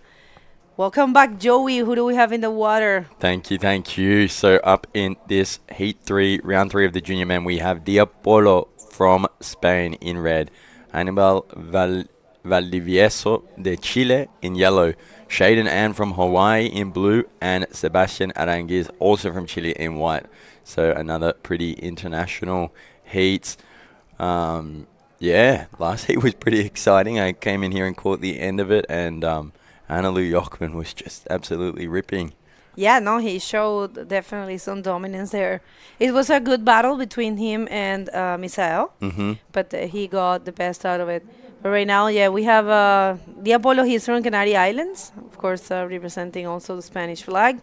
But that's why you have España, Canarias right there. And Aníbal Valdivieso is from here, from Iquique, and he has the wild card. Como pueden ver, gente, vi un comentario de alguien que decía que los wildcards no se lo dan a los nacionales y disculpa, pero hay dos chilenos con wildcard en este evento. Está Paloma Freigen y está Aníbal Valdivieso. Entonces, sí, los wildcards se los pueden dar a los nacionales. Cualquier persona puede poner una solicitud de wildcard, solamente que se estudian las solicitudes y se le dan también a las personas que cumplen con los requisitos. Entonces, es importante que tengan eso en mente. Los wildcards son... Después les voy a contar un poquito la diferencia. Pero ahora tenemos Aníbal el wildcard y un buen rolo primera sección y intentó una 360 en un lugar muy peligroso. Uy, cuidado, ahí hay muchas rocas, pero casi cayó este 360, pero el rolo fue lindo. Muy lindo. Sí, no, y él es de aquí, entonces se conoce bastante bien la ola, muy bien ahí el trabajo, empezando fuerte, que es lo que se quiere, tratar de marcar dos olas, aunque sean medianas, en el comienzo del hit. Esta ola de aquí, bien por Aníbal Valdivieso, un rolo redondito hecho en la parte crítica de la ola, ahí como que quiso hacer otro y arriesgó un poquito con ese giro 360, que quedó ahí en un área con piedras, pero supo manejarse bien, supo salir rápido de esa área. Yeah, that was the opening wave for this heat, and yeah, we were just talking a little bit about the wild cards that have been given out, and they're able to be applied for if you can meet the requirements, and that means you start straight in the main event if you have a wild card. There is another wave ridden by Sebastian Aranguiz, the other Chilean in this heat. Gets a lot smaller roll out through kind of a messy section, but lands it nonetheless, and that will be the first scoring wave for him, coming in at a 3.25. That's right, good times here. This is the junior men division, and in an elimination round, only first and second will be advancing. Only first and second. And we just saw very good performances in the previous heats. Remember, this is a full elimination, and we will continue with the women. After this is a full women and men day heats, and we have Clara Pontes, Pamela Bowren from South Africa, Joanna Shanker and Francis Saoto in the first heat. We have Neymar Carvalho, Ebony Shell, and Valentina Diaz and Teresa Padrella in the second heat. They're battling for only 2 spots in each heat. So we will have a couple of upsets for sure there. Big names facing each other in the repechage round for the women. Yeah, it's going to be pretty exciting, and already there's a few focused women out there in the athlete zone getting ready for it. I just had a little chat to Clara and to Pam, and they're both in the same heat, and we're kind of focused, but at the same time kind of joking around with each other about being in the same heat. And so yeah, it's going to be really exciting to watch, and really nail biting those repechage heats as well, because everyone just wants to keep going through to the next rounds. For sure. So we have the first one for the Hawaiian, Shaden Anon, who was watching closely the performance of his fellow countryman, Analu Yorman, in the previous heat. And he just goes for the safe roll, good maneuver, and that's going to grant him something to start things off, which is important. Already, we have already 7 minutes gone. So it's important to try to throw some points. And here's a replay of this one, and I'm pretty interested to see the difference in score between this and the first roll, because he draws a really nice line and gets a round roll there. Probably not as critical as a section, but he did get a little cover up, and so yeah, it ended up coming out slightly higher than that roll of Hannibal Valdivieso. And so Shaden Anon with the best wave so far, with only 3 waves caught in this heat. Diapolo sitting out there in first priority, and Dia has been free surfing so much. I think nearly every time I've checked it, he's either been out there or just kicking a football around waiting for the tide to change it. So he's making the most of his trip over here to South America and surfing as much as possible. That's perfect. That's how it has to be done. Te está diciendo Joey comentando que Dia ha estado surfeando todos los días aquí como loco y ahí va, no logra conectar, pero está bien, está aprovechando muy bien su viaje. Eso es lo que se quiere, ¿no? Uno viaja para el otro lado del mundo y lo que uno quiere es solo surfear. Surfear como sea, como te toque, con viento, marea baja, marea llena, lo que sea. Y más aquí en Iquique, que de verdad puedes surfear todo el día. Y de verdad te puedes parar al frente de las olas y puedes decir, a ver, ¿qué me provoca surfear? Voy a surfear de derecha, voy a surfear de izquierda. Ves las mareas y ves que puede estar mejor. Hay una gran variedad de olas acá. Bueno, vamos a mandar un saludo a las personas que están sintonizando. Veo a María Freitas, que está por Seba. Veo a Giovanni Venegas, también por Seba. Marcelo Pedro. Oi, Marcelo, tudo bem? Obrigada pela asistencia. A Radical Waves, gracias por siempre estar con nosotros. Alicia, que también está sintonizando por día. Sintonicen ahí, solo tienen que escanear ese código y se conectan con nosotros. Tenemos a Carla Aranguis, que seguramente es familia de Sebastián Aranguis. María Ernestina. Tenemos a Cris Araujo, que está por Brasil. Joao Foca. A lot of people, thank you. Up and riding on that left, we have Annabelle going for his second wave, and again gets another clean roll through, which will be a nice backup score for him. Following him up again on the left, Sebastian Aranguiz, also landing a roll, and I believe we had a rider go right. It could have been a Hawaiian potentially. I didn't quite catch it, but we will see any second who went that right, and we'll find out what they got. But yeah, Diapolo still sitting there with not a scoring wave under his belt yet, and so he will be looking for one of them as well. But yeah, it did look like both Dia and Hannibal went a wave in that exchange, and Hannibal coming out on top with that roll. Here we see it again. Ahí la repetición del último de Aníbal Valdivieso, el wildcard para esta división iquiqueño que se lo ganó. Y recibe, ahí esta es la última de Diapolo, que es la mejor, perdón, no, disculpen, ese era Sebastián Aranguiz. And one more wave here for the Hawaiian. He's trying to go for the barrels and just tries to flip on that one and actually completes it. Goes for a spin and we'll see how much he gets. Así que vamos a seguir con los saludos. Veo a Mauro Bolaños. Oh, Maurito, son buenos competidores. Take us through the replay. Here's his replay from Shaden, and look at him setting a really nice, clean line there, just leaning into this barrel and tucking into it so nicely. Coming out with a lot of speed, and he stalls here, waits for this section, and gets a real nice projected ARS around straight into a reverse spin here. Look at that. Some really tight and technical surfing there from the Hawaiian. And yeah, he'll be happy with that one. We'll see what the judges have to award it. All right, so we are waiting for those scores. We are going to throw it to Lucas and the winner of the last heat for the interview. Go ahead, Lucas. Thanks, Bag. I'm here with Analu. Analu, you told me that this wave is pretty much like the one you surf at home. It's just a Chilean version of it. You just got the second highest total score off the comp. How does that feel for you? It feels great. Yeah, I really like this wave. It's fun, and you know, I'm just having fun out there. So yeah. So this is your first time competing in the World Tour. I've seen Analu for the first time. How did you end up here? Let us know.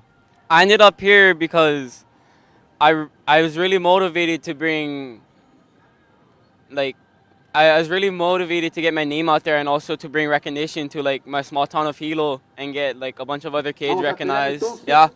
And how do you feel now after the first heats, getting good results, pumped up, confidence? How is that for you? I feel like more calm now, and I feel more confident in doing my tricks, and yeah. So send a message for people watching you back in Hawaii, Big Island. Aloha, boys! I'm doing this for you guys. Shout out to Tono, Samoa, it's my good friend, Keanu Kim, Manase, Koi, yup.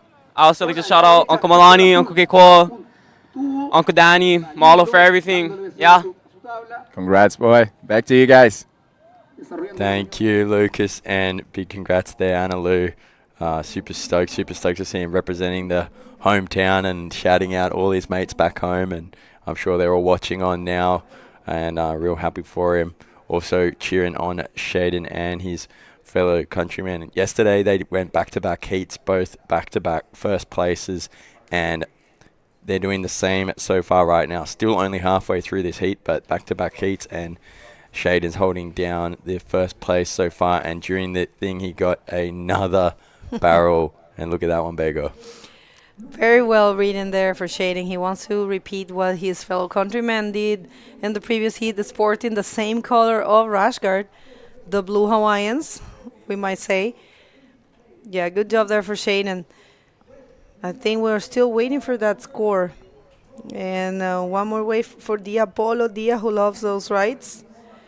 I got word that he's not going to Antofagasta because he doesn't like the left. So he rather goes back home. The Apollo right there. Good job. Double rolling. So do you know exactly which island the Apollo is from? Is he from Gran Canaria as well? Or he is from Lanzarote. Lanzarote. Thank you, Danny. Good to have a Canarian close. Lanzarote. I don't know much about the waves there, but probably there's some good rights there, the way Diaz been surfing. And you see he got that roll, caught a little bit on top, but managed to kick back into it. And then he gets to this next section a bit late, still pushes around in the whitewash. And that has counted as one of his scoring waves as a 3.5. So he's still sitting in third position, looking for a 5.3 to make it into one of those positions that will be advancing to the next round. And Shaden and Hannibal Valdivieso are holding down that spot. Speaking of the man, the wild card himself, taking off on a right, which is different to his tactics so far. He's got his scores both off those left rolls and wasn't able to get that forward spin around, kind of ran out of juice a little bit in between that first and second section, which can definitely happen here. It's important that you pick the right line and have a really good read on the wave, because sometimes it comes from a really fast first section and just continues at a fast speed all the way through to the second section, and other times it slows down a bit. So reading and wave selection are all very important skills to be used out here. But up and riding now. Vamos a ver el chico que viene desde el Quisco. Gracias, ahí recibí un poquito de información de Sebastián Aranguis. Parece que representa el club Mar Deportes y Sanación de los Vilos. Qué bien. Estoy ahí. Aquí hay unos circuitos regionales que están muy, muy buenos. Y tú como competidor tienes que seleccionar algunas veces. Algunos competidores tienen familia en diferentes regiones de Chile o vienen de una región y viven en otra, pero definitivamente tienen que seleccionar cuál región van a representar, y probablemente no puedes correr dos circuitos regionales al mismo tiempo, ¿no? O si lo haces, no sé muy bien cómo es, pero creo que no puedes, que tienes que simplemente seleccionar uno de los dos. Replay for the last of the heat. The leader, Shaden Hanna, 6.75. Is that one, right? Great job there for the Hawaiian, just showing some skills. And he said he was motivated to come here to travel, just get out of Hawaii for a little bit, and because he thinks this place favors him, this type of waves. You know, they have waves like that in Hawaii, so definitely feeling comfortable. Yeah, it seems like that's a bit of a common theme. Chatting to Analu in his interview after the heat he won yesterday, he was saying that how similar the waves were and how much at home they have all these volcanic reefs just all over Hawaii, being basically a series of volcano islands. And yeah, plenty of reefs. much similar to what we have here with the geology in Iquique. And that was Hannibal trying again on one of those left rolls, but getting to the lip pretty late, and the section didn't offer him that much projection, so not able to ride out of that one. Gracias, Giovanni Venegas. Estoy leyendo justo ahora los comentarios. Tuve un poquito de información sobre Seba, que sí que compite el circuito de la cuarta región y que está ahora mismo en segundo lugar en esta división. Es bueno saber todas estas cosas y comentarles al mundo eso, que Chile está buscando siempre proliferar el deporte del bodyboard con muy buenos representantes a lo largo de Chile. Había una persona conectada del EU que había leído yo. Vi que estaba Pablito Yáñez, un gran juez, un gran amigo también, creo, ariqueño, que vive en Santiago, también bodyboarder. Estuve tratando de darle saludos a todos, pero es un poco difícil. Está Gadiel Martel, gran competidor canario, Carlos Gutiérrez de Antofagasta, tenemos a Edilia García, tenemos a, bueno, Radical Waves ya lo mencionamos, Pedro Romero, que va por Perú, y bueno, Captain Shane. Up and riding Hannibal again with another roll, but unable to come through that one either. Still sticking to the same tactic though. It's working for him so far, and so he's just trying to build on that 5 and the 4 that he has at the moment. Just keep going away at it. We've seen it work for so many other competitors today, just getting those big rolls on that left section, even big flips, as we saw Alexandra Rinder earlier today with the highest heat scoring total on those lefts. So yeah, From the event, I believe. Of the event, yeah, you're right. I have to double check the stats. But yeah, I believe Alexandra Rinder, she got the highest score of the event. Aquí viene el chico que representa a Mar Deportiza Nación de la cuarta región de Chile, Sebastián Aranguis. Buena ola, doble rolo. No tan grande, pero él necesita cambiar un poquito sus scores. Está buscando un 5,15. Realmente no es tan difícil. Vamos a ver qué piensan los jueces de eso. Recordando que nuestra visión, al igual que la de ustedes, es una visión amplificada de la realidad. Los jueces tienen la visión completa, panorámica del área, y ellos conocen cuáles son las olas con más potencial y lo que pueden hacer y lo que se puede esperar. Una ola más de el iquiqueño. Entra un poquito en el tubo, conecta un rolo. No es tampoco de las olas más grandes, pero está bien surfeada. El iquiqueño Aníbal Valdivieso, que es nuestro wildcard, está buscando un 4.01 para tomar esa segunda posición. Pero atención, Sebastián Aranguis lograba la nota. Logró 5,15 y se posiciona en zona de clasificación con esta última ola. Gets a nice little roll out of that first section. Get pretty sneaky just under the lip, and this one got to it a bit late and had to force through it, but that is a 2-roll combination, which definitely improved from his 3.25 all the way up to a 5.15, but I think this one's going to score pretty well as well. He comes out of a nice little barrel and manages to get a roll in, and then a second roll he really forces over, still lands it, and kind of confidently rides up towards those rocks there, ducking out just in time. So we'll see if that improves Hannibal's situation, and it does, bringing him back to second position. So lots of situations changes going on here in the last minute or so, and Sebastian jumped into second, but now Hannibal has taken that back from him with a 4.9 for that barrel roll combination. So fighting back the wild card. Muy buen intercambio entre los chilenos, que Sebastián Aranguis había logrado la nota para posicionarse dentro de la zona de clasificación, posicionarse segundo, pero inmediatamente Aníbal, que tomó esa izquierda, logró un 4.90 y le quitó la segunda posición, pero todavía hay opción para ellos. Estamos en 4 minutos y medio y Sebastián busca atención, una ola muy buena para el hawaiano, que está en la primera posición fuerte en este hit. Shaden Anon dando mucho de qué hablar. Imagínate, dos backflips en esa ola. Así que vamos a ver. That was a nice wave actually for Shaden. I believe he might be changing the 5.75 and getting highest score and just putting everyone in a tough situation. And you know, that's what you want to do if you're first. That's actually the task. Yeah, make the situation just tougher and tougher, and he's doing it pretty well, just keeping consistent with his scores and bettering them over and over again. And yeah, now look what the second place was needing. I forget what they're needing. It's changed already because he's just been awarded another 6.75. Now for the second place to take the lead, they're looking for an 8.5. So it is looking like these Hawaiians are going to go back-to-back heats, back-to-back wins once again, 2 days in a row, with Shaden Anon just demonstrating complete control over these rights and complete control over his moves, even getting a bit more technical with those flip ARSs and, yeah, really just bringing them around. And, yeah, 2-on-1 wave. We haven't seen many of them all event, so it's pretty good riding for the young Hawaiian. Very complete. So definitely showing some skills. 6.75. He has the same scores, double 6.75 for Shaden Anon. So definitely proving that he has some skills and some good reading of this wave. One more for Diapolo. Diapolo entra un poco en ese tubo. Vamos a busca un backflip, lo completa. Él está en cuarto. Necesita un 6,20 y parece que le gustó esa ola. Vamos a ver si eso logra ser un 6,20. 6,20 busca el canario para tomar esa segunda posición y la posibilidad de avanzar y seguir compitiendo. Porque esta es una ronda de eliminación. La que viene va a ser de no eliminación. Hoy se va a llevar a cabo esa. Después de acá nos falta un hit en esta ronda.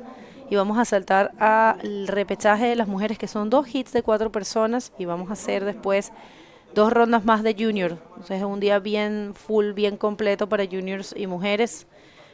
Y claro, estamos tratando de aprovechar todas las condiciones. Está bonita la punta 2. Está en un día de estos, como yo siempre, como decía antes más temprano, de estos días que está así y me quedo 4 horas en el agua. Sí. Y lo bueno que no hay sol también, porque el sol de Iquique es fuerte, entonces algunas veces te saca el sol. Tú quieres seguir surfeando, pero estás un poco quemado así y el sol te saca. Pero hoy hay un día ya prácticamente de invierno, ya se siente bien. El clima cambió esta semana en Chile. De hecho, la parte central y sur están bien, bien frías. Así que ya estamos con un poquito más de frío. And here's that replay, taking off as deep as you can, just coming through that barrel and then setting up a nice line to get a backflip there. And we are still waiting on those scores, but I'm sure there are many Canarians holding their breath right now to see if Dia can take the lead. It was a nice wave, and he was pretty happy with it himself. So with just a minute left, we'll see if any situations do change again. But for now, it is still looking like Shaden Anon has this heat in the palm of his hand. And with a minute left, it doesn't look like anyone is changing that.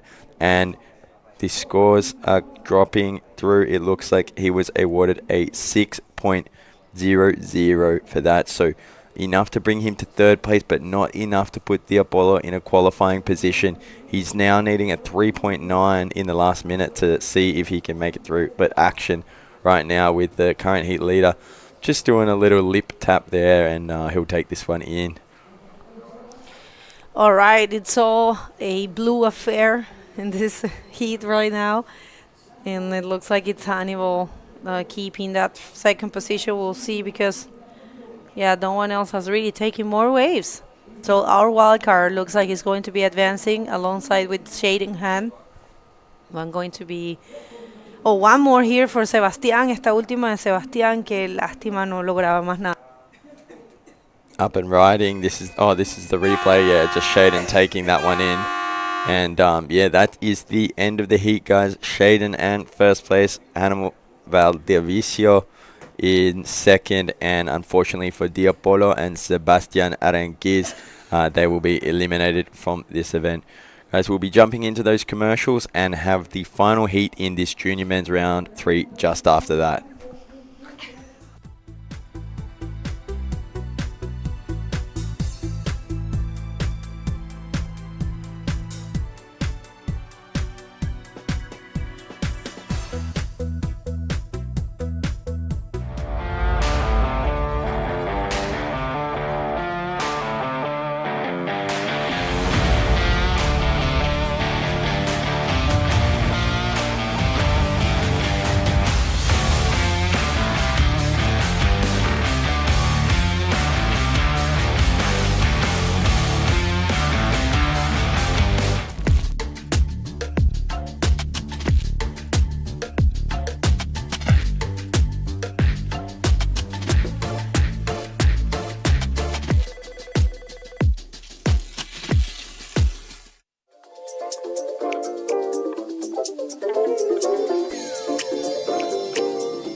Hey guys, welcome back. Here we are at round 3, heat 4 of the Pro Junior Men at the Iquique Bodyboard Pro, and I'm back with Lucas in the booth. How is it going? It's going amazing. The Pro Juniors are just putting on a show as always, and now we're jumping in the water for the 4th heat of this round, and we will see 2 Chileans and 2 Peruvians. That's going to be Bastian Venegas, Agustin Diaz, Luis Esteban Bravo, and Lionel Quispe.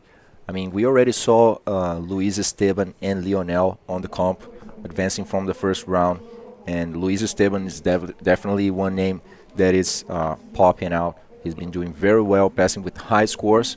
So 25-minute heat and 12 wave limits, which these guys are not fighting much because in these heats they are getting closer to that. And yeah, no wave surfed so far. We have good conditions here in La Punta Dos today. The swell dropped a little bit from the previous days, but thankfully the wind also did. Let's see, Bastian Venegas just coming to a ride, scooping into a quick barrel and looking for another section, and he's building some speed to do that roll and a good maneuver with the barrel and a roll to close out that section. Good way for Bastian.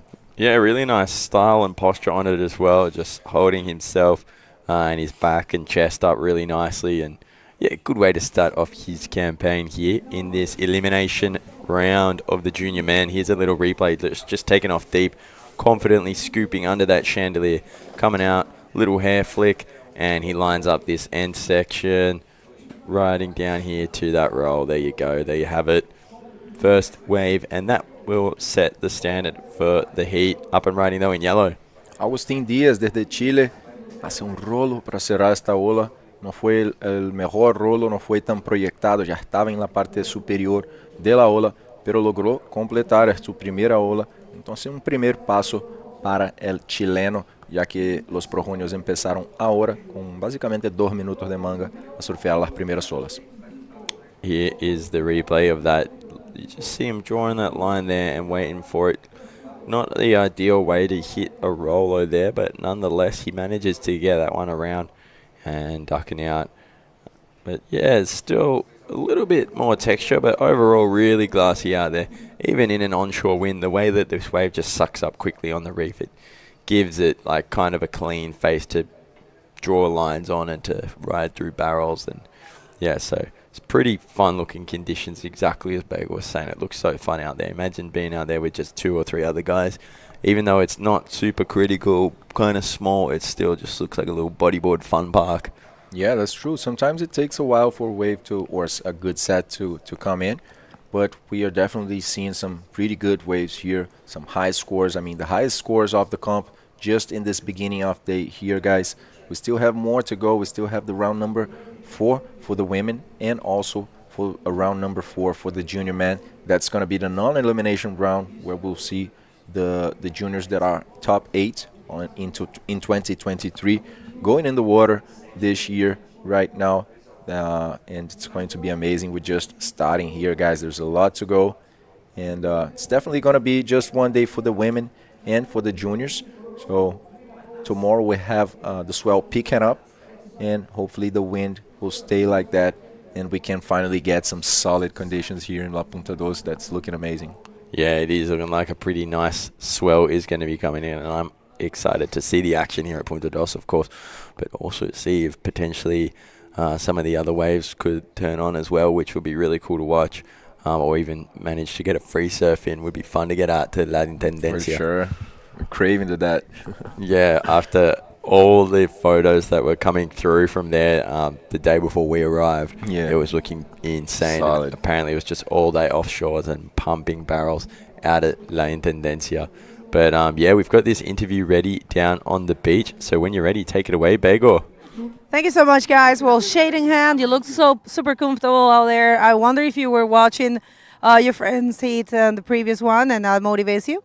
Yeah, it motivated me just to see a Hawaiian before me go and kill it, rip it. Yeah, he was getting some good waves, so I just wanted to compete with him. And yeah, hopefully both of us advance to the finals. Comparing from yesterday, what can you tell us about the conditions today? Oh, today is way better. Yesterday was a little bit tricky, still fun, but today's, I would say, is a good day. Right, you want to say something to someone back home, sorry? Thank you, family and friends, for watching, tuning in. thank you for supporting me, and yeah, thank you guys. All right, congratulations and best of luck for the rest of the competition. Back to you guys. Thanks, Bagel. Yeah, just one more Hawaiian there, showing off in the comp. Good job by Shaden. These guys are just advancing further and further away, and for sure will give some work to the top-seeded athletes on the next round as they just enter right now, and finally will meet the guys that have been doing very well in the last year since they just recently popped up in the tour. I mean, Analu is just his first time ever in an event of the World Tour. He told me that he's just competing. He have been just competing just in local events there back in Big Island, and he said that he was feeling that it was about time to try and put his name in the World Tour and make use of this Pro Junior division here in Iquique. And he actually said that this wave is pretty like the one that he surfs there. He's very used to reef breaks, and also Shaden just showing the same thing in this last heat. So probably the Hawaiians are very happy and watching at home. So big shout out to everyone at Big Island cheering for these guys. Yeah, for sure. There you have him walking up there, ready to get refocused for a potential later round in the day, and it was just high-fiving Clara there, who'll be coming into the women's repechage just after this, which will be a pretty eventful heat with also with Pam Barron from South Africa, Joanna Shanker from Portugal, and Francis Aoto from Brazil. So an international and exciting looking heat, but up and riding now, Lionel Quispe. Nice rolo. Yeah, just a quick wave for Lionel. Una ola muy rápida para Lionel Quispe desde Perú. Su primer ola en verdad en esta manga, y ahora viene Bastian Venegas en una ola que parece muy buena, que se alarga en el riff de punta 2, hace un bottom turn extendido y un rolo para cerrar esta ola. Logra completar la maniobra ali bien cerca de las piedras. Bastian, que ya tiene un 5.25 y seguramente con esta ola va a saltar adelante y más distante de los otros competidores. Here we have the rider in blue hitting a really nice section and looking for a combo, but not able to pick up enough speed to get through, and it looks like he was kind of getting dragged a little bit along the reef just there. That was Luis Esteban Bravo from Peru. I believe these guys are all come from around Explosivos. Explosivos, the name of the wave? Yeah, that's the same place as Pirpo. Yeah. Near Lima, and they're all spending a lot of time training in the beach breaks there that offer ramps all the time. As you can tell by the way they hit those lips, they're pretty accustomed to launching off these ramps. And look at that beautiful bottom turn around that section. Gets a critical roll just there and lands quite nicely. Bastian Venegas de Chile, y eso va a ser su mejor ola de esta manga. Aquí tenemos otro replay del peruano Luis Esteban Bravo, y también un lindo rolo con una sección muy definida, y eso es lo que están buscando los jueces, estas secciones muy definidas y para potencial para proyectar de la sección. Sí, y uno viene desde de la primera parte de la ola con bastante velocidad, ¿no? Y así que la ola hace un bow, puede hacer una maniobra, pero también una izquierda, aquí en este caso para Agustín Díaz, un gran ARS, en verdad, una ola con un buen tamaño, logra completar con facilidad esta ola, muy buena ola para Agustín, diría que talvez a lo mejor la mejor de la manga hasta ahora, está saliendo un 6.5, es lo que logró Agustín con esta ola, y somado con un 3 puntos que tiene como score de respaldo, se queda en la segunda posición y necesita 4.75 para tomar la lideranza de Bastian Venegas. Sí, ahora los dos chilenos son en las primeras posiciones y los dos peruanos con solo una ola cada uno. Entonces los dos están buscando otra ola para estar su backup score, y solo necesitan 4.76 y 5.66. Entonces no es tanto, es muy posible para cambiar la situación. Entonces todavía con una manga competitiva. Just having some Cielo water. Thank you very much, Cielo. Muchas gracias, Cielo, por hidratarnos here aquí en este evento. También muchas gracias a Irizo Surf Brand, Universidad Santo Tomás, Hotel Ibis. Remember that if there's travel, there's Ibis, guys. Sofri también, muchas gracias por patrocinarnos aquí y especialmente a la ilustre municipalidad de Iquique y también la Cormudep. Muchas gracias por una vez más realizar este evento increíble que atrae tantos atletas desde todo el mundo. Tenemos 16 nacionalidades aquí, Joey.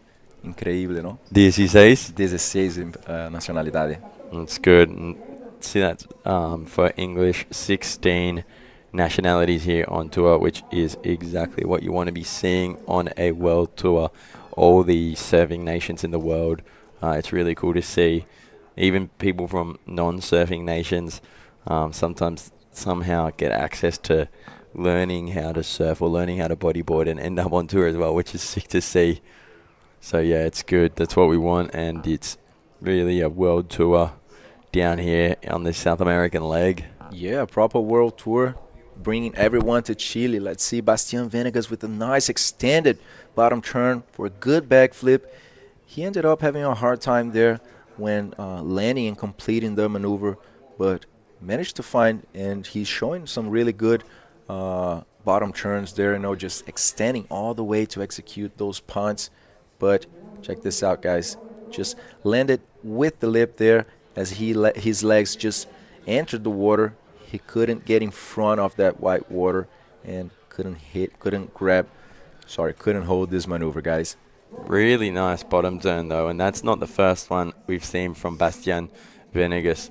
Drawing really nice lines, just dipping his shoulder down but not letting any drops of water get out of place. And yeah, surfing really well, the young Chileno, sitting there in first position, and that backflip would have probably added to his score as well if he had landed it. If he had got it round, he got really close, he spun it around, but yeah, just too heavy on the nose there.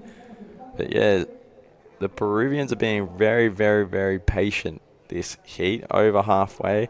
And Luis Esteban Bravo sitting in first priority, just waiting for that right-hander that we know he's really comfortable on those rides. Lefts too, he's a really talented young rider, but he's, exhibiting some maturity and patience. And here's a replay of that, exactly what I was talking about. That bottom turn was just super nice and drawn out. That was the first one, of his first roll. But surfing really well, Bastian. Yeah, just surfing really good and now in first position.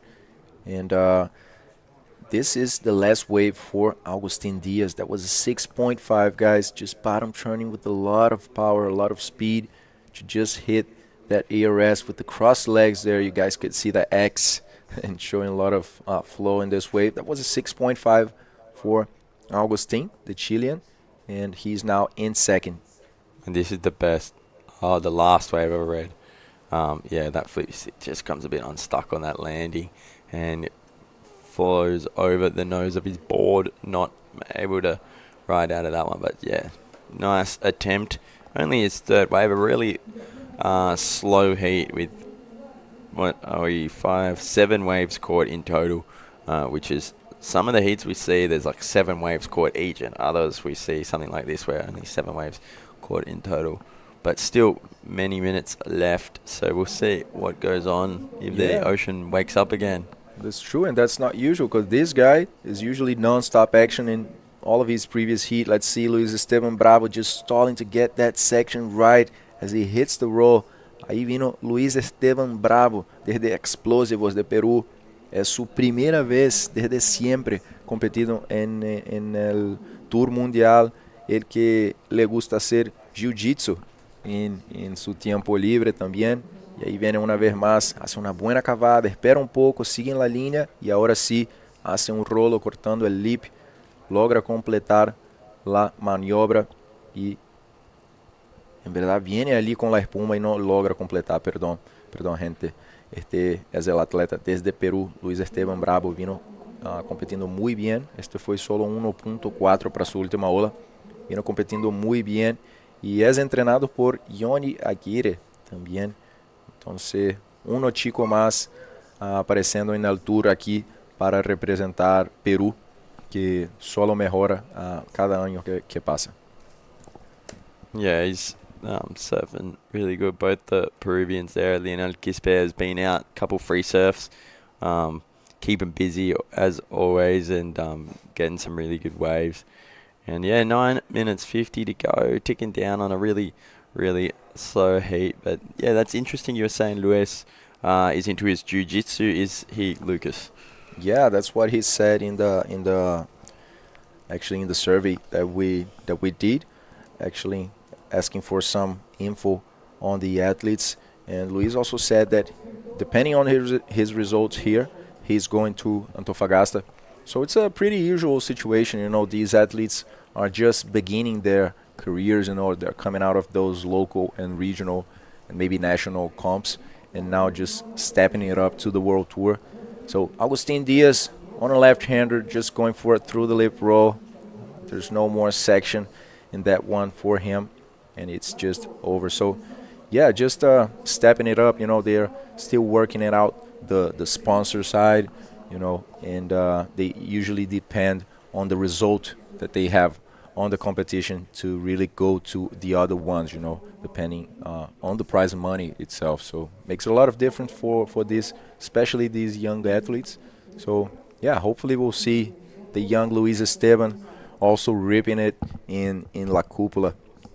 Yeah, that would be really cool. See how they go in La Cúpula, which can be a real racy and rampy left, which is a real interesting wave to watch. But here we have Lionel Quispe using that priority that he's held for nearly the whole heat and gets a roll, looking around for that second one, which would have been pretty vital to his situation at the moment. He really, really needs a score higher than a 5.26, but unfortunately for him, not managing to get there. And there you have the ladies who are in the next heat there from right to left. Joanna Shanker in blue, Pam Bowren in yellow, Clara Pontes sitting down in red, and that's Francis Aoto in white, having a look at the waves there. And this is going to be a pretty exciting heat as well, which I'm pretty keen to watch. This is looking epic. Bastian Venegas que viene, passa por dentro de bonito tubo, a ver si logra sair. Ele sale. Buena ola de Bastian. Solo un tubo para acabar con esta, y viene un 4.6. Here we have Luis with a nice ARS, surprisingly projected. I didn't expect he'd be able to get his body out of the water on a wave of that size, and he did, but not able to spin it around. Unfortunately, still no backup score for Luis Esteban Bravo. Just a 1.4 he's looking to get rid of. And here we have Lionel, after being patient all heat, now starting to get busy. Gets a nice roll there, but Lionel is looking for a 5.26, and he is going to have to get something a bit better than that if he wants to change his situation and keeps his hopes and dreams alive here in Iquique. That's it, Joey. Entonces, gente, vamos a empezar la ronda femenina. Ya después de esta manga, vamos a tener Clara Pontes, Pamela Bowden, pero ahora mismo Lionel Quispe desde Explosivos también es un compañero de entreno de Luis Esteban, en verdad, y están los dos amigos juntos ahí desde Perú. Agustín Díaz en una izquierda sigue con un rolo y un tubito después, y eso fue todo para Agustín, que busca cambiar un 3.5, busca 4.75 para ir a la primeira posição.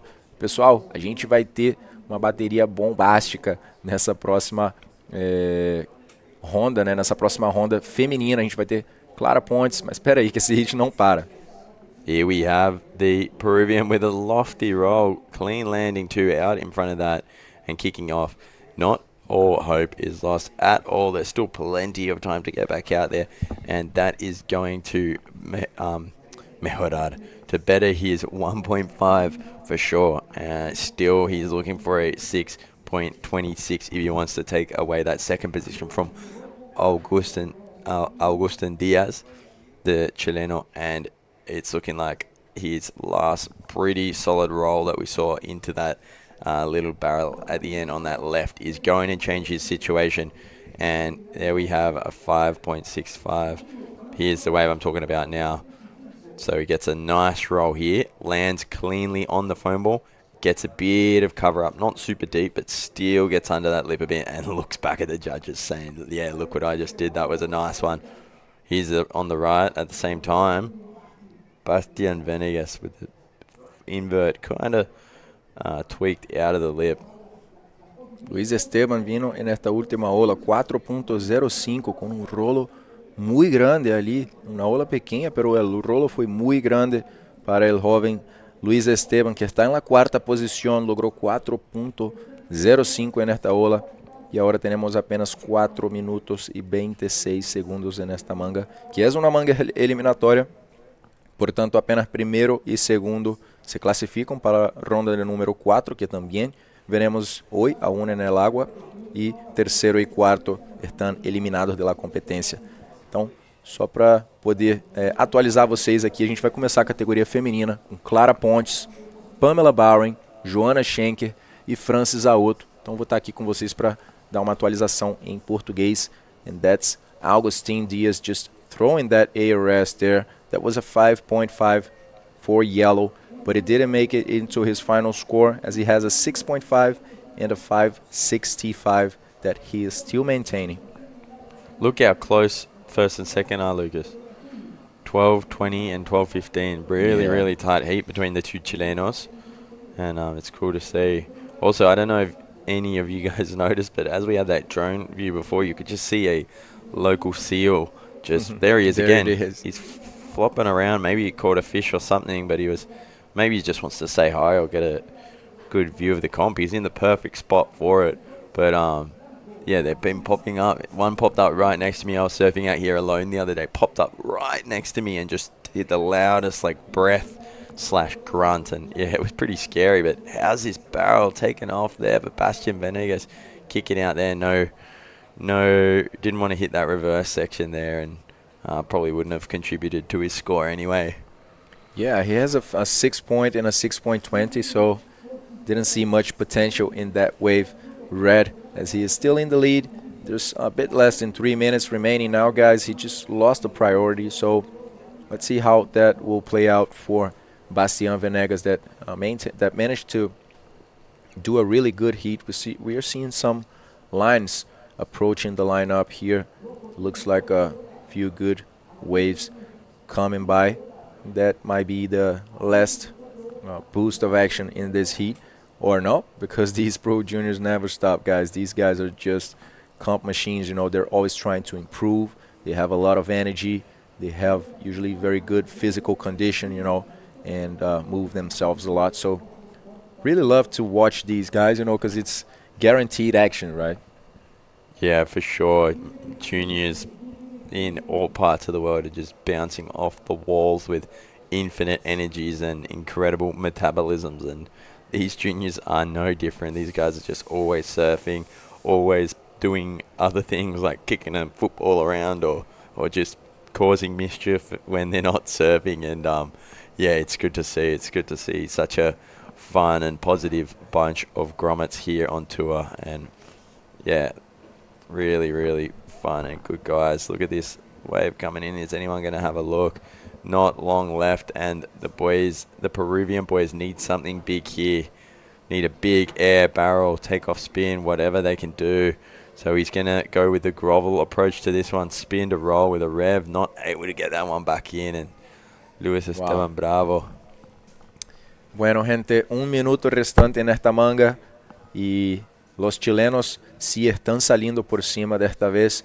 Bastian Venegas y Agustín Díaz en primero y segundo, respectivamente, con dos scores muy apretados, 12.20, 12.15. Y por otro lado, los peruanos Lionel y Luis Esteban, que son compañeros de entreno, entrenan siempre en explosivos. A ver, Lionel ahora, que necesita 7.4, hace un rolo, pero no logra seguir en esta ola. Y yo diría que esta fue la última oportunidad para los peruanos. And taking off deep, Bastian Venegas, the man with the clean line, and again using that line to the best of his ability, pushing out the front of that barrel. Won't be adding to his scoring waves, but he has surfed this heat really well, really cleanly, with a lot of composure, and impressive to see the level of riding from these young guys. Only 4 seconds on the clock left. It's looking like Lionel is going to have a crack. I'm not sure if this wave is going to be counted, but I'll commentate it anyway. With a lot of speed, just going into that dry section and getting closed down on. Unfortunately for Lionel, he will not be passing through this heat. Yeah, so the Peruvians actually couldn't keep up with the Chileans in here. We saw Bastian and Agustin in this case, leader of the heat. Actually, we are waiting for a few scores, guys, just before we call that commercial break. Let's check this once more as the judges are asking for a few replays to reevaluate these waves and let go and let out those final scores. But for now, it's Agustin Diaz in the first position and Bastian Venegas in second position. So let's see if blue and white will have an opportunity. I don't think so, because Lionel's wave is just what we are missing, and it's that he needs a 7.10, guys.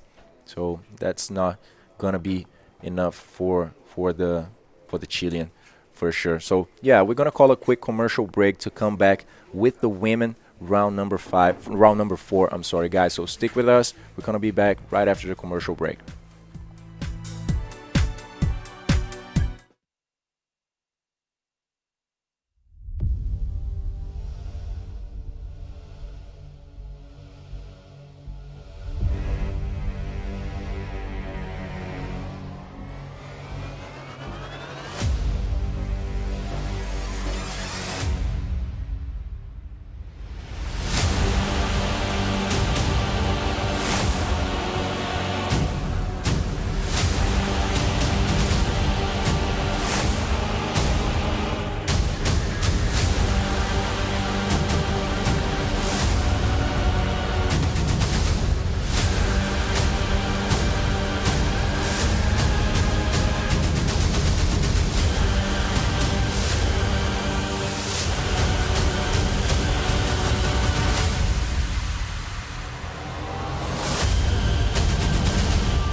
Welcome back, ladies and gentlemen. We just finished the round number 3 here for the junior division here in the Iquique Bodyboard Pro, and now we are skipping to the round number 4 for the ladies, for the women. Welcome back, Bago.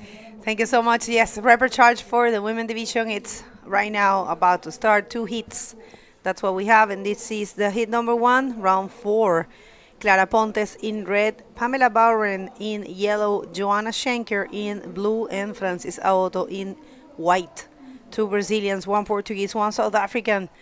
Very tough heat. All of these ladies have a lot of level of bodyboarding, and it's going to be difficult to see 2 of them leaving competition, because this is a full elimination round where only first and second will advance. They have 25 minutes and they have the possibility of take 12 waves. And we have a classy day. I'm thinking I'm going to go surfing when this event is over. It's called for the day. Are you going to go surfing? For sure. Just waiting for it. But yeah, there's still a lot of action here as we are just watering a little bit and also passing it through to everyone watching at home. Então, pessoal, vou falar um pouquinho de português aqui nessa bateria para trazer todas as atualizações, né? Quem estiver assistindo, a Joanna Shanker lá de Portugal, né? A campeã mundial de Portugal de 2017. Vem Pamela Bauren nessa onda, mas acaba não achando nada. E também teremos Clara Pontes e Francis Aoto. Aí vem a Clarinha na primeira onda, faz um invertido na esquerda, né? Foi uma onda bem pequena, não parece ter muito potencial. 2.25. First one for Francis Aoto right here, and that's probably the best out of that wave exchange. Francis Aoto double rolling there. Good call. That's what you need to do. You need to mark the difference with the rest of the competitors, comparing for with the other 2 waves. And one more for Pamela Bauren, but it looks like this one is a 1.70 because that's what it's showing. It was a very good roll, actually, but it looks like, is she able to hold that one? Tough landing, huh? Yeah, actually, Ooh. this is a different one. We're waiting for scores. I believe all the athletes have taken waves. Oh, yeah, because we were on a commercial break, so we were watching the replays. So, all right, so scores are starting to drop. It's a 6.5 for Francis Saoto in the first wave, actually accurate, because it was really explosive. I enjoyed very much of the performance. And a 4 for the last wave of Pamela Bauren, holding the second position right now. Então tivemos agora as primeiras notas dessa bateria começando a sair. A melhor delas, por enquanto, foi da Francis Saoto, lá de Guaratuba. 6,5 naquela onda, com um rolo logo na primeira sessão. Depois fazendo também um rolo cortando o lip com bastante pressão ali para finalizar aquela onda. Garantiu a liderança para a Francis até agora com apenas essa onda surfada. E em segundo vem a sul-africana, a Pamela Bauren, que teve um 1, que foi uma tentativa logo no início da bateria. Mas logo depois a Pamela já veio para mais uma e conseguiu 4 pontos. Então garante a segunda posição, enquanto a Clara Pontes está em terceiro com duas notas bem baixas, né, 2,25 e a outra de meio ponto. E a gente vê Joanna Shanker mostrando aquela estratégia que não que é sempre bem particular dela, né, esperar uma onda boa. E ela sabe, né, ela já caiu em uma bateria hoje aqui e ela sabe como o mar está provendo essas condições realmente. Então vamos ver ali, Joana está esperando como sempre, buscando uma boa e segurando a prioridade. And that's right, in a split peak situation there, we have Pamela to the left and Francis to the right. Francis not able to perform any maneuver, but I believe Pamela, she actually went for a roll. Pamela going for the safe strategy or trying to get to mid scores under her belt. And the first one, that's actually the third for Clara Pontes. Not much happening there for Clara. And Joanna Shanker still hasn't taken any wave. Joanna, it's known by waiting and choosing properly. Let's see if that pays off for her. We haven't seen. We were very, very happy to see her performing super good in Anza, the very first days of the competition in the Tagasud Bay Morocco Pro. She actually put on a show, and but she didn't do too well in Wahine. We'll see how she goes here. We have the interview ready with the winner of the last heat and Joey. So go ahead, Joey. Thank you very much, Vego. Here I am with the winner of the last heat, Agustin Diaz. Agustin, run us through that big ARS that you did during the heat. Sí, mira, me encontraba en el hit, vi una ola grande, aproveché que venía cruzadita a la izquierda, abajo, tomo la velocidad y le pego la RS para atrás. La verdad es que caí muy fuerte, me dolió el estómago, pero lo caí, lo concreté y me dio un buen puntaje. Así que nada, con todo más. Me dieron varias olas muy buenas y el hit muy bueno. Cool, cool. So Augustin was just saying that he got that real deep takeoff on the left and managed to get a really nice ramp and did a big ARS, landing quite hard on his stomach, but landing it and getting a good score for it. And you're from the Quinta Región. You want to tell us about the waves down in las olas en la región ahí? En mi región, la quinta región, yo soy de Algarrobo, son olas de arena, el banco no es muy bueno porque cuando entra la marejada o entra un poco de viento se chopea, la ola se echa a perder, entonces es muy difícil entrenar en esas condiciones.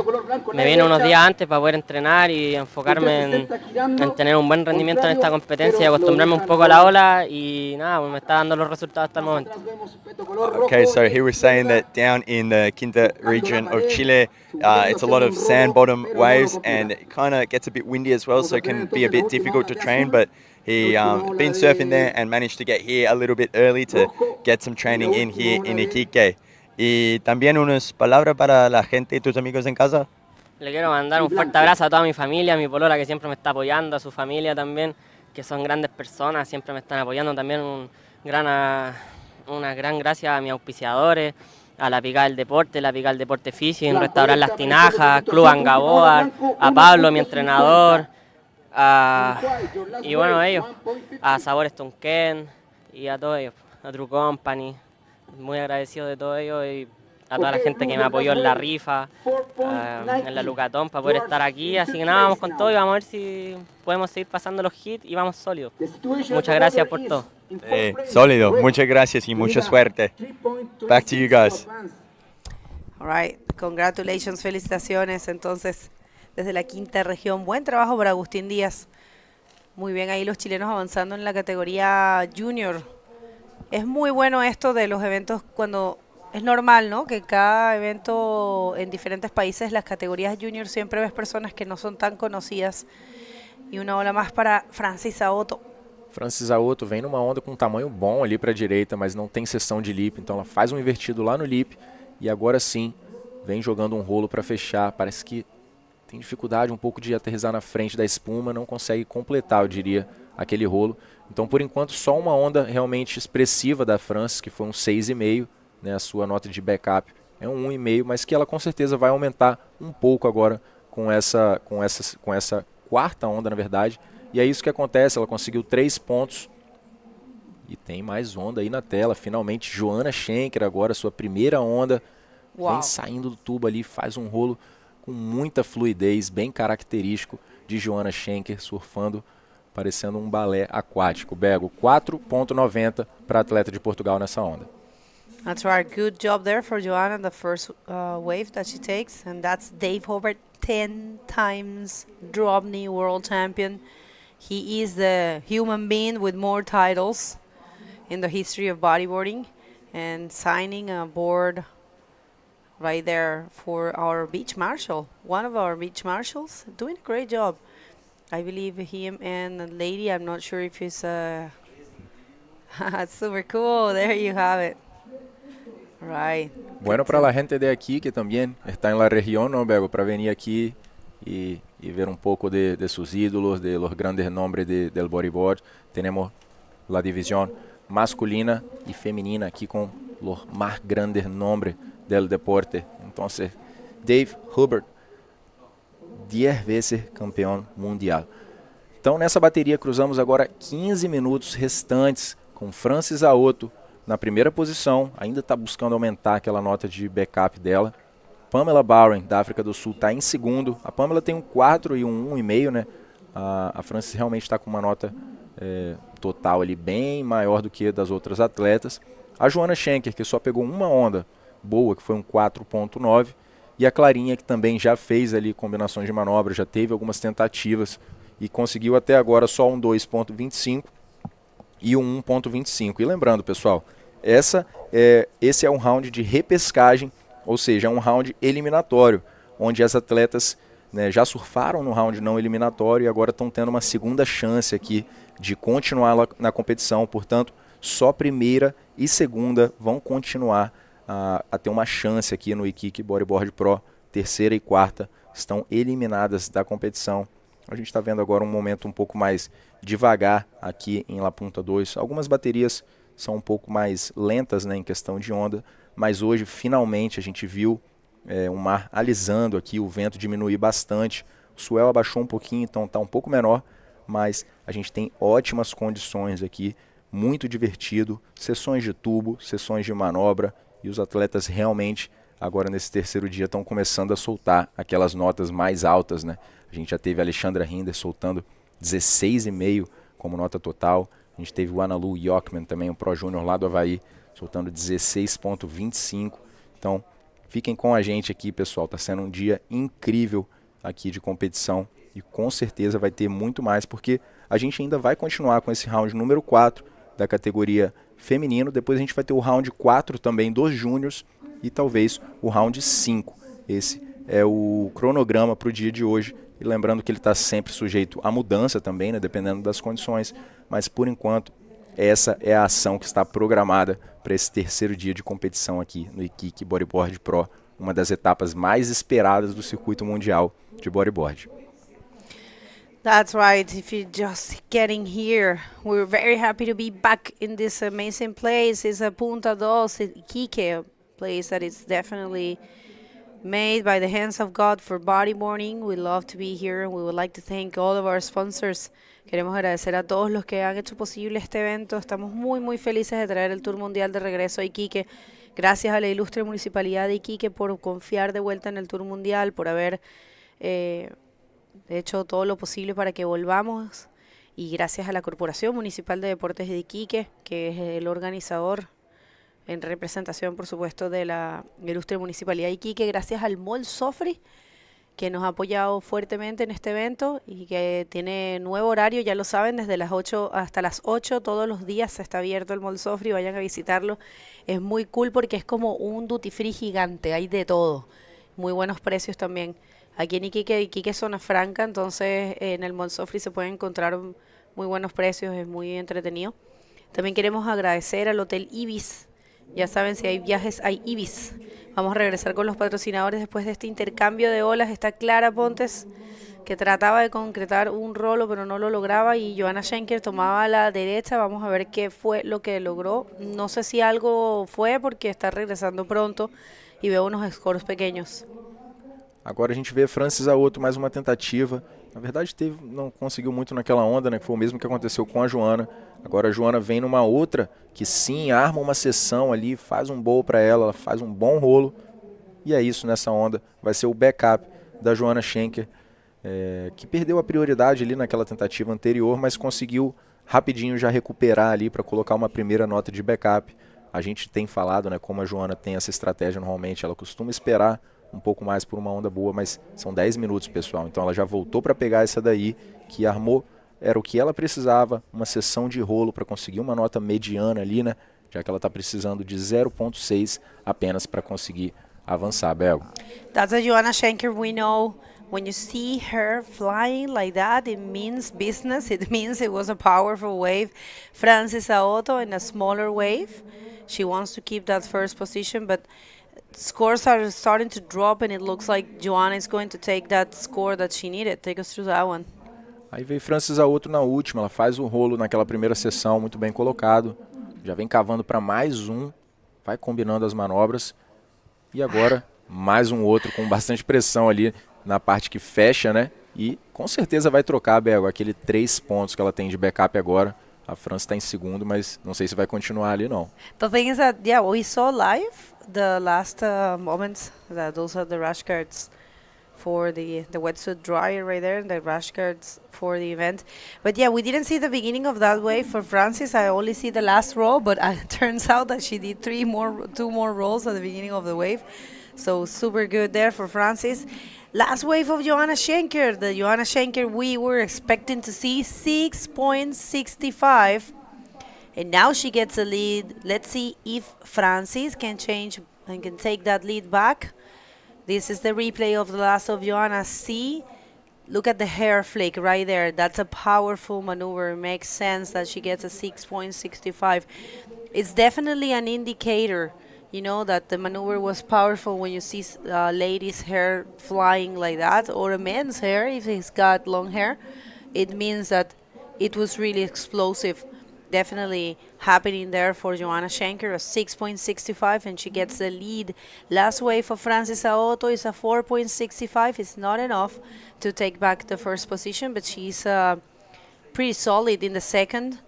Who has a difficult task, not impossible, is Pamela Bowren, looking for a 7.15 to take the possibility of keep advancing in competition. Remember, this is a Repurchase round. Only first and second will continue in competition. We'll be advancing to round number 5, where the riders coming from the non-elimination are waiting. Pamela Bowren going on a left-hander in the third position now. Goes for a nice roll, maybe one more. Just a 360 as the wave just ended. And Clara Pontes vem atrás.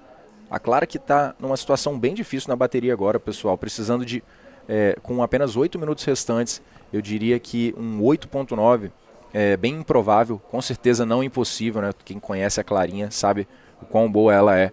Mas realmente a gente não viu ainda uma nota 8.9 até agora na competição. E já que ela tem duas notas muito baixas, vamos ver se essa onda aí vai fazer a diferença para a Clarinha. Fez um rolo ali bem na boca do tubo e depois já foi saindo, já que a onda fechou. Então a Clara tem 2.25 e 1.25, são duas notas muito baixas. Eu acho que ela vai ter que trabalhar uma de cada vez. And check this next heat, it's going to be fire, guys. Neymara Carvalho, 5 times world champion. Ebony Shell, one of the revelations of this comp, just making her 2 heats in first. And Josh DeLay as well there, that just ripped in the first heat. She will be facing Valentina Diaz and Teresa Padrella in 7 minutes from here, guys. Yeah, no, definitely these repurchase rounds are super stacked, and we have no idea who's going to be taking them. And I'm telling you this, both Pamela Bowring and Clarita Pontes, they need high scores, but you will never rule them out. Clara non-stoppable there, but yeah, not really. I mean, that was a nice roll, but it's not going to be for sure the 7.35 she needs. Let's see if she can get rid. She will be get rid, I think, of that 2.25 and just improve her total score, but still will be looking to a big score to try to get the second position. First position is quite established with Joanna, but still she can't be too comfortable. Pamela, she keeps trying. Pamela is definitely one competitor that will never give up. And one more for Joanna Shanker. Joanna Shanker vem mais uma direita com um bom rolo na primeira sessão. Parece que vai combinar mais manobras. Faz mais uma para fechar, tentando trocar um 4.9. Agora sim a gente vê a portuguesa tirando a carta da manga, né? Esperando ali, sendo bem precisa, sendo bem objetiva na sua bateria e colocando exatamente a performance que ela sabe que queria colocar. Como o mar hoje prover boas condições, pessoal. É isso que a gente vê a Joanna realmente mostrando do que ela é capaz.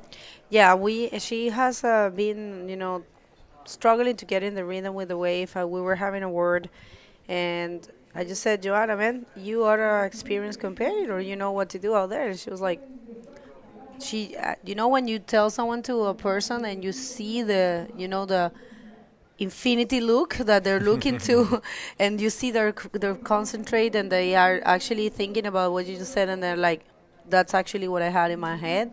So it's showing. It's definitely, I mean, she's so super experienced, and this one right here is also very experienced. Pamela Bowren looking super sharp. Nice roll to the right. It's going to go for one more. Not able to complete, but yeah, will never rule her out. She is the dream slayer, I like to call her. She actually spoiled the dream of this very person that is entering the water right now. Neymara had the chance to get her 6th title in South Africa, and Pamela didn't allow her to advance, and she did the same to Sari, and that's when Isabella took her 5th win, her 5th title. So for sure Pamela has some skills, right there to try to get that possibility of keep advancing here. But yeah, Joanna just got a 5.75, and she increased the distance. She solidified her first position right there. And 4 minutes on the clock, Francis Aoto looking for a 5.91 to get the first position. She actually was first for some time in this heat. And Pamela needing a 7.15, Clarita 7.35. We'll see how that goes for them. I don't see many waves. This happens because we are about to hit low tide here. So it's normal, less frequency of waves. We don't have a high period, so yeah, it's going to be a little bit more slow as the day goes by. Então, 3 minutos e 20 restantes agora nessa bateria. Joanna Shanker vem confirmando, né, a continuação dela na competição com essas duas ondas boas que ela tem. A última onda de 2 rolos foi um 5.75, que conseguiu fazer ela se distanciar um pouco mais da Francis, que começou bem nessa bateria, né? A Joanna, por outro lado, levou um tempo a mais para poder começar a materializar aquela performance ali.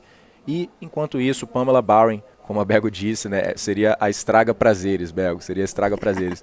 A Pamela que vem tirando o título, né, no ano passado ela tirou a oportunidade do título da Neymara lá na África do Sul. E da Sari. E da Sari também.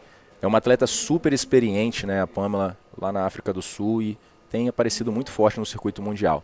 Olha a Clarinha, vindo para mais uma tentativa, faz um bom rolo agora, tentando trocar 3,5, mas a Clarinha insiste nas esquerdas ali, Bego, que realmente não estão promovendo o que a atleta está precisando para manter as mesmas notas que a Joanna, que a Francis Aoto. Então fica bem difícil e improvável a situação da Clarinha agora.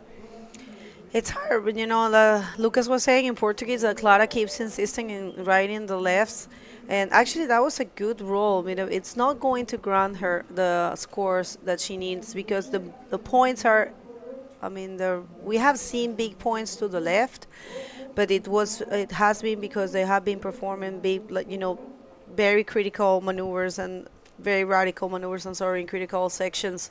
There's waves, there's potential for those to the left, but definitely the big points are in the rights. Let's see. Yeah, actually, Francis, she knew it at the very same moment that she dropped. She said, like, all right, this is not gonna work.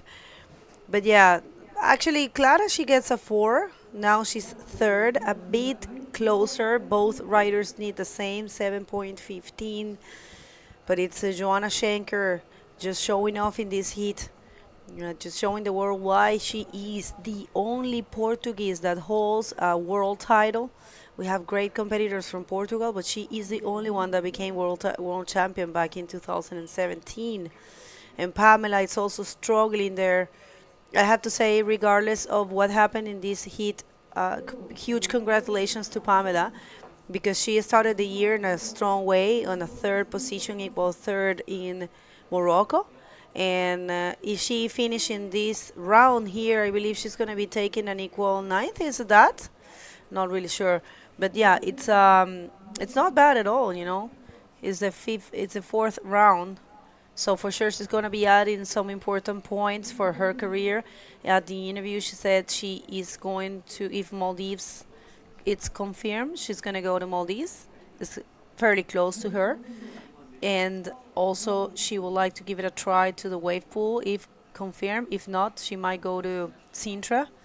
So those will be her 4 events. And, she still has some changes. And just a victory lap here for Joanna Shanker. Heat winner in a great fashion. Congratulations to her and also to Frances Aoto, because Frances served really good, the other ladies as well. But it was these two who got the best out of it. Don't go anywhere. We have the second heat of the Repurchase for the women division, and it will be super explosive.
Welcome back, everyone. Today, the third day of competition right here at the 2024 Iquique Bodyboard Pro, and we are about to start the second heat for the Repurchase of the women.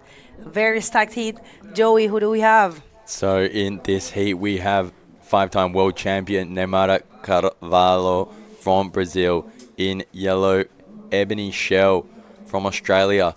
Up there in white, just getting on a wave straight away, Teresa Pedrella from Portugal, and in blue from Chile, Valentina Diaz. It's going to be exciting, the final women's repechage of this round 4 repechage round.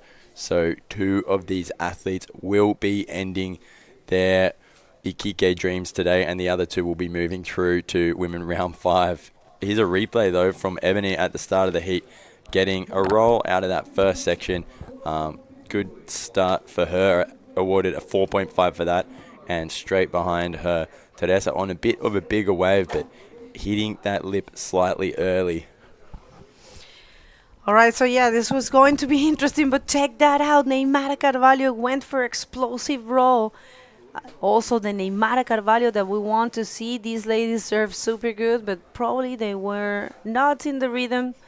But right now, take that strong roll for Neymara Carvalho. She is very determined. Of course, she wants to get that sixth title under her belt. And it was an interesting wave exchange between her and Ebony. Ebony getting a 4.50. The rest of the competitors, Valentina with a 1.25 and Teresa with a 1.25. We'll see how much Neymar gets for that one.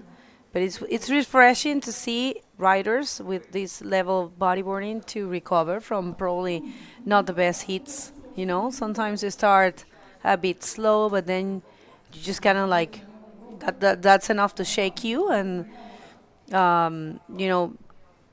bring the best out of you. So this is a replay for the first of Ebony Shell. Nice looking roll, and that's a 4.5. And take us through that one. And here was the first wave for Neymar with a nice roll straight back onto a line there, and she got a lot of speed out of that, looking for the second section, which would have been a really, really nice combination. But just the one roll for her, and the judges have dropped that score through at a 5.25. So she got the best first wave out of this exchange, Neymar Carvalho, and Ebony coming second. 5.55 is what Neymar. 5.55 is what Neymar gets for that. It makes sense, you know. It was more explosive, so definitely makes sense that she gets a bigger score. And if you're just getting here, throw some signals. Let us know where you are. Who are you cheering for? Who are you rooting for in this event? Let's see one more for Neymar Carvalho. Is she gonna find a section? She does. A good roll, Neymar.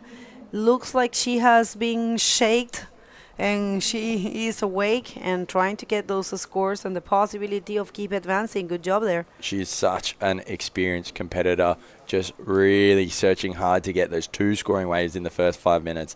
And there you have her on a real sucky looking one. Nice bottom turn and comes up and fights her way through a pretty strong looking lip. But yeah, that's two scoring waves for Neymar Carvalho. Sorry, can you help me with the pronunciation of the surname? Carvalho. Yeah, it's kind of like the L and the H. It sounds like an I. Carvalho. Okay, Carvalho. Neymar Carvalho. And she's got a 5.35 for that, so a bit better, a bit more critical than her first wave, and that is a very strong, comfortable position for her in the first 5 minutes with a 10.6 total.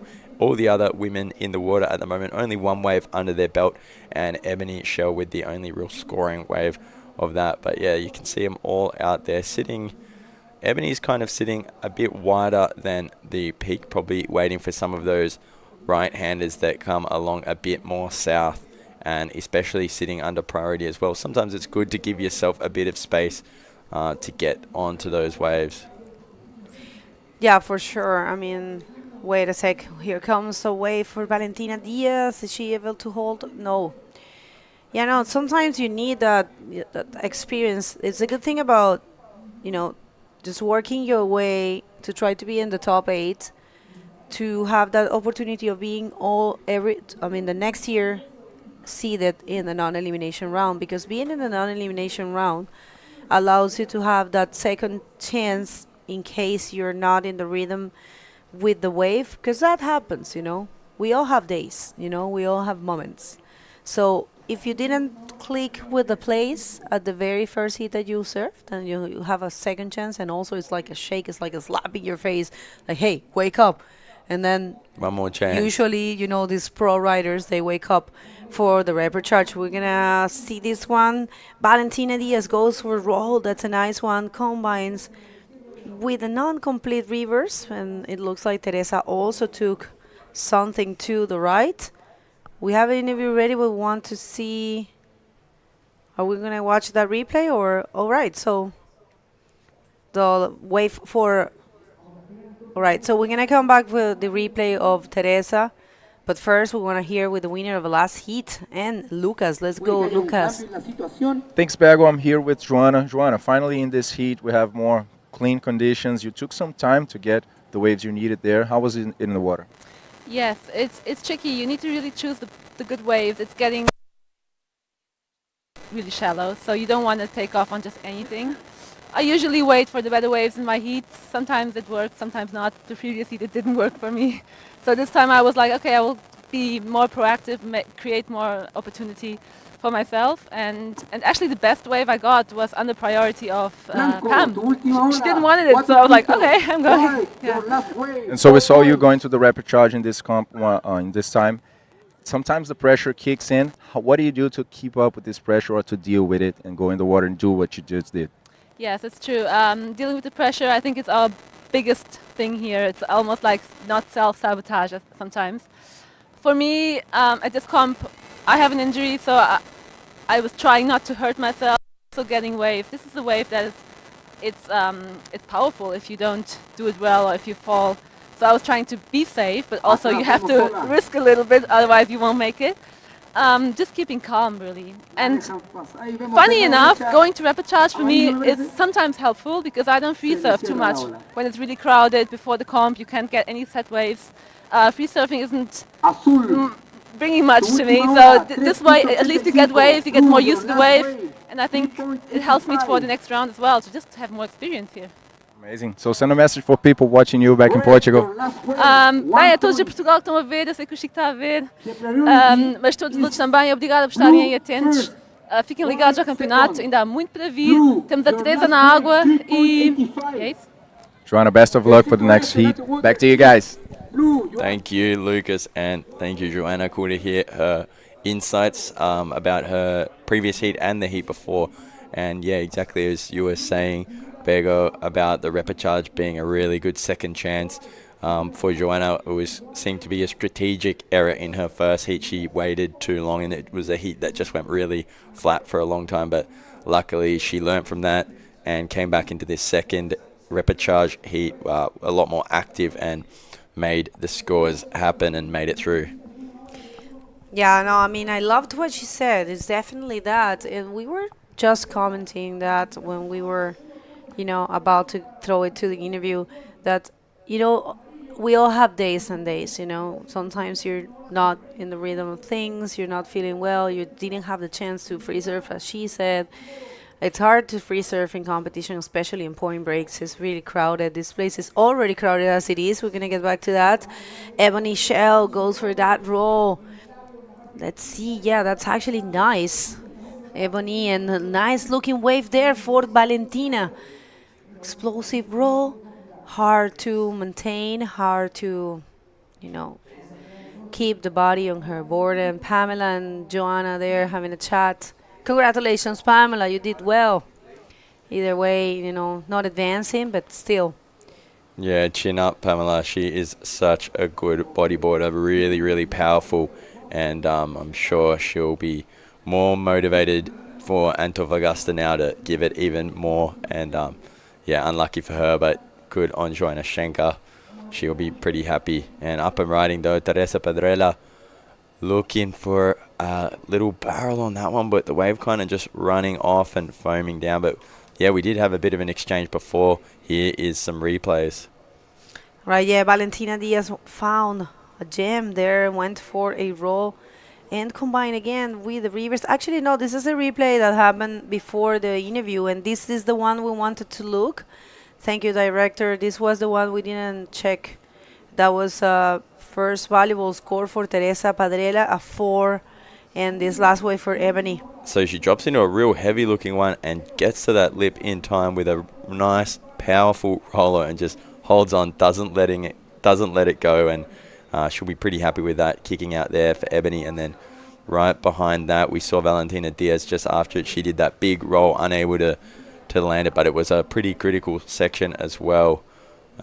Halfway through this heat, nearly on halfway through this heat, and you can see up on the scores there in the needs column is what each rider needs to progress to a qualifying position. And for Ebony, in the second case, she needs a 5.35 if she wants to take Namara Carvalho, take her spot. Sorry, I will get this name right, I promise. It's a tricky one. I don't think I say it like perfectly neither. Like my Portuguese, it's getting there still. So yeah, last of Ebony right here. Thank you, director. Yeah, you can see she kind of shrank the body a bit just to try to hold that. It's always good to try to leave your belly, stick to your board. But that paid off for her. It worked. It was a 5.25, and she keeps the the second position right now. Neymara is first, of course, with a great performance. Yep. And yeah, just ticking down halfway at the moment. Really exciting women's repechage. These heats have been really close with some big names in the women bodyboarding world, and it's really cool to see them all coming up against each other already here at day 3 of the Iquique Bodyboard Pro, and will be really interesting to see which of these women will join the rest of them in round 5, which will have even more stacked heats for sure. Bit of texture on the water still, but still glassy overall. And look here in the bottom left of the screen, this is the top women's seeding for this event. So not the top rank of all the events so far, but for this event, this is how the seeding worked out. And what do you have to make of that list, Vergonia? It's cool to see those names, and I was hypnotized by the waves. You saw the shape, and La Cosa was actually breaking. But yeah, Luna Harmon, she's first in the seed number 1 because Dario Jara is not present in this event. And it's so good to see someone so young. You know, Luna Harmon, she is 18 years of age, and she is already giving a lot to talk about in the women division and the professional division. Mayra Venturin with her best results so far in tour, also doing a great job in the 2 events that we had already, coming from the podium, the first podium at the IBC World Tour in the Guajire. And this lady right here, Neymara Carvalho, of course, she breaks the leap with that roll, just hair flicking there, looking comfortable. Is that going to be more than the 5.25? I'm not really sure. She actually has been picking the best waves of this heat so far.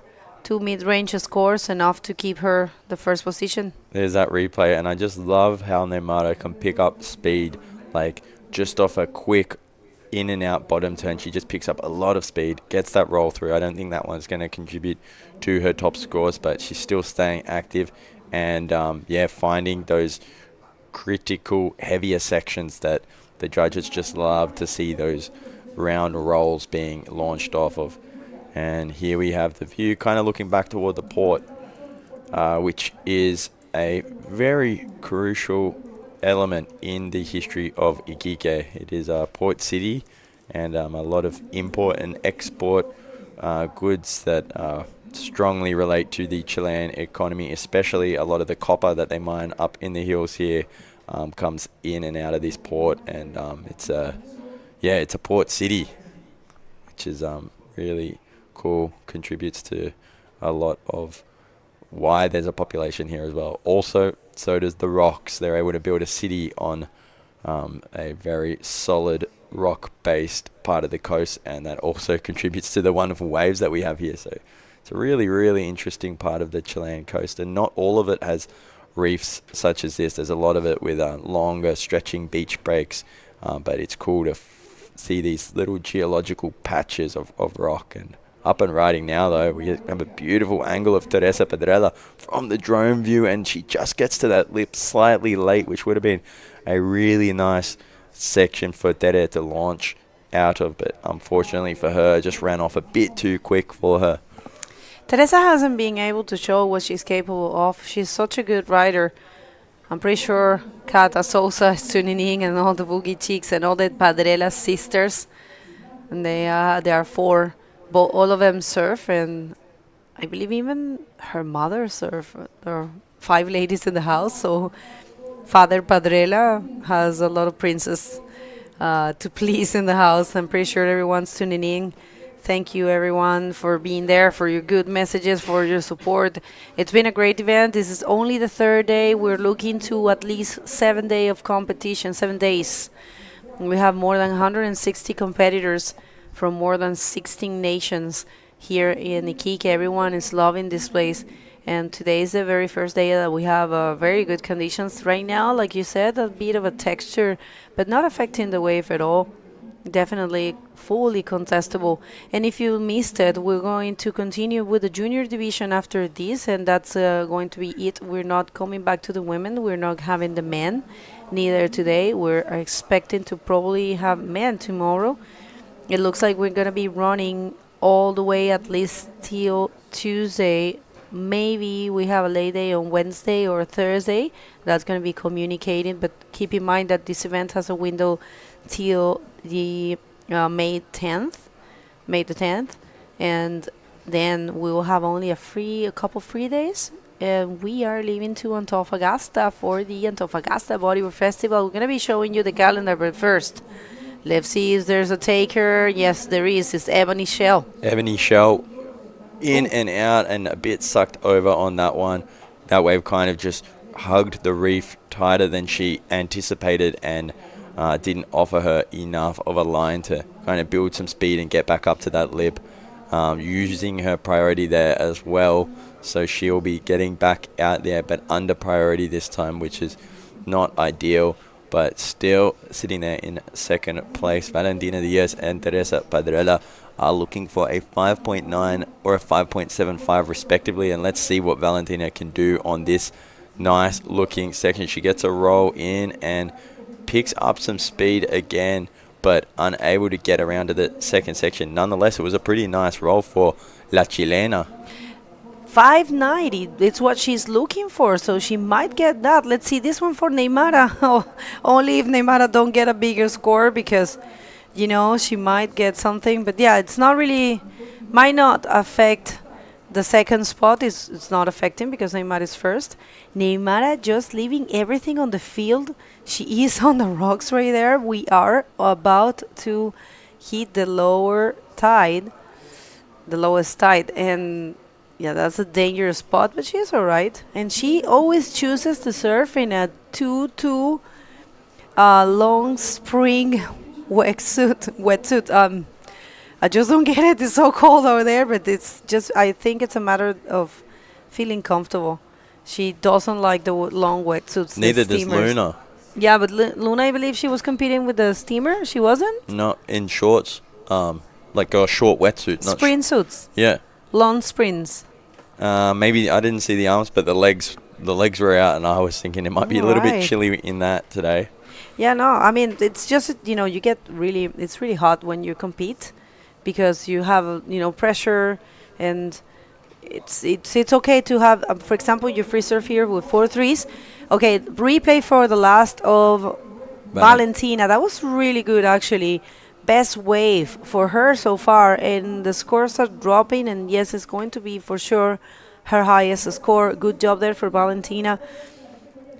I'm not sure if it's going to be what she needs, and that one there, that's what we wanted to see. That's where the money is.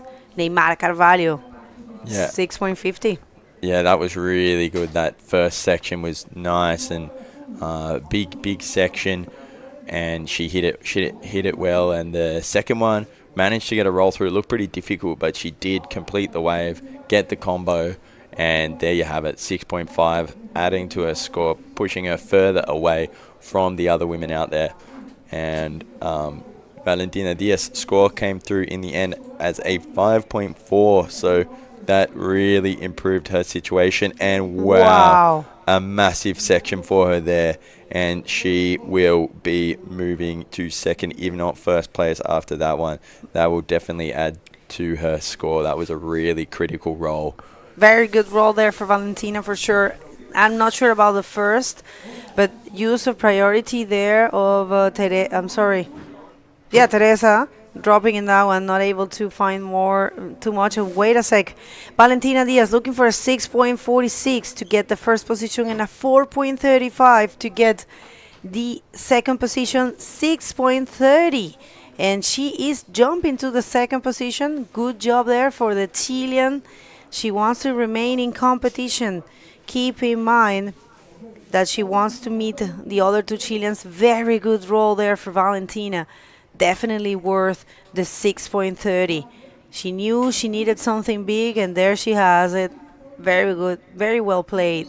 And yeah, Tere just using her priority here, but maybe Ebony even baited her a little bit into going on a small one, because now Ebony has that priority over Teresa Pedrella, and is looking for a 6:45. She needs that in the next 3 minutes if she wants to pass. So holding on to that priority right now is very crucial for Ebony, and let's see what the Ocean can provide in this last 3 minutes. But for Valentina Diaz, just getting those 2 scores in the last 2 waves has been some really good bodyboarding for her. Up and riding now, Teresa with a nice, clean, completed roll, just stomped that flat and lands that. She is looking for a 7.70, which is quite an ask for a wave like that, and so I'm not sure that's going to change her situation either. Really tough heat here. That's right, one more for Valentina. She wants to get rid of that 5.40. You know why? Because Ebony only looking, well, Ebony right now needs, say, 6:45 to get that first position, but this one is the best wave for Teresa. We're happy to see Teresa finding a way for herself, and Ebony was trying also there. Look how shallow that area is. The good thing is that there's a lot of seaweed. Back in the day, I don't know if when you came it was that amount of seaweed. Let's talk about that later. Is this replay? So she gets a roll out of that first section back onto the whitewash and just fights through, and that's not going to be enough, unfortunately, for Ebony. She is looking for that 6:45, and you really need to get either that combo or a big move out of the first section. Minute 20 on the clock. I'm not sure if she's going to get an opportunity to get back out there. And, wow, Teresa did get a 7 for that really clean roll before. Just nailed that perfectly, moving her up into third. But, yeah, still not enough to put her into a qualifying position. Let's see what happens on this set here. Vego. It's a dangerous moment for Valentina Diaz, because this lady right here, she only needs a 4.70.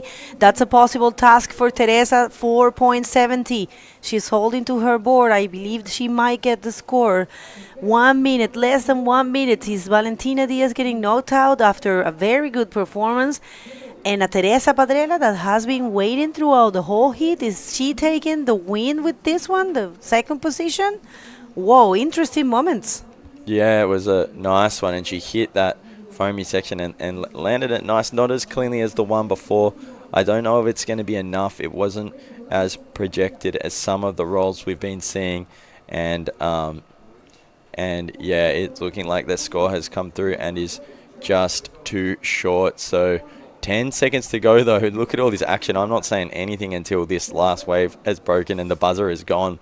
Catching the women out of position here. Oh, look at that barrel. But you're right. That's Teresa's score dropped, and it's a 4. So it's not enough. Official results. As you can see, congratulations to this lady taking this left for being first, and huge congratulations to Valentina Diaz for changing the situation in a great fashion. Unfortunately, Teresa Pedrella and Ebony Shell are saying goodbye to the competition, but hey, congratulations to you as well. Good job throughout the whole competition. For you, don't go anywhere. We're going to come back for the juniors right after this commercial break.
Hey guys, welcome back. Here we are, day 3 of the Iquique Bodyboard Pro, and we are just getting underway with the men's next round, the junior men's next round. So, Lucas, how's it going? It's going amazing. Just closed the women division for today, and now we are back for the junior men. Round number 4, non-elimination round. There we see Eros Diaz and Mikel Arag, the seeded athletes. This guy is the one I'm talking about, the Chilean, just giving the first step. And Eros and Michele, that were seated there, will be facing Felipe Ilarra and Misael Cesário, brasileiro que veio muito bem na bateria passada. Agora ele enfrenta os atletas já ranqueados ali no round não eliminatório. O Misael já começa com um aéreo ali nessa onda para a direita e já dá o primeiro passo para poder bater de frente com os atletas que já estavam esperando e estão estreando agora na competição. Essa bateria vai ser seguida, né, das baterias restantes do round número 4 da categoria Junior Man, e depois a gente vai ter a repescagem. Felipe Ilarra en un tubo profundo y no salió desafortunadamente, pero está buscando las buenas olas de ahí. El chileno Felipe de quinta región. Shout out to all his friends and family down there in the 5th region of Chile. But here is a replay of a really clean and finessed roll combination there from Mikel Arriagada. Help me with that one. Arriagada, yo creo. Arriagada. And wow, look at this.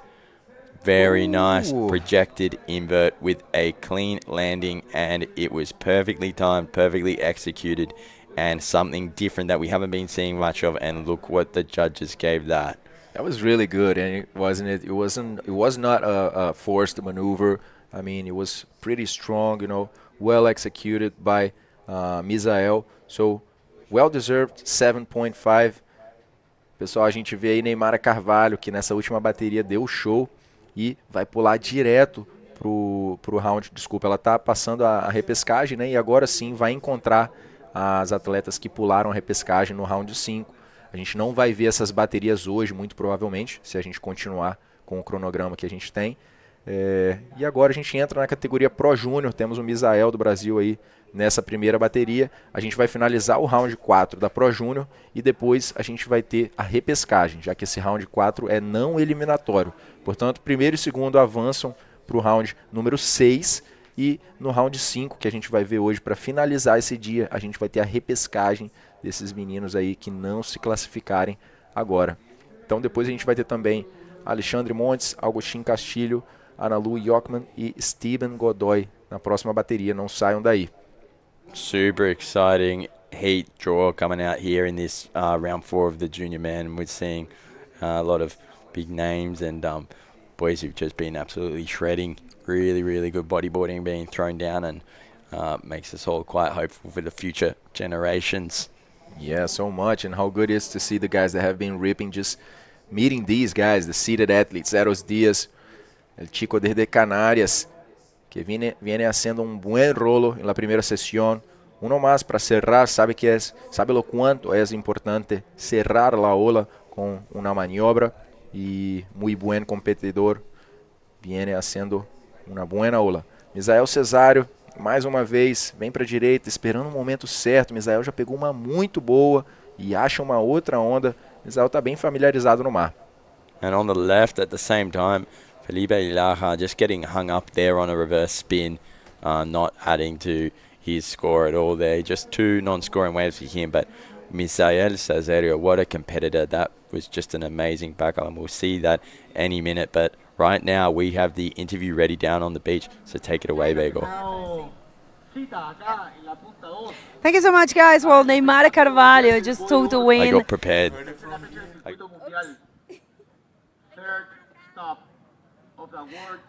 Thank you so much, guys. Neymar Carvalho just took the win in a great fashion. No doubts. You served really good, so tell us a bit about the conditions and how you're feeling. I feel good, you know. I'm fighting for a good result here, and I remember all my past editions here, so I feel good. I get some good ones, Rolos ones. It's okay. Well, it's always hard for you to be yeah, little drop. It's hard for you to be in the Repurchase. It happens the same to Joanna. Sometimes the athletes, I believe, it takes a little while to get in the rhythm of the wave. So I believe right now, in your head, it's all about winning, right? Yes, for sure. And being the repechage is not so good, but it's good that we have a second chance. So I did good with my second chance, and I hope I can get a good result here.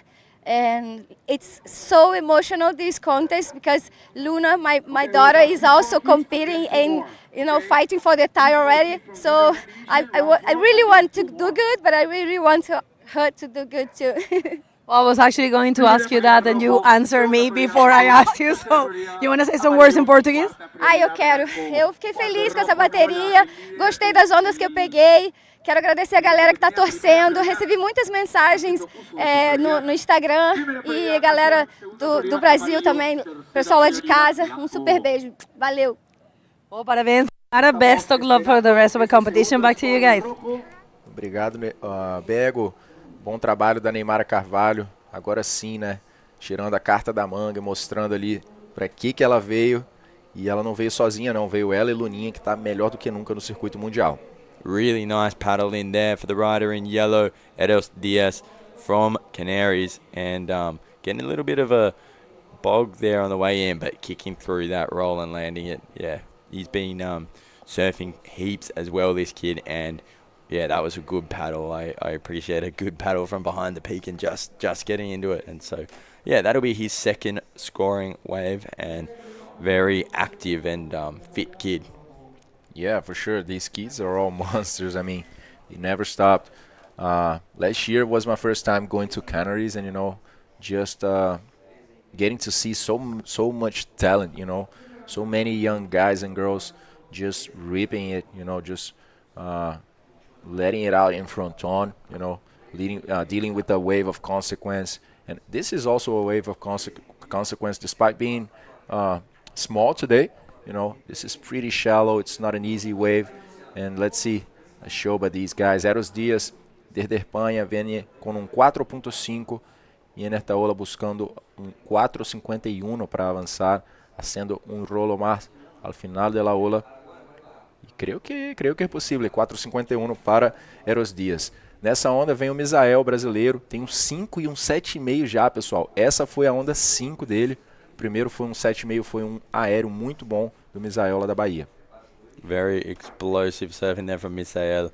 And here we have that other one just before from Felipe, who got a bit hung up there. Probably chose the wrong line into that reverse spin. He has this roll through that first section from Mikel.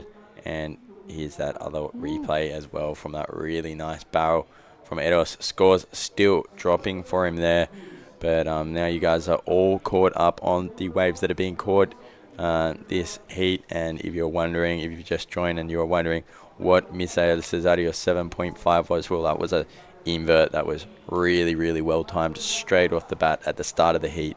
And probably one of the only inverts we've seen, if not the only one we've seen today.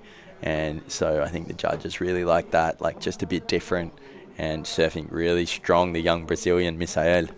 Yeah, and right on the first wave, wow, very good. Usually people go safe, with those rolls and those safe maneuvers, but Misael looking very sharp and just letting it out that invert, granting a 7.5 and a good position in this heat. Bueno, gente, tenemos el brasileño Misael Cesario, que ahora tiene 7.5 con muy bueno invertido su primer ola, también somado con 5 puntos. En segundos tenemos el canario Eros Dias, el único canario en esta manga, que tiene 9.6 en total, necesita 7.01.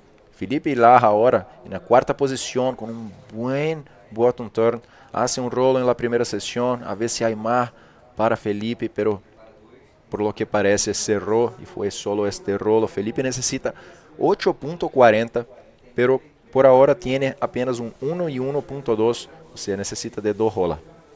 Eros Diaz following him up there and doing a nice little roll on that inside one. Not sure it's going to count toward his 2 scoring scores, but keeping busy the young Canarian who has also come over with the Canarian boys. And yeah, everyone knows how good the Canaries are for bodyboarding. Up and riding in red, the Chileno with a nice flip, really cleanly executed. Struggles with the whitewash a little bit there, Mikel, but lands that, and that'll be good for him. Pretty good maneuver for red right now. He needs 5'11", guys, and I don't know. I'd say it can be done. That's the last one for Felipe Laja, the Chilean. Just one roll through the leap there in the first section, but the wave just ran from him and closed out completely.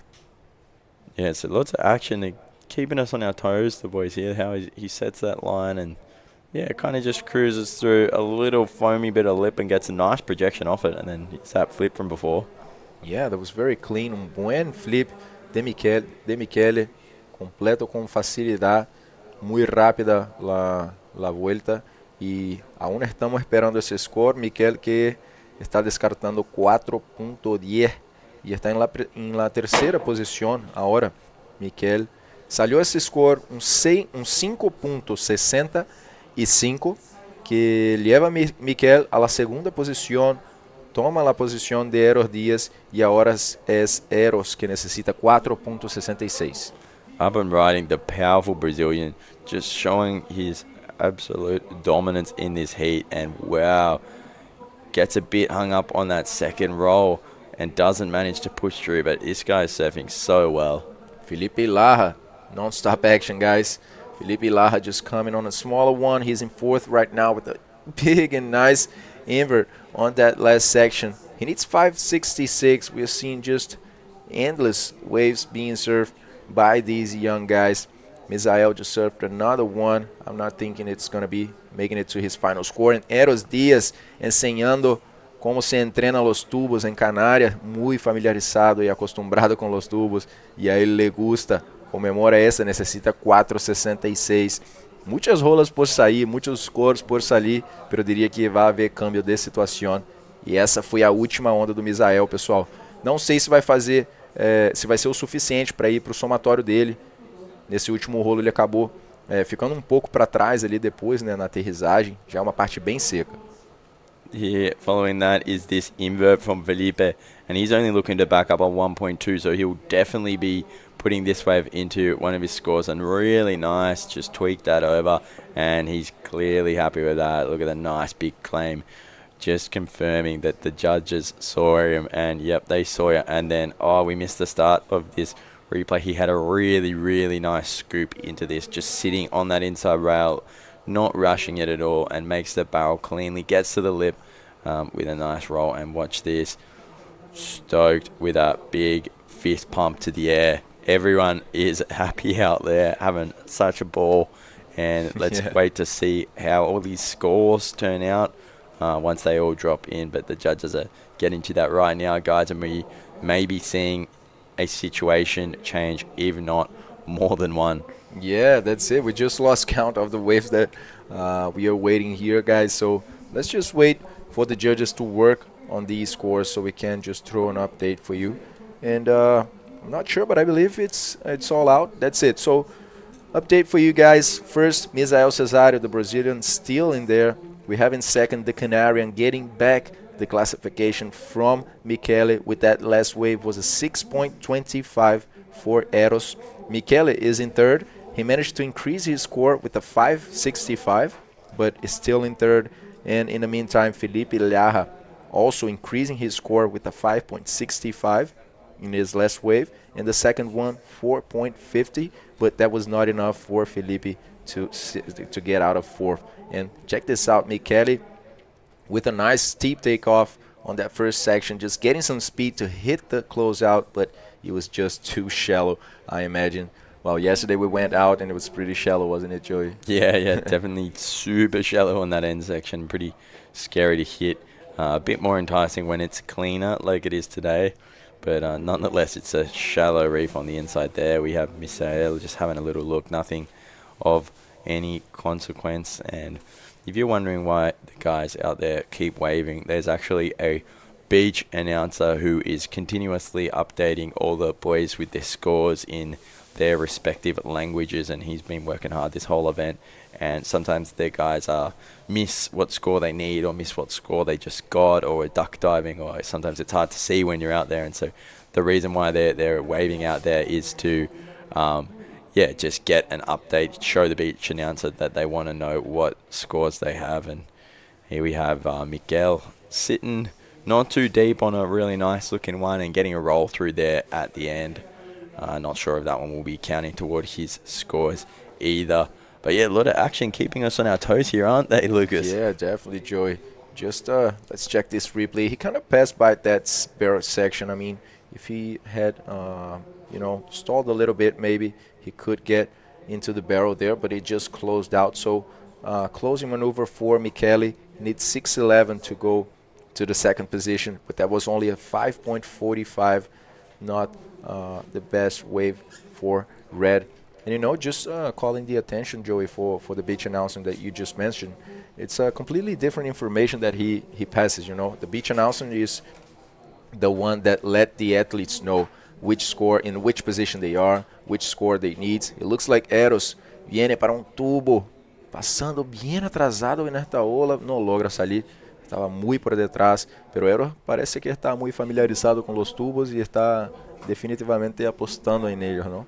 Yeah, 100%. Lucas was just saying how familiar Eros Diaz may be with barrel riding, and something that I've noticed what he's doing, which I haven't seen a lot of today, is just taking off right under the lip and keeping a lot of weight on that inside rail and just letting that guide him down into the tube, like kind of doing the whole bottom turn under the lip. And that is kind of why the bodyboard is shaped like the bodyboard is. It's just completely functional for that use, and it's really cool to see people using just the shape of a bodyboard. Here you see he's under the lip and just puts his weight on that back hip, getting the tail in, and yeah, that's why they're invented. And look, he made it through. He was still there. He was still there. He got so deep in that. Amazing. You could just see his shape, and really good riding, and refined over in the Canary Islands, where I know they have a lot of waves just like this. And yeah, definitely, really impressive to see kids, young guys under 18s already surfing like this.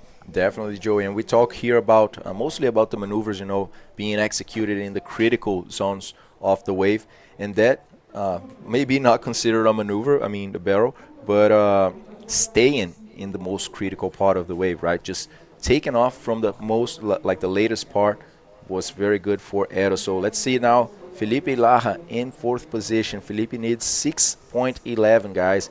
He will need a better wave than this to change the game and get back to second, because this round actually is a non-elimination round, so you guys know. First and second will skip the round number 5, and third and fourth will meet again later today in round 5 to for a second chance of staying in the comp here, of fighting for the title. So I would say a good opportunity for the athletes, to get familiar with the waves, to risk some more, and to see how they will respond in these types of conditions, because every athlete has its strengths and its weaknesses. So the conditions will affect each one of them differently for sure.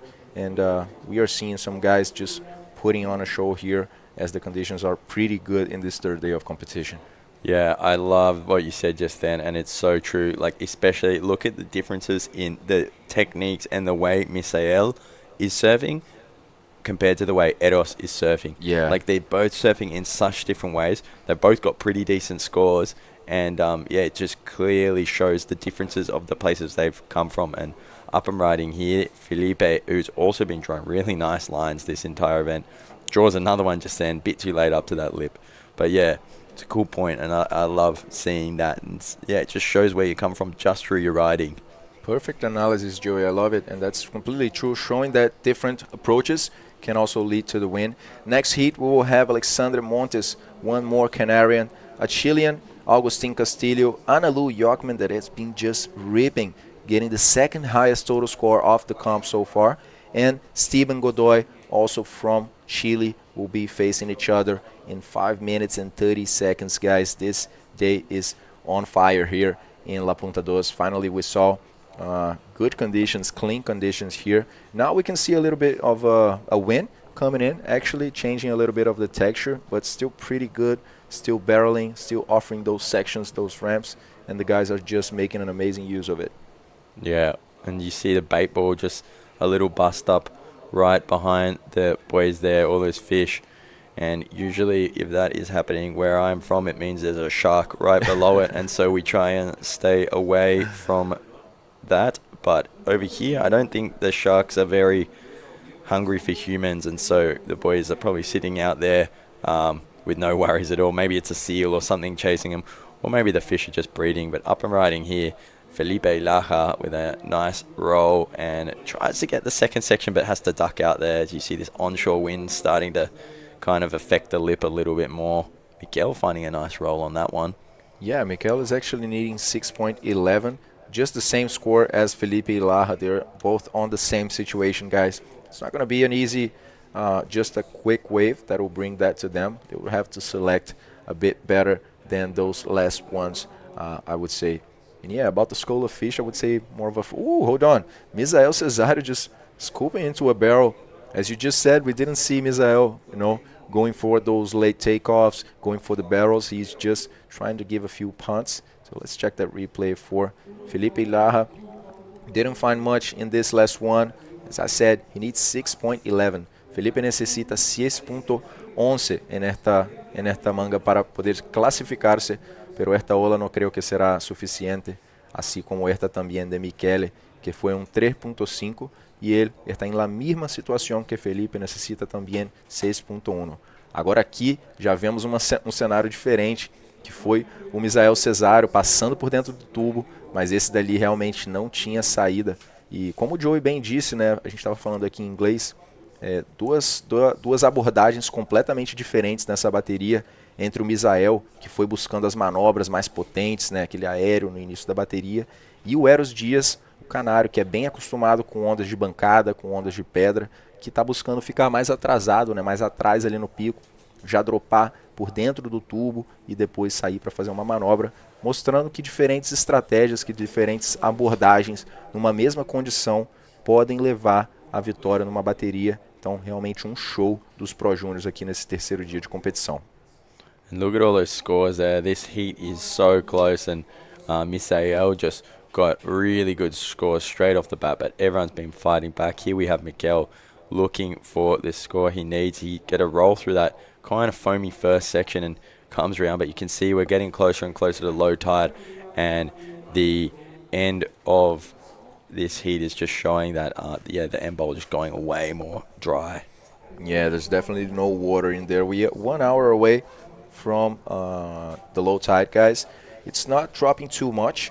The tide is actually not varying too much, thankfully, but there we see Mikel Arag. Ahí vino Mikel Arag haciendo primer rolo ali en la primera sesión, pero después no había agua en verdad en el reef y tuve que salir por la salida de emergencia. Yeah, just down the back there. That's exactly right.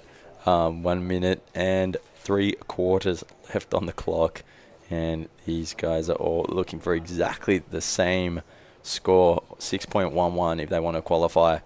And nice flip out there. Uses legs to get around and just a roll off the top out the back for Mikel. I didn't catch what happened on the right, but Felipe Laja did take a wave and has called it a heat. He's going in. Perhaps we'll catch a replay. Yeah, we'll check that pretty soon for sure to see, but I didn't see anything too expressive for Felipe Laja on that wave. I don't think he actually attempted any big maneuver. Yeah, we just saw a 1-point ride come out for Felipe. Entonces, la última ola del chileno Felipe Laja foi apenas ponto. E, por outro lado, esta de Mikel Arag foi 4.8. Mikel necessita 6.11, ou seja, foi uma boa performance do atleta chileno de rojo, pero não foi uma ola muito expressiva, não foi uma ola com mais tamanho, ou seja, não foi suficiente para que Mikel pudiera clasificarse nesta manga. A 1 y 30 segundos pero se torna una situación más improbable, ya que Michele no tiene la prioridad y puede acabar por hacer una interferencia si estuviera impedindo los otros dos atletas ali de surfear olas. Entonces, a ver si en estos 10 segundos logra el chileno encontrar un 6.11. Yeah, we'll see what he can do. And he swings around, making the guy couldn't have blocked him. Misael was probably sitting on him looking to block, but Mikel with some sneaky tactics there. I like that. I really like what he did. And unfortunately, Mikel and Felipe coming in third and fourth there. But guys, don't go anywhere. We've got a lot more round 4 action coming up after these commercials.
Welcome back, ladies and gentlemen. This is the third day of the Iquique Bodyboard Pro. We are just advancing to the second heat of the Pro Junior non-elimination round. Welcome back, Bago. Thank you so much. Yes, so what a day today of the juniors and the women. Let's hit the water and check the next heat for the junior man division. It's Alexander Montes. He is a great bodyboarder as well from Canary Islands, from Gran Canaria. Facing Agustín Castillo from Chile, Analu Yorman and Steven Godoy from Chile as well. So that's going to be very good. I've seen all of them surfing super good in this event. So definitely it will be a battle.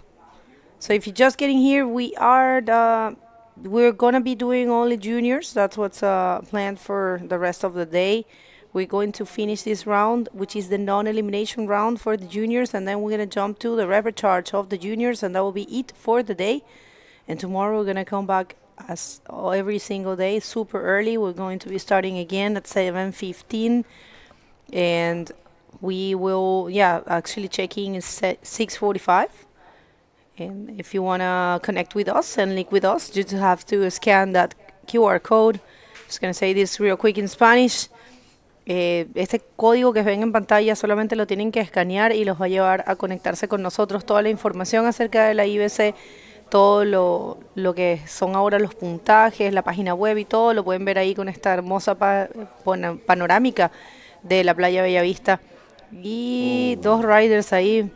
I believe it's without priority. Analu was just taking that, but remember, if the rider is sitting towards, we'll see how that goes. But yeah, Alexander. We saw that happen actually a couple of times yesterday.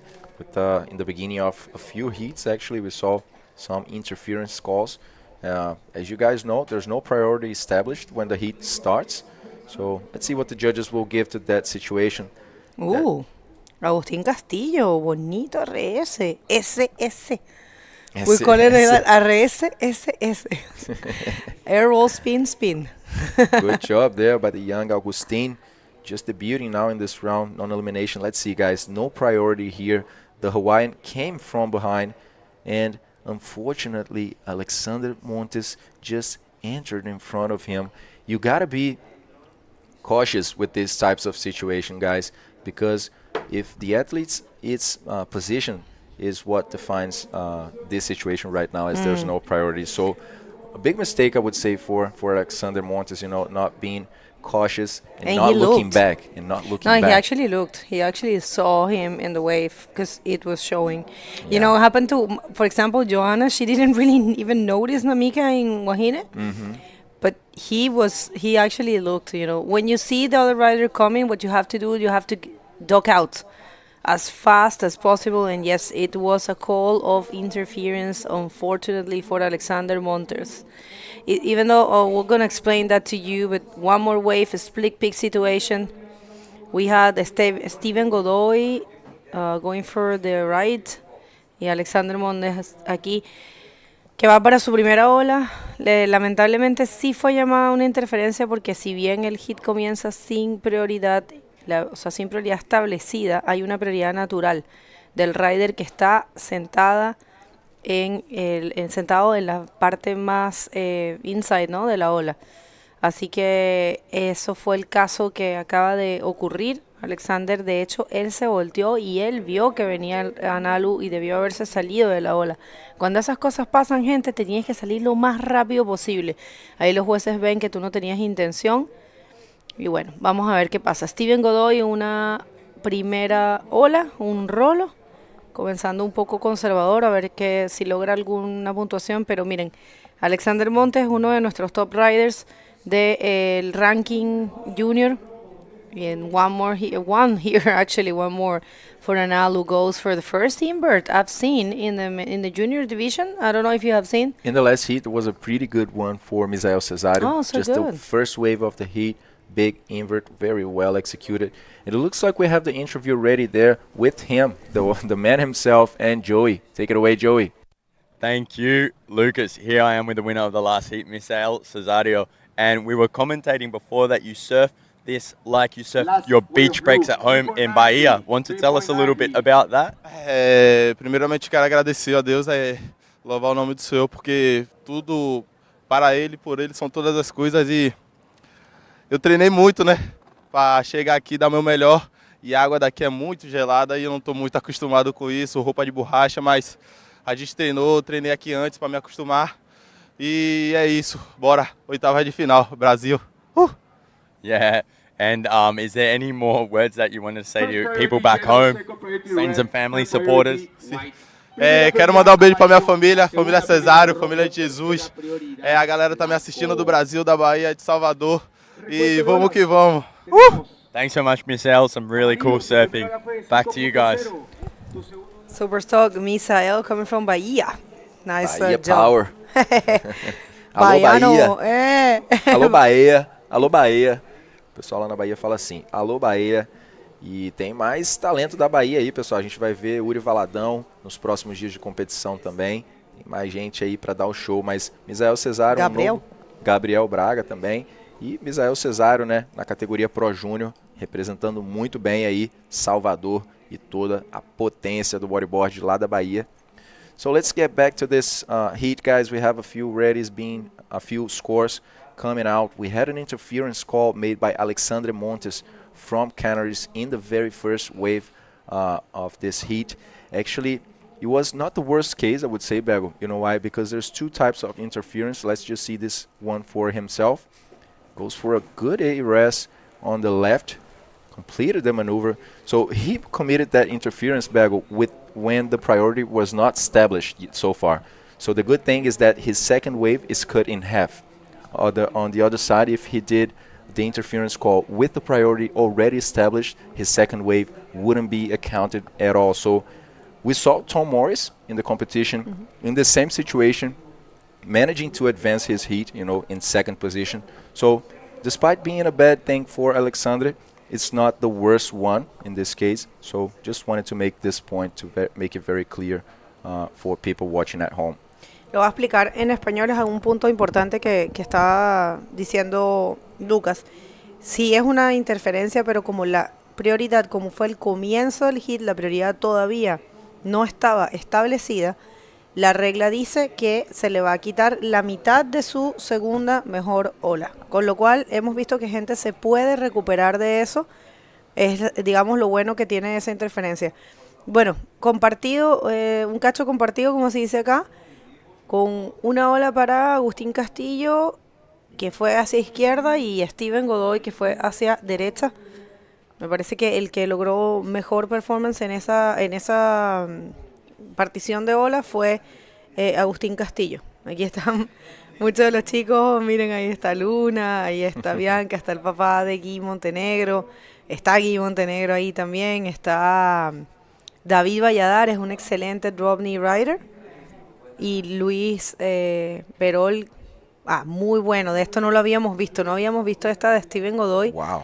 Y puede que él tenga el mejor puntaje porque es mucho más punteado, ya lo hemos visto, dependiendo obviamente del tipo de ola y cómo hagan la maniobra, pero hay una tendencia a tener un poco más de puntos hacia la derecha que hacia la izquierda.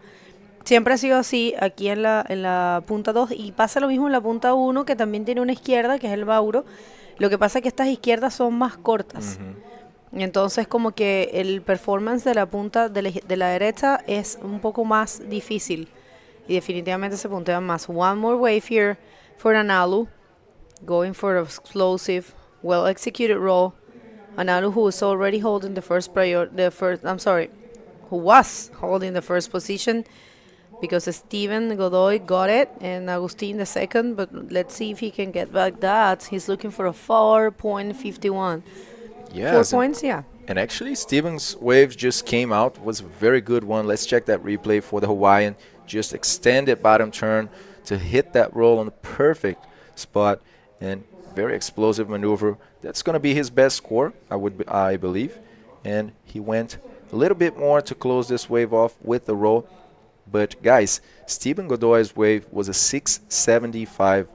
Beautiful execution for him, and he jumped straight to second position as the Hawaiian is maintaining the first one with that last wave that was a 5.35. So Analu in first, Steven Godoy from now in the second position with only 2 waves served, and Agustin Castillo in third, needing only 4.01 to get to second position. And in the meantime, situation gets harder and harder for the Canarian Alexandra Montes, that unfortunately committed a mistake in the beginning of the heat and has his second wave halved all the way to the end of this heat. So Stevens. Vamos a ver esta de Steven Godoy. Bueno, SRS no logra mantenerse SRS para Steven Godoy. Vamos a ver qué ocurre, pero... Yeah, so 13 minutes, 30 seconds remaining. 13 minutos y 30 segundos restantes en esta manga. Tenemos el hawaiano Analu Yorman, que está surfeando increíble en la competencia hasta ahora, se clasificando desde las primeras rondas. El hawaiano está surfeando por la primera vez en una fecha del Tour Mundial y ya está saliendo muy bien, sorprendiendo incluso a él mismo, como me dijo en la entrevista anteriormente. Y tenemos Steven Godoy, que también está haciendo increíble desde el principio de la competencia, que encuentran ahora Agustín y Alexandre, que ya estaban allí seeded en esta ronda. Sembrados, así es. Sembrado. Buenazo SRS de Steven Godoy, de verdad, este chico está dando mucho de qué hablar. Me ha gustado mucho su performance en este campeonato. No lo conocía personalmente y la verdad es que es muy refrescante estos eventos que te dan la oportunidad. Es lo bueno de hacer los eventos en diferentes países, ¿no? Que estos juniors tal vez no viajan tanto, no tienen la oportunidad de mostrarse mucho al mundo, pero en este tipo de instancias ellos pueden, digamos, tener la oportunidad de que la gente los vea, los conozcamos, y muy, muy bonito, de verdad, muy buen trabajo de Steven Godoy a lo largo de todo este evento. Y recordarles que esta es una ronda de no eliminación, lo que significa que sin importar en qué posición queden, ningún competidor va a dejar se va a ir de la competencia. Pero sí hay algo que vale la pena resaltar, que el primero y el segundo, van a saltarse una ronda, no van a competir en la ronda de repechaje, que sería la ronda 5, que además va a ser hoy, va a ser después de esta, y ya saltan directamente a la ronda 6. Y es muy bueno, es muy cómodo, porque les da la oportunidad de descansar y además de poder analizar el performance de los otros competidores que se quedan en la ronda de repechaje. Entonces esas son las ventajas de llegar hasta este punto de competencia, por lo cual que sepan que nadie se va a despedir de competencia. So just as Bego was saying, the rapid charge round that we will have later today, in this case for the junior divisions, offers a big amount of advantages for the athletes that, in many cases, I would say not just the athletes that skip the rapid charge round, but as Joanna said in the interview, you know, just going in a rapid charge sometimes might be also positive for you. Let's see Steven not finding much in this wave. So yeah, you can skip and have some rest, save some energy, you know, not going in one more heat or not having to go through one more heat. Or maybe for an athlete, as Joanna said, you know, you could go there and get a bit more familiarized, because in her case, she wasn't feeling too much in touch with the ocean here in Iquique. She didn't get to free surf too much since she got here after the wind came up. So today is the first day actually that the wind is giving us a break here in this event. And yeah, the rapid charge round just offering a few more advantages for the athletes. And Analu Yorman still in the first position, guys, 10 minutes remaining, followed by Steven, that is completely ripping as well in the comp. Yeah, I agree with you definitely, Steven and all these guys, and they have been surfing so good, because if they reach this point, this is round number 4, non-elimination, meaning they are the best so far in this event, and it's worth mention them. And it's funny to see, for example, in this case, Bego, the athletes that were seated there, who are Alexandre and Augustin, are now in 3rd and 4th, you know, and the ones that came all the way from the first heat taking the advantage. So we see many different cases, many different scenarios, but for now is the one that are the ones that came all the way from the beginning, just taking the advantage. Miren qué bonita información. Gracias, Giovanni, que te he visto conectado todo el tiempo y siempre diciéndonos cosas. Yo a veces he hecho un ojito al chat, pero antes voy a volver a esa información. Tenemos presente a la Clínica Red Salud de Iquique, que es una parte de nuestras empresas tradicionales, nuestros colaboradores de empresas tradicionales, ahí saludando, ofreciendo sus planes y ofreciendo, por supuesto, asistencia a los competidores. Importante siempre contar con el apoyo de una institución de salud, así que muchas gracias, la Clínica Red Salud de Iquique, por ser parte de ese grupo de colaboradores de empresas tradicionales iquiqueñas. Y sí, me estaba diciendo Giovanni Venegas, gracias Giovanni, que Steven tiene el primer lugar de Junior y Open de la 4ª región. ¡Wow! ¿Qué edad tiene Steven? Es que miren, nosotros tenemos, y esto es bueno que se lo digan a sus competidores juniors, nosotros tenemos un código QR en el área de atletas, ya les voy a decir eso.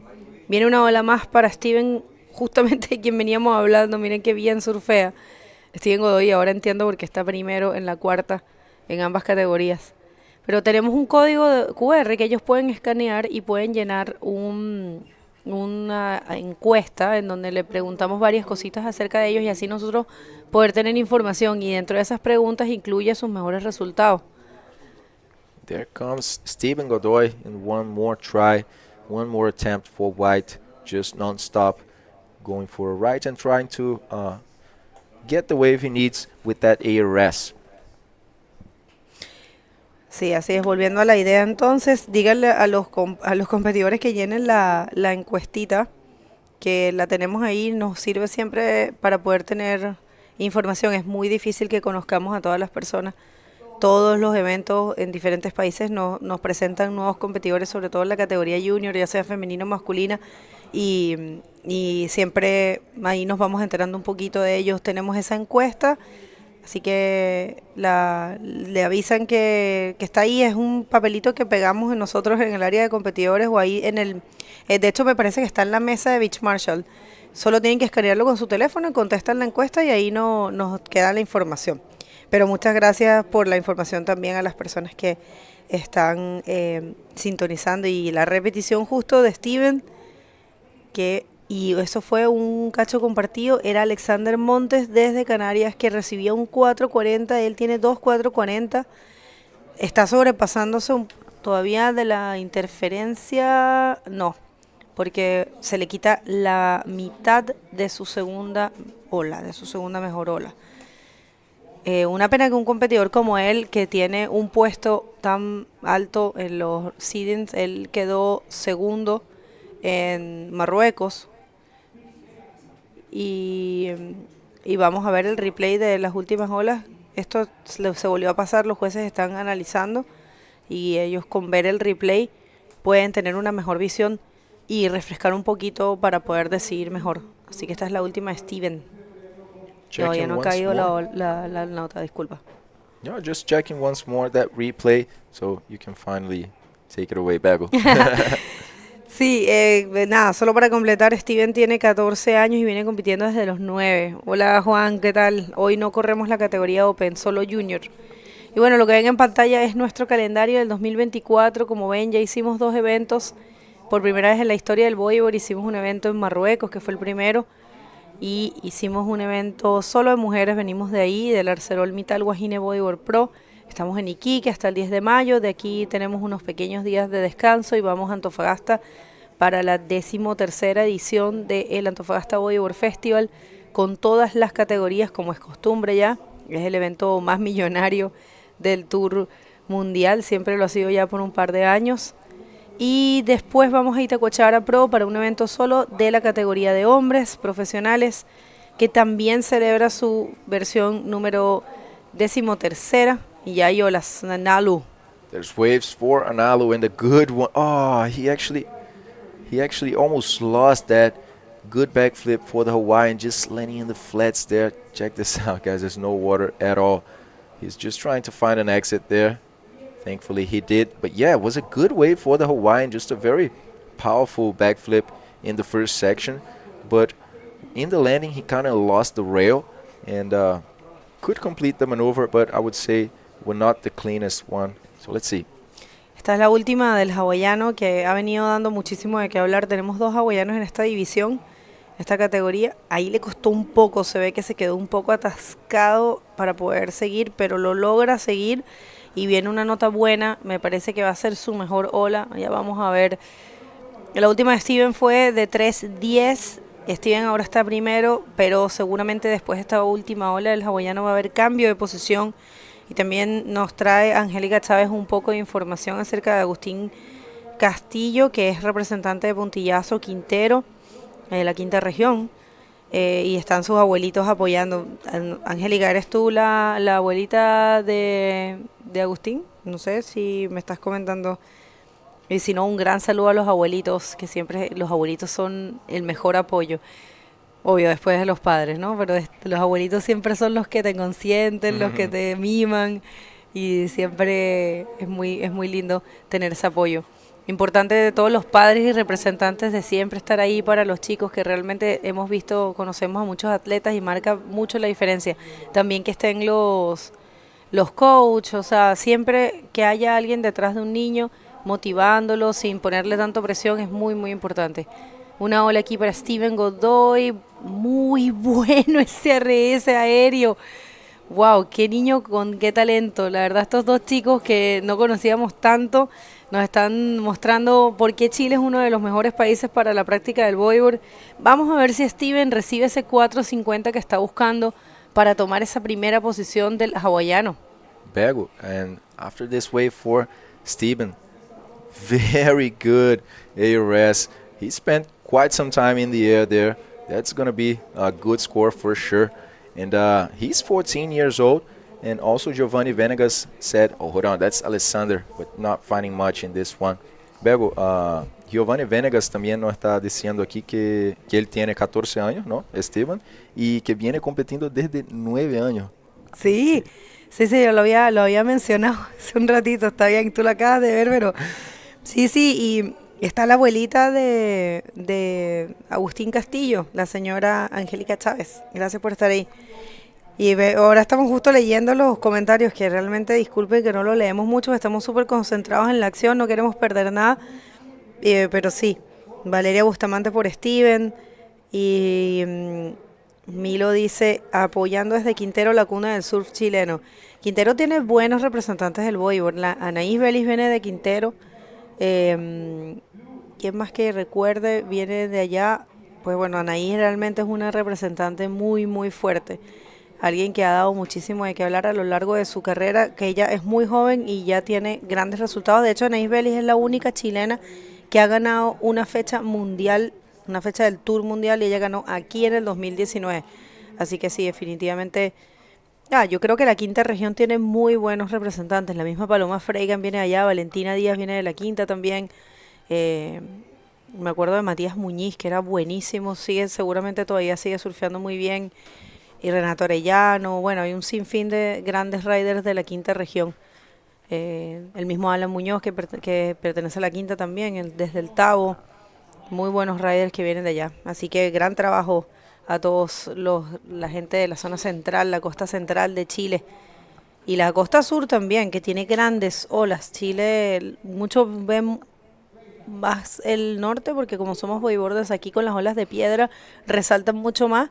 Pero el sur de Chile tiene unos olones y la zona central, o sea, yo creo que todo Chile, al tener ese borde costero tan grande, está muy privilegiado, muy favorecido. Stephen Godoy, the leader of this heat, just extended bottom turn to execute a backflip, but he ended up passing the section. But you know what? He's in the first position right now. That's not going to make a difference for Stephen Godoy. Guys, this heat is just getting over. Last 5 seconds. Stay with us because next heat we have no one else than Michael Gianci, the current Pro Junior World Champion, going in the water. So for now, Analu Yorman and Stephen Godoy advancing to the round number 5. And let's see, Agustin Castillo and Alexander Montes just eliminated for the competition. Beautiful replay. No, non-elimination. Oh, I'm sorry, guys. I'm sorry about that. That's true. They're going to be facing each other for one more chance later today. That's it. Thanks, Bagel. And Stephen Godoy and Analu just jumping it off. So stay with us. After the commercial break, we'll be back.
Welcome back, everyone. Third day of competition at the 2024 Iquique Bodyboard Pro event.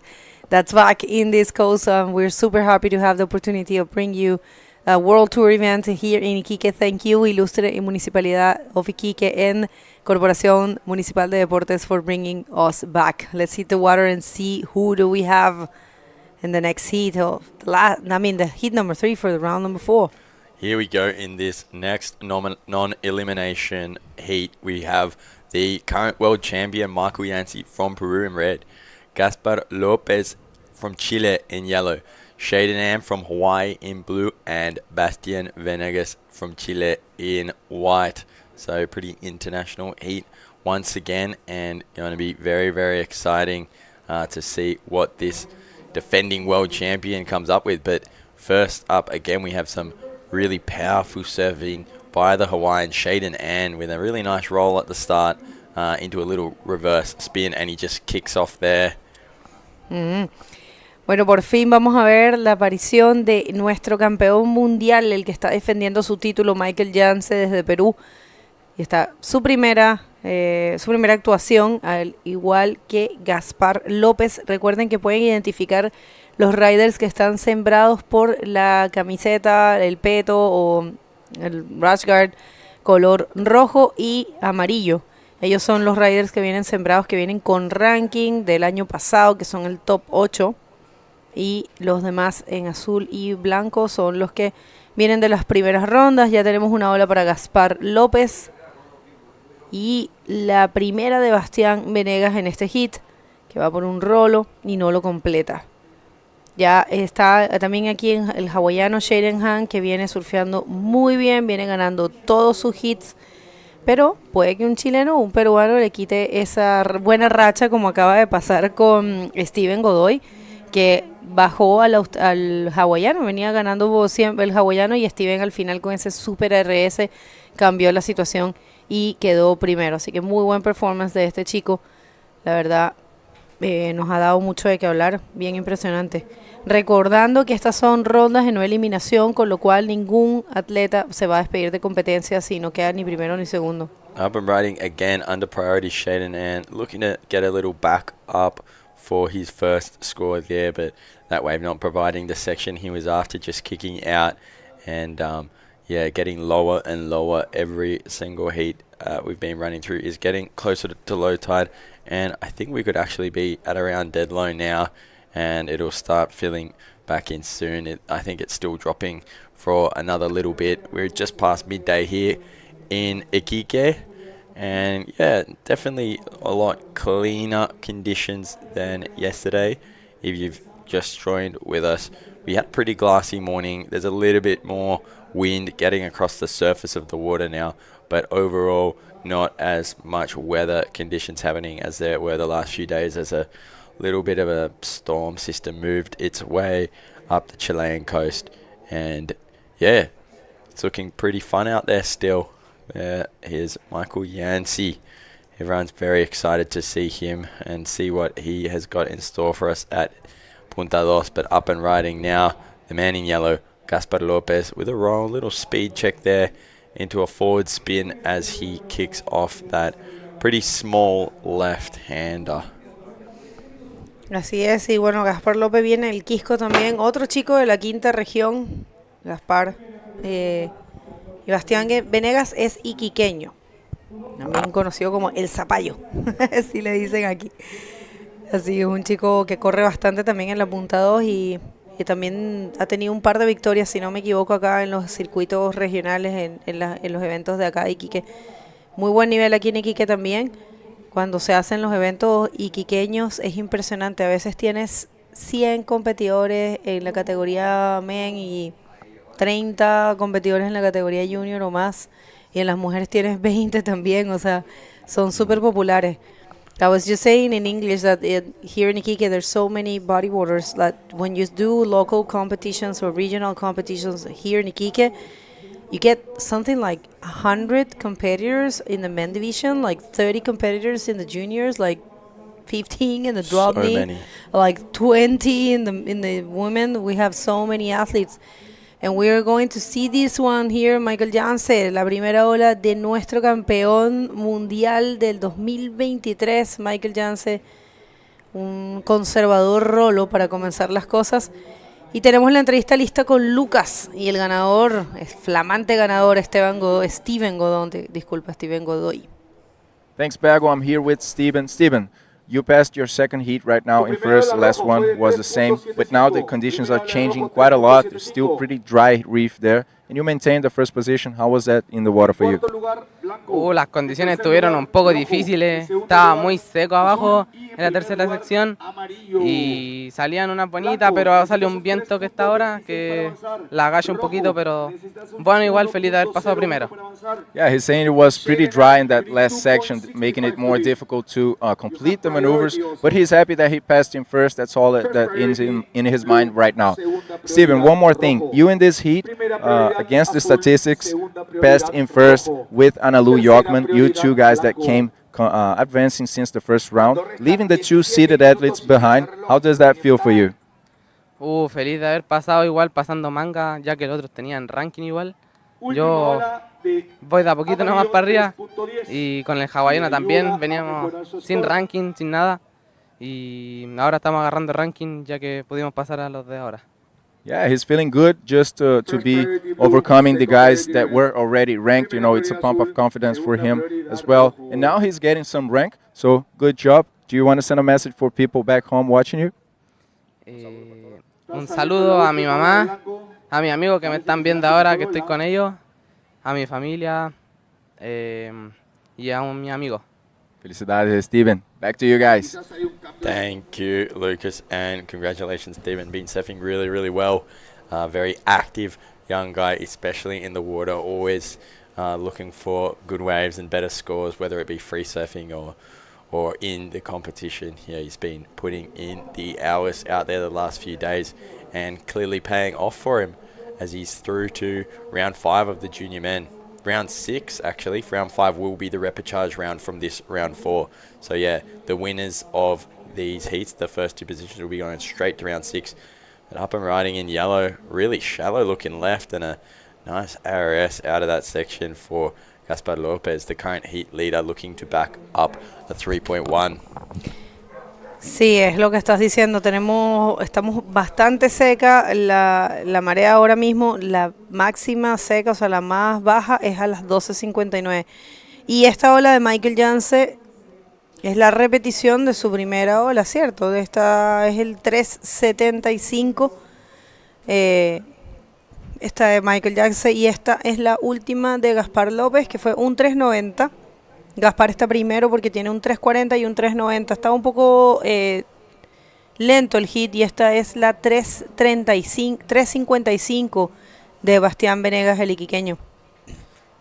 Esa fue la última, y ese fue el RS que hizo poco seco ahí, pero es parte de tus 2 mejores olas, ahí un 3.9 por eso. Entonces sigue en la primera posición Gaspar López, de Chile.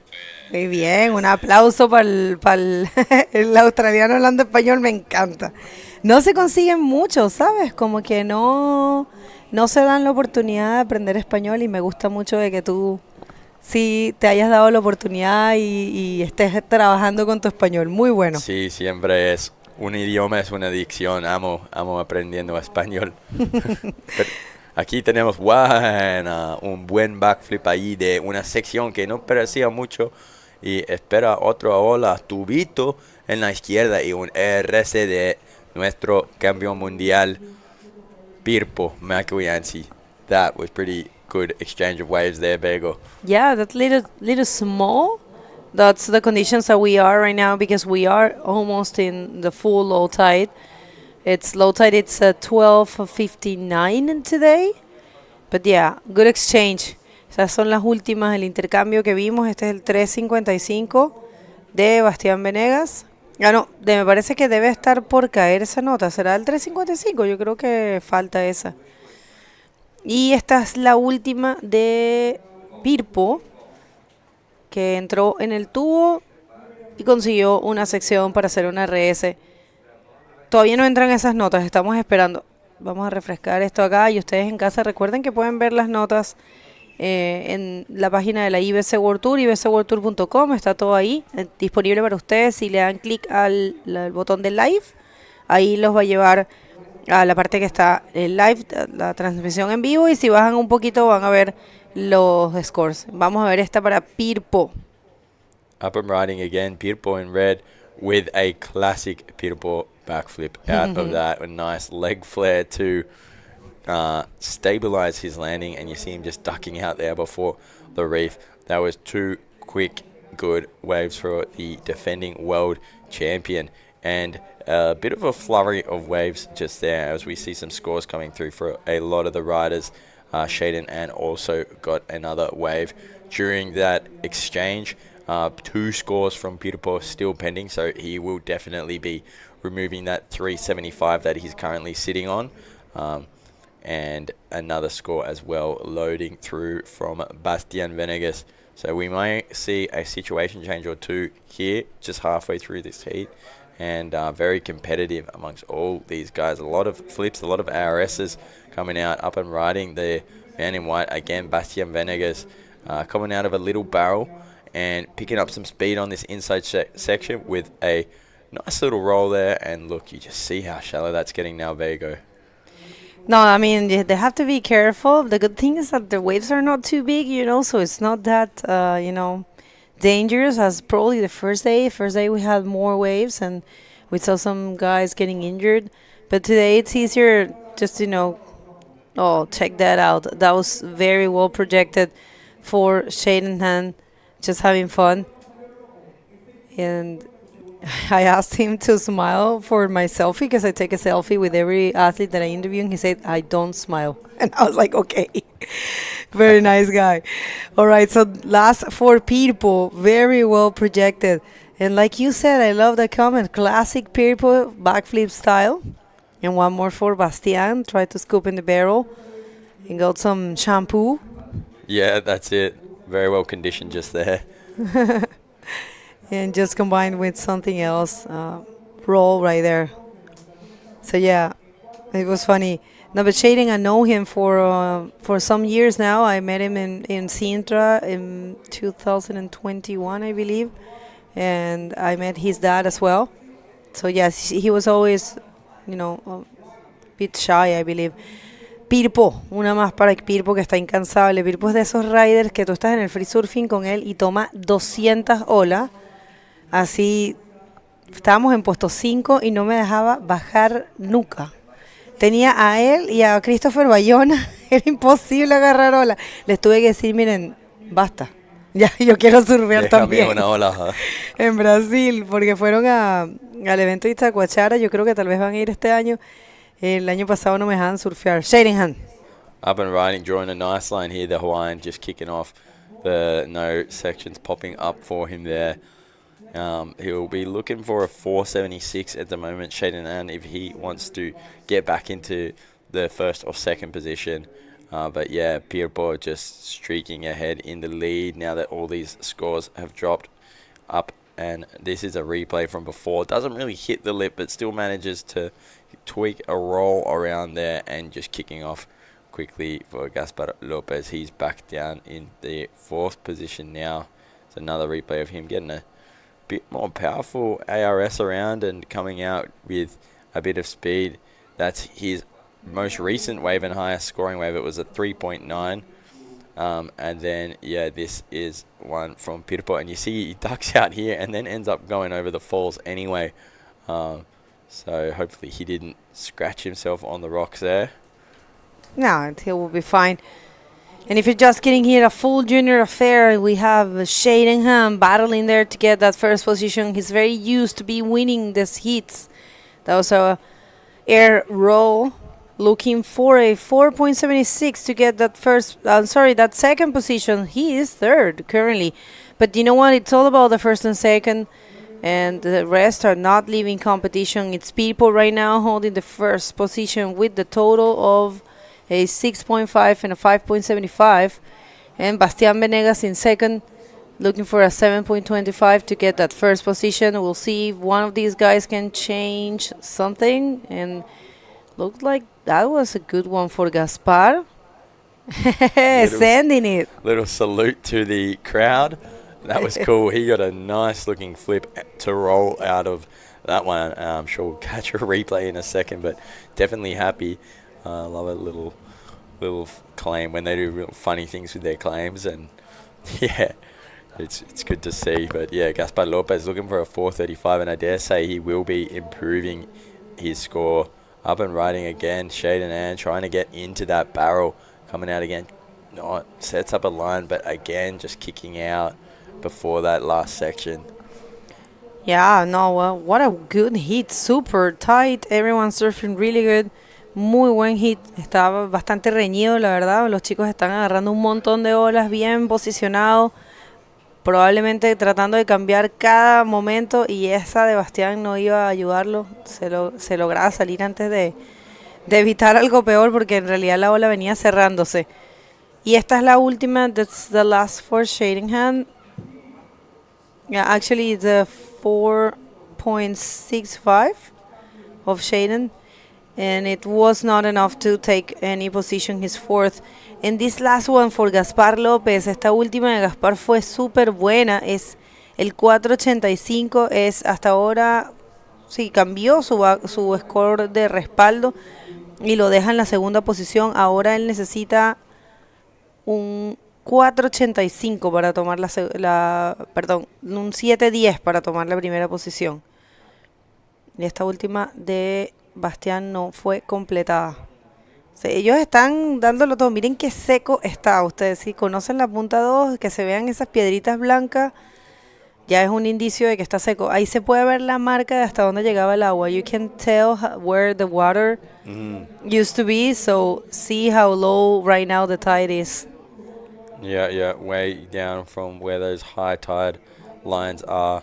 And you can see with this drone shot we're getting here, the boys getting ready for the next heat. You've got Thomas just walking down there in the yellow, Guy in the red, all the way over from Brazil.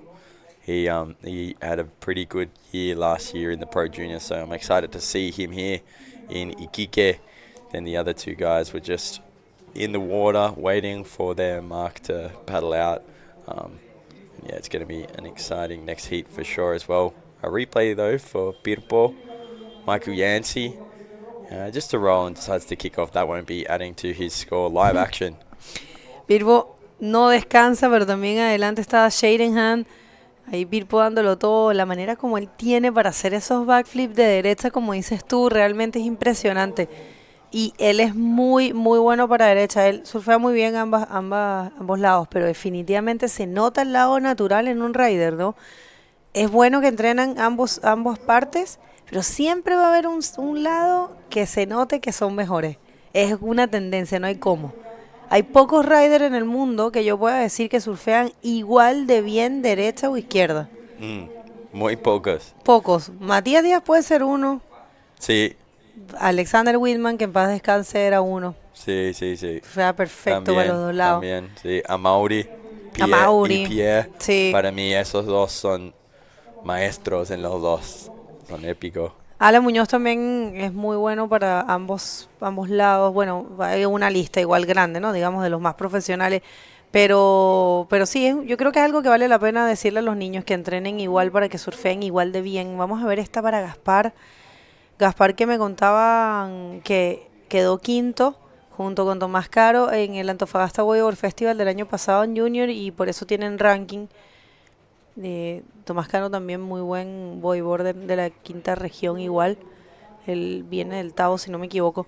Miren esta panorámica de lo que es nuestra puesta en escena aquí. Tenemos muy lindo el sitio, estamos muy cómodos. Es como una pequeña ciudad, ¿no? Tenemos el stage más grande, que estamos ahí nosotros, los jueces, un área VIP, el área de las cámaras, y luego tienen en el centro el área de recuperación, y luego tienen el Whitman Athlete Zone, el área de atletas de Whitman, en homenaje al gran Alexander Whitman, que está aquí con nosotros porque sus cenizas están aquí en la punta 2. Aquí se esparcieron las cenizas de uno de los mejores bodyboarders de la historia, y definitivamente de los mejores de Iquique, que siempre recibe su homenaje por Erizos Surf Brand, que es la marca que está patrocinando este evento, la marca de bodyboard, y fue uno de los mejores amigos del Yupi. Up and riding in white, taking on a deep barrel and just threading the needle through that thing with a beautiful carve. Some very, very nice riding here from Bastian Venegas with a little roll out the end, and he goes all the way into the rocks with another roll. That was a really nicely surfed wave for him, and he's 10th wave as well. Only 2 waves left. There's a 12 wave limit at the moment, and so Bastian's been keeping really busy, nearly using all of it. Actually, that was his 11th wave, so he only has 1 wave left to catch after this. Another replay from Shaden Anon. That was very good for Shaden. That's a 5.95 for the Hawaiian. It's still not enough to take any of the positions he needs in order to skip around, but this one right here, 6.55 for Pirpo. 6.55 para el campeón mundial junior del año 2023. Y esta última de Bastián es su mejor ola, buen tubo. Era algo que él venía buscando, llevaba todo el hit tratando de conseguir eso y utiliza ese cutback para frenarse y conseguir esta sección para completar con un rolo. Bastián recibe, y otro más ahí, ¿no? Ni siquiera había terminado. Recibe 6 puntos, pero atención porque le queda una sola ola, recordando que pueden tomar hasta 12 olas.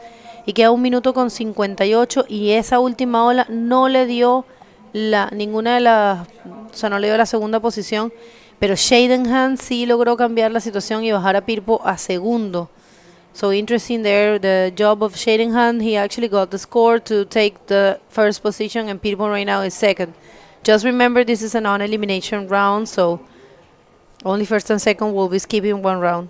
Yeah, and just taking a look at that left there was Gaspar Lopez again, who's been keeping a keen eye on those lefts. But we have some more live action from Pirpo, drawing a really nice line down that wave and just kicking out as the end bowl kind of foamed up a little bit where you wanted to hit it and didn't really offer him the scoring potential he was after. But yeah, a bit of a situation change and some really good serving from Shaden Anon there, taking back the lead from the defending world champion. Yeah, this is where the money was. And actually he was followed by the drone, so he will have a nice shot probably for the highlights. A 7.75 for the Hawaiian, showing a great performance throughout the whole event. And, you know, we saw the other Hawaiian knocked out from the first position by a Chilean, so maybe that happens again here. But 33 seconds, and, you know, Shaden Anon meeting the judging criteria of the IBC World Tour. Incomplete, I will say. Yeah. He, as in incomplete or No, incompletion? meeting completely. Yeah. For sure, yeah. Look at all those. That's what they're judging for sure. The degree of difficulty, the radicality of the maneuvers, speed, power, flow, critical sections, and variety of repertoire. You guys can see it all there. And yeah, Shaden has met those criteria very, very well. And that is the end of the heat, guys. So we'll be jumping into a quick commercial and be back with more of the Pro Junior Men action.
Hey guys, welcome to day 3 of the Iquique Bodyboard Pro. We will be jumping into the water with round 4, heat 4 of the Pro Junior Men, and I am joined back in the booth with Lucas Rocha. How's it going? It's going amazing, and as always, Joey, just seeing Pirpo in the water right now with a huge battle against Shaden Anon and also the other guys.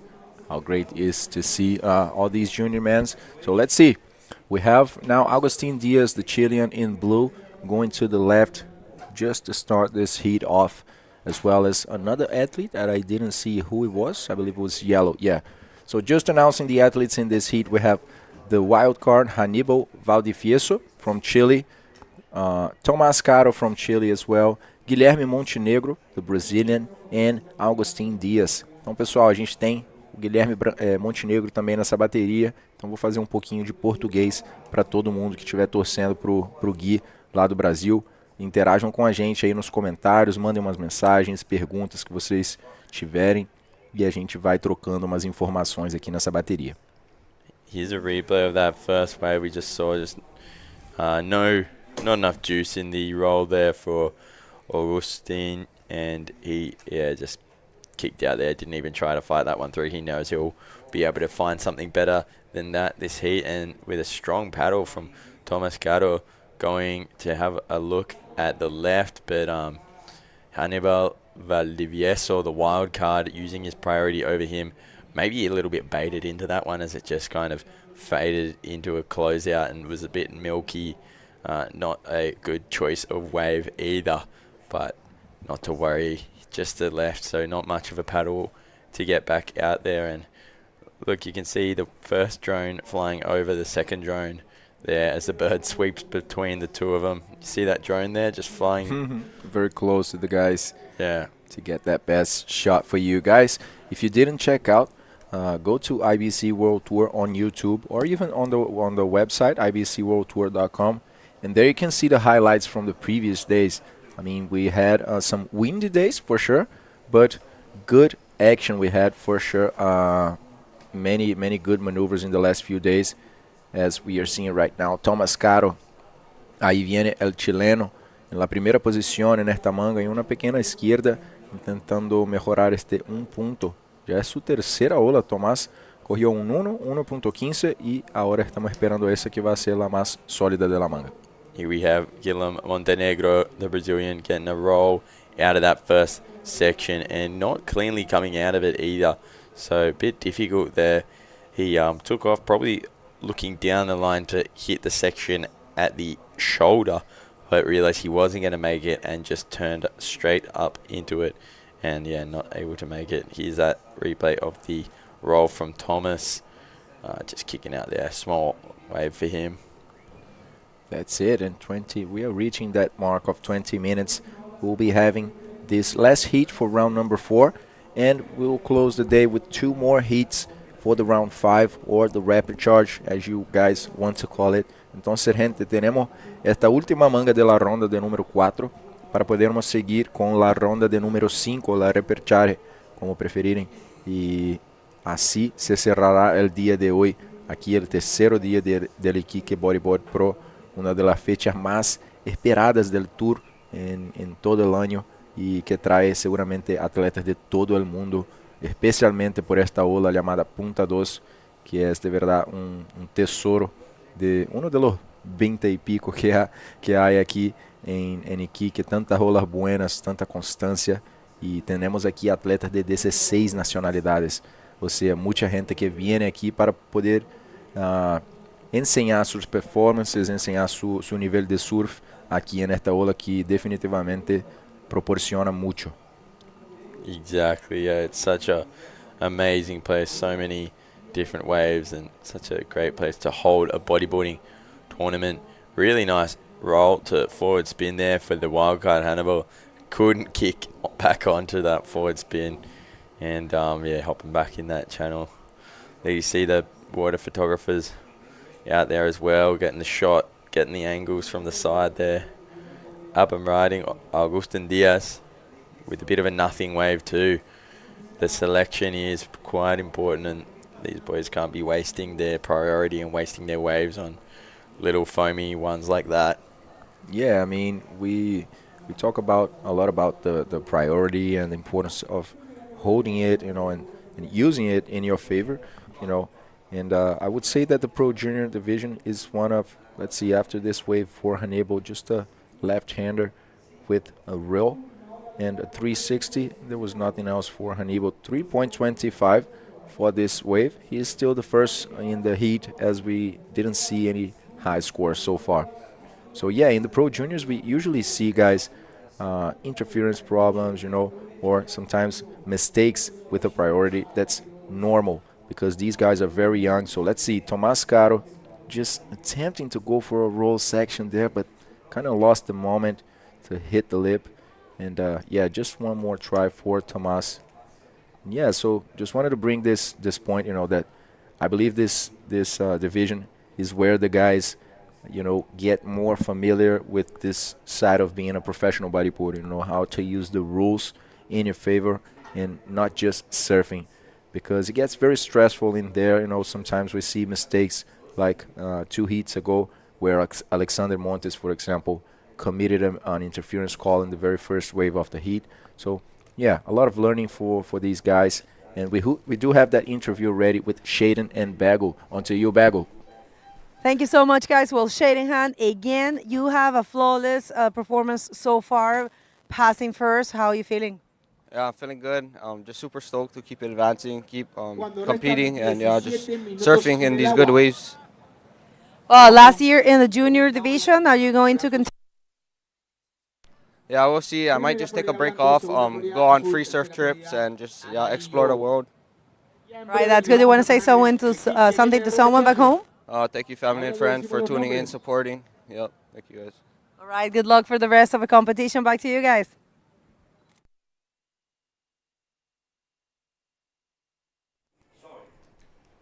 Thanks, Bagel. Great interview there with Shaden Anon, a guy of few words, I would say. Not speaking too much there, but yeah, just throwing a very good performance in the water. That's the most important thing here in the contest, and that he's not missing for sure. Just letting everyone at home very proud back in Big Island. So shout out to everyone watching for Shaden. He's just feeling it for sure. Yeah, good on Shaden, surfing really well. Yeah. Cool to see him Sick out barrel. there, and yeah, real nice guy on the land. I've had some funny conversations with him and all the Hawaiian boys that are cruising around. They're all a bunch of legends, and yeah, cool to hear how he's got some plans for next year. And here up and riding though, Thomas Caro just taken off, not quite deep enough to call it a barrel, but comes out with a nice clean little roll at the end there. On his bat tail, he's using a bat tail there. Seen a few of them in the last few heats. Yeah, just trying to get out of the rocks there. This third section of the wave is pretty dry right now. If I'm not wrong, we are just on the low tide, I believe, right?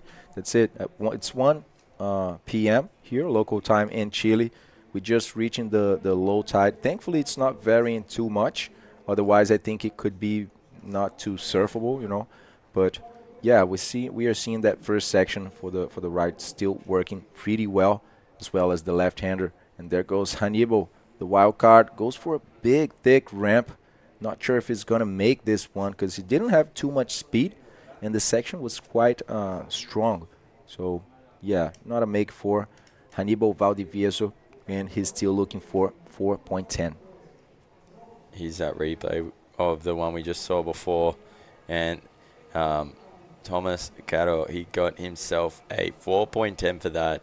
And if he was a bit deeper in that barrel, I reckon he could have turned that wave into quite a significant scoring potential for him.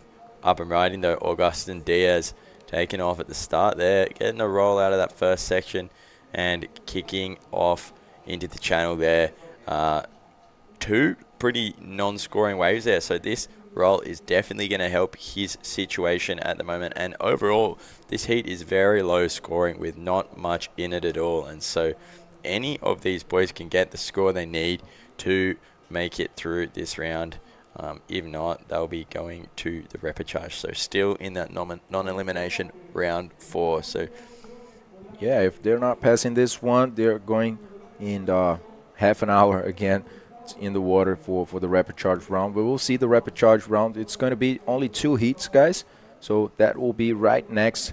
And it's going to be today as well. So very nice to see for the last time in this heat the guys that came advancing since the first round that are just ripping in the contest. In this case, Augustin and Hannibal, just finally facing the ranked athletes or the seeded athletes, as you call, Tomas Caro and Guilherme Montenegro, the vice world champion for the Pro Junior division. So, yes, guys, I would like to thank the Ilustre Municipalidad de Iquique, the Iquique City Hall, for sponsoring this event, as well as the Cormudep, the Sports Corporation of Iquique, the Sofre, the Free Zone Iquique, and of course, Hotel Ibis. So if you travel, stay with Ibis, guys. Universidade Santo Tomás. Água Cielo, thank you so much for keeping us hydrated here in Playa Bela Vista. And of course, Erizos Surf brand, a local surf brand here that is just recognized internationally. And there's Augustin Diaz in this wave, just getting rid of that 1.45 for sure. And you know, he needs only 1.76 to advance. So that's going to definitely change the situation, as we so far just saw very low scores. And it came out 4.5, took Augustin straight to the first position right now, leaving Thomas Caro in need of a 3.66 to go to the lead, Hannibal in need of a 4.11 to advance, and Guilherme Montenegro, also a Pro Junior vice champion, 5.80 to advance. Just to remember, you guys, this is a non-elimination round, so first and second skip the repurchase later today and go straight home to get some rest. And if they stay third and fourth, they will have to go to the water once more for another try. Here we have Thomas Caro employing that priority in place of Hannibal, looking at that left and getting a roll out there, just making sure that Hannibal's not going to be stealing that position from him. And we had another rider go right as well, and it looks like there are some sets coming in from the southwest, and look at that. Oh, split peak. The left probably a bit better on that one. Looked pretty nice. The riders are all kind of a little bit out of position, but as well, from their view, they can tell so much better what these waves are going to do and which ones are going to run down the reef. But here's that little replay where he used that priority. What do you make of that one, Lucas? Yeah, just using the priority to block the other athletes, the other athlete. I mean, that's a pretty common tactic, right, when you don't want to leave any space. And in this case, we see clearly that Thomas is doing everything he can to just skip that repurchase, to just stay on the competition. And we have a message here for Pablo Echenique, actually, from Pablo Echenique to Augustin Diaz, just sending the good energies to his son. So yeah, gracias Pablo Echenique por compartir aquí un mensaje con Agustín. Seguramente él lo está sintiendo, ya que sigue en la primera posición ahora. Todavía con scores no muy grandes, un 3.25, un 4.5, pero eso está pasando no solo con él, pero con todos los atletas, ya que algunas mangas son sí más despacias, no tienen tantas olas, tantas oportunidades, pero con lo que hay, esos chicos están haciendo muy, muy bien. Y ahora tenemos apenas 10 minutos restantes en la última manga de la ronda de número 4, la ronda no eliminatoria. And am I correct in saying, Lucas, that we will be jumping straight into the men's round 5 repechage just after this heat? Or we will be confirming that in a second? The round, which round did you say, sorry? The next one, round 5. For junior men? For junior men. Yeah, if that's the schedule that we published. So if there was no change to that, I'm pretty sure that we are gonna stay with those two heats to cool. Just end the day. So yeah, these guys will be getting a chance to fight back for their position in men's round 6 straight away in that repechage round, which will be good. I'm sure some of the other guys from the earlier rounds are already back in their wetsuits and getting their rashies on now, ready to get back out there and have a crack at making it through. Guy Montenegro is pretty quiet this heat. No scoring waves for him at all. He had an absolute cracker of a performance at Fronton last year at like 13 or 14 years old, however he was last year. I think he's maybe 14, 15 now. He's 14. He's still 14. Wow. Yeah, that performance at Fronton was amazing and really, really cool to see. And yeah, I'm really excited to watch him grow into his bodyboarding career and see what he can do. So we'll see if he gets an opportunity here to get some good scores. Still, just nothing really come his way, and he's lost priority at the moment. So we'll have to wait for that to come back to him. But up and riding, just Augustin Diaz, not really anything happening there for him. Então, fazer uma atualização em português para quem estiver na torcida, né, assistindo aí pelo Guilherme Montenegro. Guilherme é vice-campeão mundial Pro Júnior, pessoal. No ano passado, ele também foi campeão estadual sub-16, sub-18, apenas 14 anos de idade. Agora ele vem aí para sua quarta onda, acelera para fazer um bom rolo ali. Não conseguiu descolar tanto da onda, mas foi uma onda bem projetada e ele já vai pegando a saída de emergência para voltar para mais uma tentativa. Guilherme está precisando de 6,20. Ele realmente não encontrou basicamente nada nessa bateria, né? Só um 1,55 e um 1,5. Então vamos ver de novo essa onda do Gui. Live action here.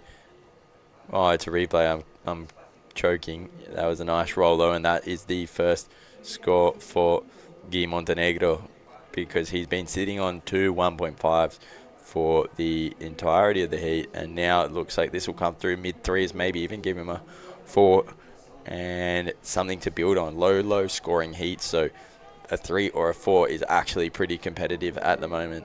And yeah, these scores are just getting lower, like the conditions are pretty low and a bit windier, so making it harder and harder for the boys out there in the water to get these scores. Bueno, gente, tenemos Agustín Díaz que sigue en la primera posición. El joven chileno tiene un 4.5 y un 3.25. Está seguido de otro chileno también. Son 3 chilenos en esta manga, enfrentando al brasileño Guilherme Montenegro, el subcampeón mundial de la categoría Pro Junior en el año pasado. Tomás Caro está en segundo, ahora necesita de 3.66 para ir a la primera posición. Pero como essa é uma ronda não eliminatória, nadie vai sair da competência. Apenas terceiro e quarto vão em uma manga mais, que será a repechage para el agua uma vez mais hoje. No dia de hoje tendremos, depois desta manga, 2 mangas mais, que vai ser a ronda 5 de los Pro Juniors. E quem terminar esta manga agora em primeiro ou segundo, sigue e pula, né? Não vai surfear nesta ronda de repechage, vai direto à ronda de número 6. Então, chegamos aí a los momentos finales de competência hoje, que foi um dia increíble de competência. Aí vem o líder da manga, Agustín Díaz, uma boa sessão, hace um rolo, consegue volar bastante nesta ola, mesmo que foi uma ola pequena, pero logrou uma boa maniobra, e aí já está a primeira manga da repechage. Yeah, you could see him sitting real far back on his board as he just drew a line through that one.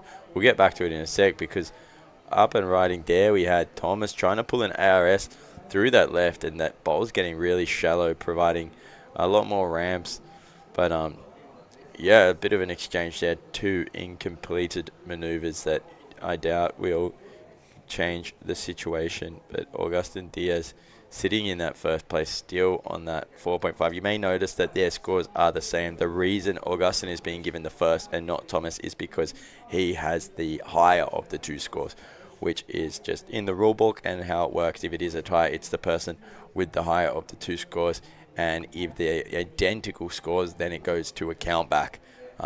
Not that that is happening right now, but just for you guys to know and get more around the rules of the IBC here and competitive surfing in general.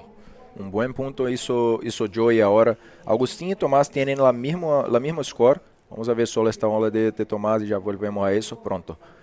Tienen lo mismo score, 7.75, pero que pasa es que Agustín tiene un score más grande, que es el criterio de IBC, y no solo de IBC, pero de otros esportes acuáticos también, para que se haga un desempate. O sea, Agustín está en primero, pues su ola más grande, que es un 4.5, supera la mejor ola de Tomás Caro, que es un 4.10. Yeah, 3 minutes 40 ticking down. I think the guys in the next heat, yeah, junior men round 5, which will be that repechage. They'll probably be paddling out in the channel as we speak. And you can just see how high out the water the seaweed is on top of those rocks. That'll be completely underwater. Or it was this morning. It will be again this afternoon. Up and riding, yellow checking his shoulder, making sure he's not doing anything wrong. A little roll there for Thomas Caro. Looking just for a 3.66, a small wave with a roll combination I don't know if it's going to be enough because just of how small that wave was. But we'll see, because we haven't been seeing many roll combinations this whole heat. Yeah, that's true. It was indeed a very low score, but I think he tried to balance that with the combination, you know, just trying to go for one more maneuver, trying to squeeze everything out of that wave just to get to first position and take it from Augustine. And that's what he achieved, guys. He got 3.85, so as you guys saw, a pretty small wave, but he managed to fit a roll in that first section and just keep going until the other one to close this wave off right on the shallows there and get the 3.85. And now Tomas is sitting in the first position, not with the same score as Augustine, but with the 7.95. Very slow heat right now, isn't it, Joey? I mean, the whole heat actually was very slow. I mean, to see Guilherme Montenegro and a heat with 3.90 and 1.55, that's not common at all. But I think that that's dead low, you know, just showing what he came for. Yeah, 100%. Super slow and low scoring. But that's the thing, being low scoring. Like, someone could go from Guy, for example, could go from fourth place to first place with what does he need to do that? A 4.06, which is so achievable. So really, no one is safe in this heat until the buzzer goes. And that's why you really do want those big scores, make it hard for the people to catch up to you. And so I'm sure even Thomas and Augustin sitting in those positions now aren't fully at peace, because they're sitting under priority and aren't that far ahead. Look, what have we got here, Lucas? Guilherme Montenegro, ele vem usando a prioridade. Precisa de uma nota baixa, pessoal, apesar de não ter encontrado nada nessa bateria. Foi uma bateria muito devagar para todos os outros atletas. Ó, a gente vê o Gui tentando espremer realmente aquela onda, porque não houveram muitas oportunidades. Ele usou a prioridade para tentar buscar esse 3.86, uma nota muito baixa para o Guilherme Montenegro. Vamos dar uma olhada, ele vem confiando nessa onda, mas a onda realmente não arma nenhuma sessão. Ele segue atrasando, ali já não é nem mais a parte da bancada, aquilo ali já é em cima das pedras, pessoal. E o Gui faz mais um rolo, completa e sai rapidamente da onda para tentar extrair alguma coisa, mas foi 2.55, uma onda que realmente não tinha potencial, né? E não proporcionou a nota que ele precisava. Segue na terceira posição, né? Deixou o Hannibal em quarto, mas ainda precisa da nota para poder avançar a repescagem, pular a repescagem, porque se o Gui continuar em terceiro ali, ele vai ter que ir para a água de novo ainda hoje. Urban riding, bit of split peak action here, and 2 spins bogged, 2 spins not completed, and that will end it for us just after this wave from Thomas. Little victory lap for the man in yellow, and tries a little ARS out the end. But yeah, he has luckily won that heat. Very low scoring and very closely scoring. But he'll be happy with that, moving straight through to round 6. Don't go anywhere, guys. Coming up after the commercials, we'll have the Junior Men Repurchase round.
Welcome back, everyone. This is the third day of competition in the Iquique Bodyboard Pro. We just finished the non-elimination round for the junior division, and now we are just jumping to the two last heats of the day, the rapid charge for the same division. Who do we have, Bago?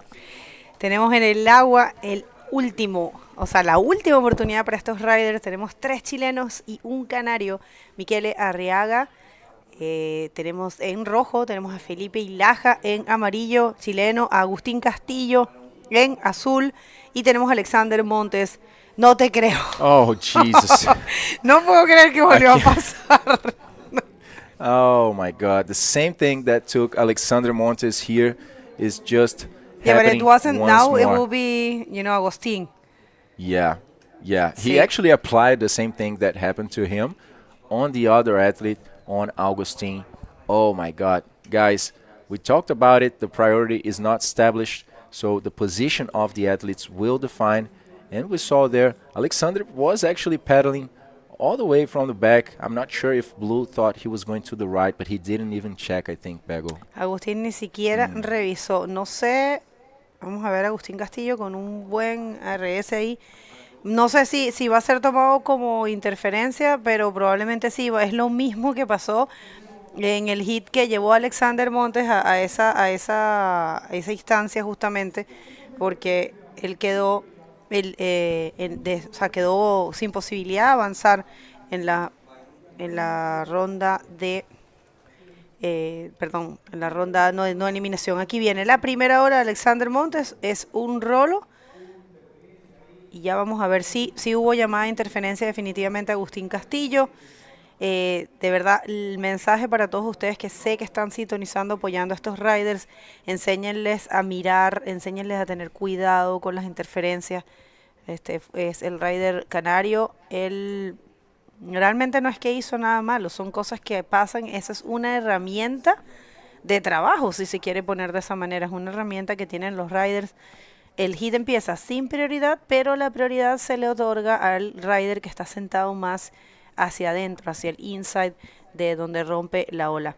Entonces sí hubo interferencia de Agustín Castillo azul a este rider Alexander Montes, que parece que entendió que tenía que tomar olas rápido. Bueno, vamos a ver si Agustín Castillo puede salir adelante incluso con una interferencia de estas que solamente quitan la mitad de la segunda mejor ola.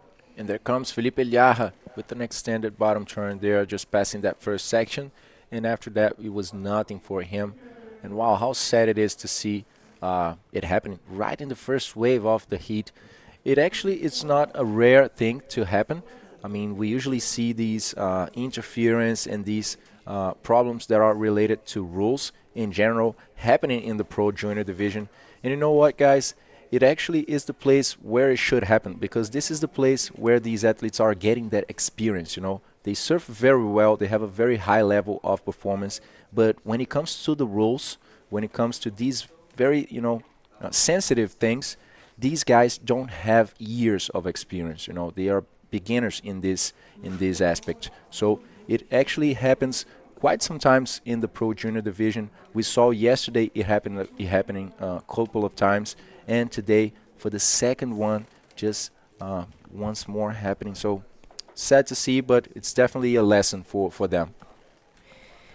Así es, bueno, como decía Lucas, realmente es una oportunidad buena para estos chicos para aprender, y es esto en donde se van formando los campeones. Hay algo importante que les queremos decir, que estos hits, como está un poquito lenta la condición, el cuerpo técnico ha decidido dar 30 minutos para estos hits.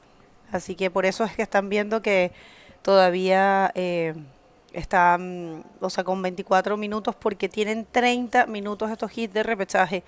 Estamos en la marea baja y hay menos frecuencia de olas. Mientras esperamos por olas a hacer corridas, vamos a ir a la entrevista con el ganador del último hit, y Joey. Thank you, Bego. Here I am, guys, with the winner of the last heat, Thomas Cato. Thomas, you were seeded into this round, first time in the water here competing. How do you feel? Sí, me siento bien en la ola. La ola igual estuvo media complicada este hit, ya que estuvo chico, se demoraba, pero estábamos todos en las mismas condiciones, así que dándolo todo con mis competidoras. feliz de igual haber pasado con un compañero de la quinta región y con todo nomás. Cool. So Thomas was just saying that, yeah, it was a really hard heat, as we all saw, and really happy to make it through, and also passing through with his friend from the Quinta Región of Chile as well. And speaking of the Quinta Región, has it been good waves down there in the where you're from? Sí, soy del Tabo, vengo ahí de la mítica ahora la Chévica, la tierra de campeón ahí, al que sepa nomás, un viaje, esto es un viaje, venir a Iquique, venir a competir, una experiencia, la recomiendo para los que están viendo, todos los riders, motívense, hay que seguir el tour y con todo nomás, con todo. Nice, nice. Yeah, he's just saying from where he's from in Chile, down the Tabo, no? Sí, Del Tabo, and how epic it is, and there's some really good waves down there as well. ¿Alguna palabra para tus amigos? Siempre agradecido de todos mis amigos, de la tía, la mamá del el Cejón que me reciben en su casa, agradecido a todos, la Municipalidad del Tabo, el Club Chevic Point que me apoyan a donde voy, siempre están a mi lado y eso, a mi familia, a mi mamá, a mi hermana y a los que me acompañan y me ven y me tiran las buenas vibras, que todo se les devuelva nomás. Muchas gracias y mucha suerte. Back to you guys. Definitely place where he comes, a lot of great bodyboarders. You know, we have also, you know, not only Alan Muñoz, of course, from Tabo, from La Chepica, actually. Tomás Caro, super happy there. He has grown old so much.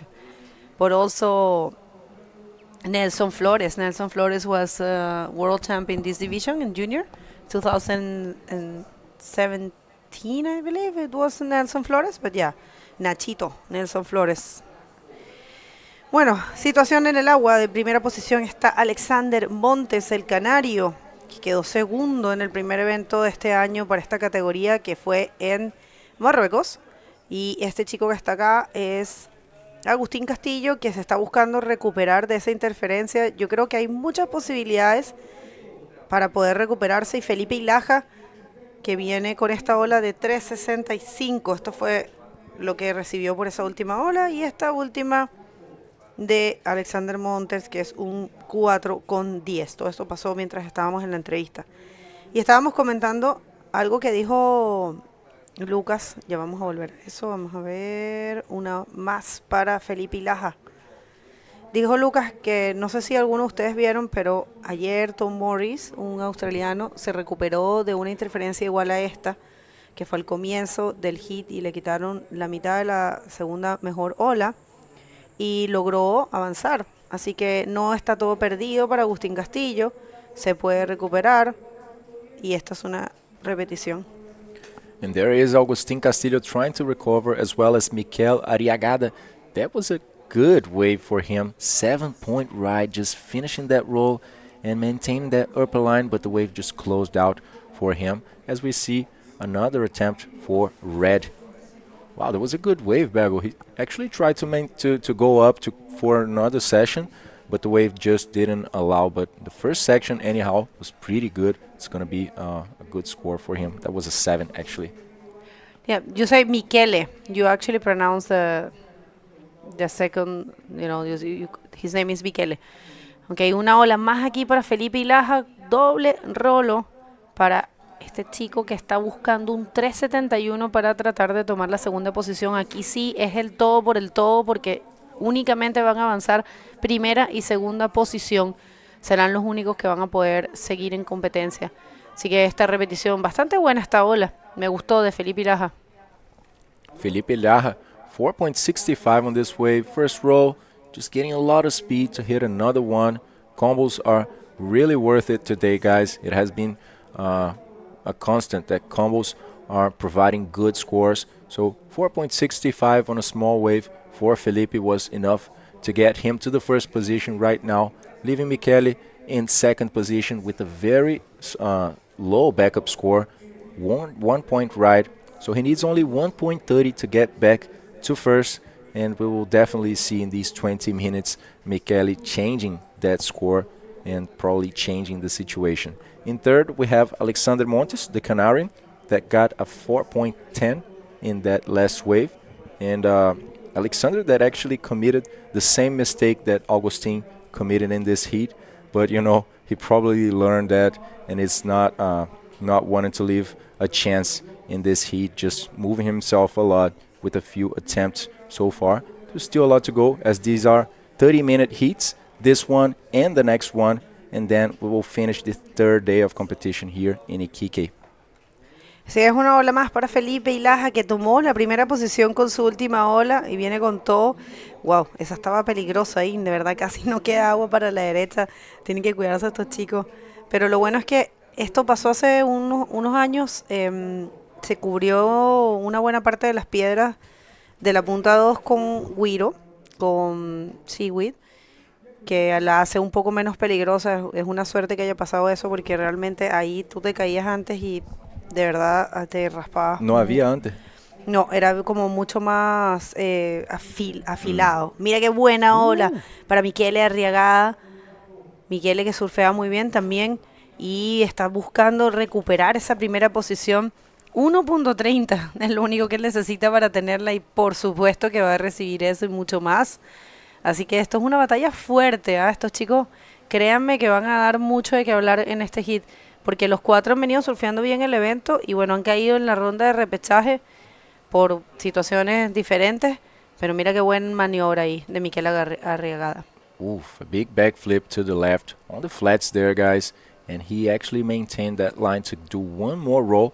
So Mikel has a 7-point ride already. It's the highest score of this heat, and with this one, I'm pretty sure he's gonna get very far away from every other competitor in this heat.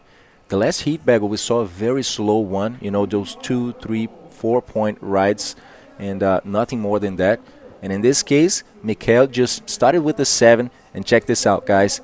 8-point ride for that backflip by the Chilean on the left. Wow, good performance. Sí, muy buena actuación, de verdad, de Mikel, que le gusta mucho aquí. Trata de venir lo más que puede. Y esta es la repetición. 8 puntos recibió, de verdad. Está muy bien leído. Un buen backflip. Y no solo eso, sino que lo conectó con otra maniobra aquí, que esto es importante para los jueces. Muestra, digamos, ese compromiso. Muestra como esa voluntad de hacer, digamos, esa voluntad, perdón, de hacer, de avanzar y de ganar.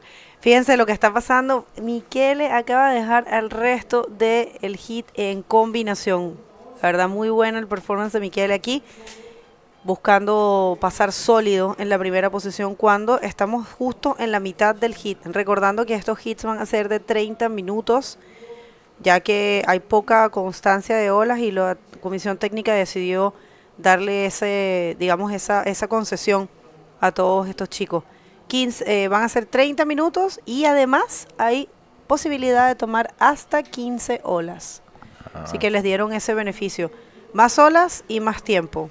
That's definitely going to be used for these guys because they've been getting pretty close to the 12 wave count. So Mikel in this case, guys, with a 15 total score, one of the highest of the competition so far before the first half of the heat was done. So 15 minutes and 30 seconds remaining, and he already has this position right now. Going in this wave under priority, but you know what? Alexander is not going to let him. So goes in front of him and just uses that wave to hit a roll and avoid Mikel from even getting another good wave. Wow, the competition is just being amazing in this heat. Check this out. Sí, o sea, usando la prioridad. En realidad eso es algo que es parte de la competencia. La prioridad es una herramienta de competencia. Se usa para varias cosas, pero una de ellas es eso, ¿no? Es un poco bloquear a los riders para que traten de no tomar muchas olas.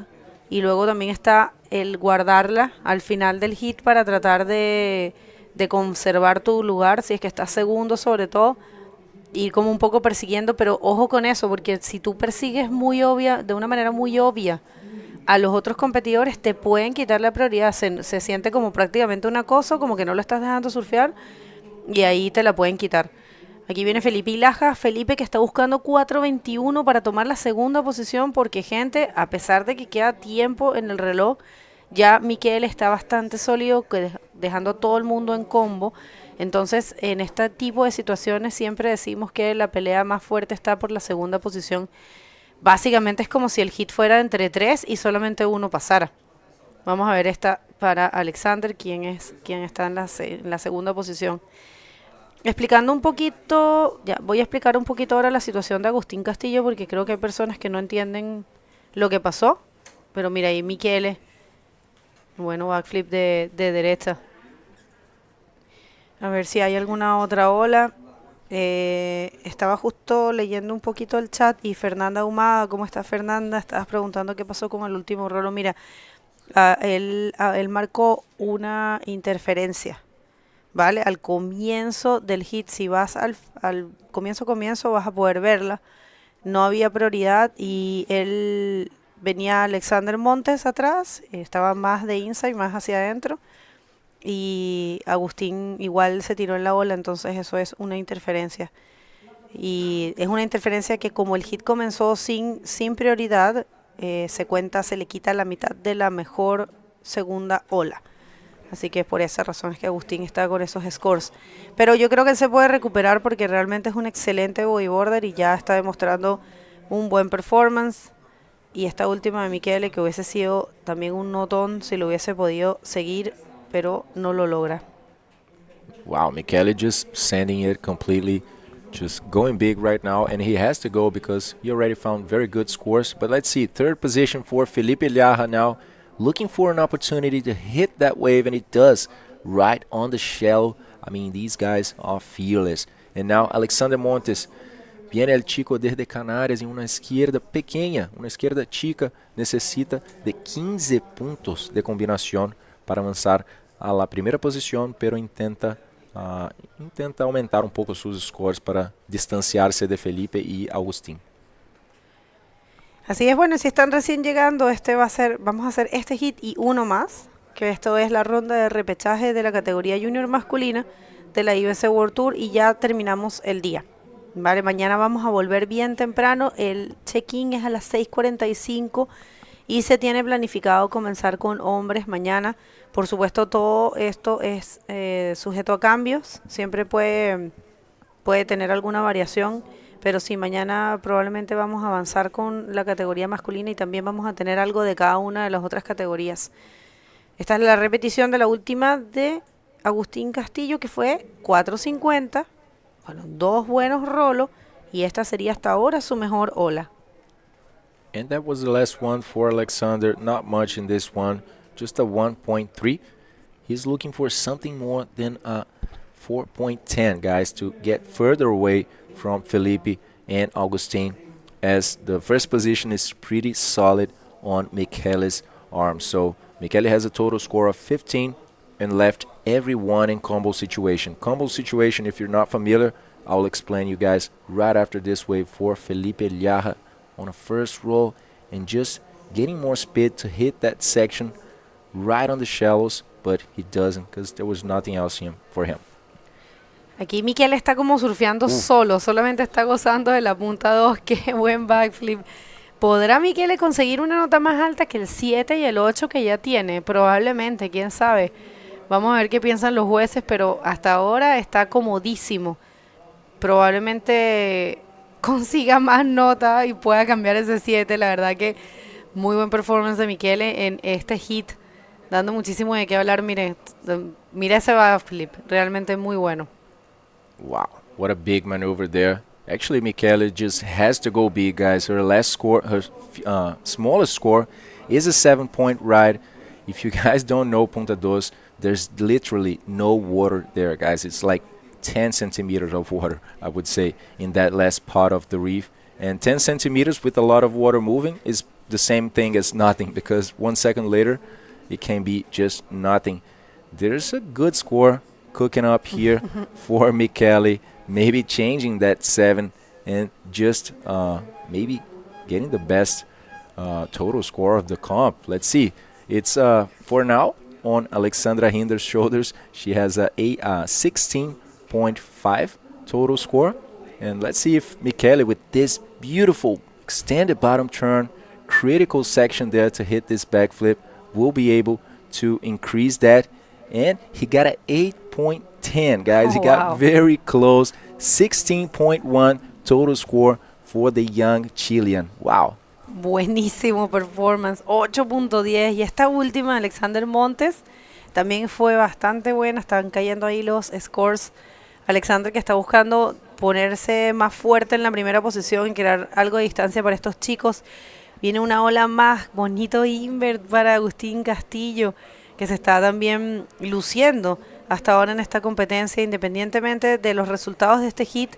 Él ha tenido buen performance a través de todo el evento, así que definitivamente está dejando ahí una buena marca, pero Mikel Arag está fuerte, 8.10 y 8 puntos, casi mejor Alexandra Rinder, pero Alexandra Rinder todavía tiene el score más alto de la competencia hasta ahora, que en la mañana Alexandra realmente se puso un tubazo y un backflip impresionante, pero muy increíble, realmente un performance digno de un profesional. Y vamos a ver esta Alexander Montes, también es un rolo bien proyectado, el último fue un 5.60, había sido su mejor ola y puede que esta ola mejore, pero Alexander sigue en combinación. Y recordándoles que combinación significa que ninguno de los scores que tiene, ninguno de estos riders les sirve para poder tomar la primera posición, prácticamente tienen que comenzar desde cero. Last wave for Alexander Montes, trying to get rid of that 4.75. Just one powerful roll in the closeout. It is coming out, but I believe it's going to be a very similar score than what he already has. Alexander needs 16.10 to get past Mikel Arag. I would say that's not too probable, but for sure it is possible. This is competition, guys. It's just over when the horn sound. But 7 minutes and 20 seconds here. Still plenty of action to go. We still have one more heat of the Pro Junior Division. That's the heat 2 for the Repurchase. And tomorrow we'll be checking in here at 6:45 for a start at 7:15. Very early start, just like today. And tomorrow we have the men division finally going in the water once more. So make sure to follow all of the IBC social media and stay tuned with everything that is happening, because we just basically halfway throughout this competition, or almost there. We have 7 days, right, Bego, of competition or around that, no? Yes, 7 days of at least 7 hours and a half, or almost 8 hours. First day we did almost 10 hours, so we actually advanced. But yeah, we were looking for at least, 4 more days. Let's see this one for Felipe Ilaja. Nada más para él. Pero sí, esto que estaba diciendo Lucas es importante. Estamos como en la mitad de la competencia aproximadamente. Tenemos 160 competidores, 3 divisiones, 3 categorías. Y se esperaban 7 días de competencia de aproximadamente 7 horas y media, 8 horas. Miren cuánto pescado hay en Iquique, no sé si lo pueden ver allá adelante, pero son muchos pescaditos saltando. Pero sí, tenemos ya 3 días, así que nos quedan 4 seguro de competencia. Y nos queda la posibilidad de un solo lay day. Ok, una situación de cacho compartido, Mikel que no para, que ya está como Alexander surfeando por diversión nada más. Está buscando yo no sé qué, está buscando el 10 yo creo.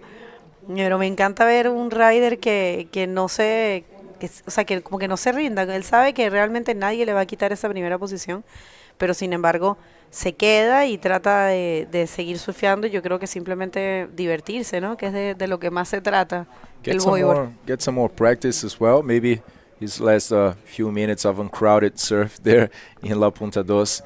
And yeah, just this is a very important moment for an athlete, going in a Repurchase, because sometimes an athlete goes into the water. Let's say this one for Augustine in 4th with an interference, but he's not throwing the towel at all, guys. Just one more attempt, 4.80 for blue, and that was not a make for the last one. Actually, he made a roll and just kicked out of that wave, Mikel. Vamos a ver esta última de Felipe Ilaja, que también no se da por vencido. Está bien, hay que dar la batalla. Ellos tal vez pueden conseguir la segunda posición a esta altura. Es realmente solo acerca de la segunda posición. Felipe está buscando un 5.70 para tratar de quitarle a Alexander Montes esa posibilidad de continuar en competencia. Pero esa última ola no va a ser el score. Viene alrededor del 3.54. Fue bonita, pero esta última sección es la tercera de la punta 2. Los jueces saben que prácticamente la sección más difícil y más crítica es la primera. Entonces, definitivamente hay que tratar de escoger esas olas y tratar de hacer esas maniobras al comienzo y también, ¿por qué no?, tratar de buscar los tubos. Yes, Bego, as I just started speaking, this rapid charge moment is a very important one, especially for the athlete, because it's not rare to be that it is a moment when the athlete is like broken or pressured, or worried, stressed out.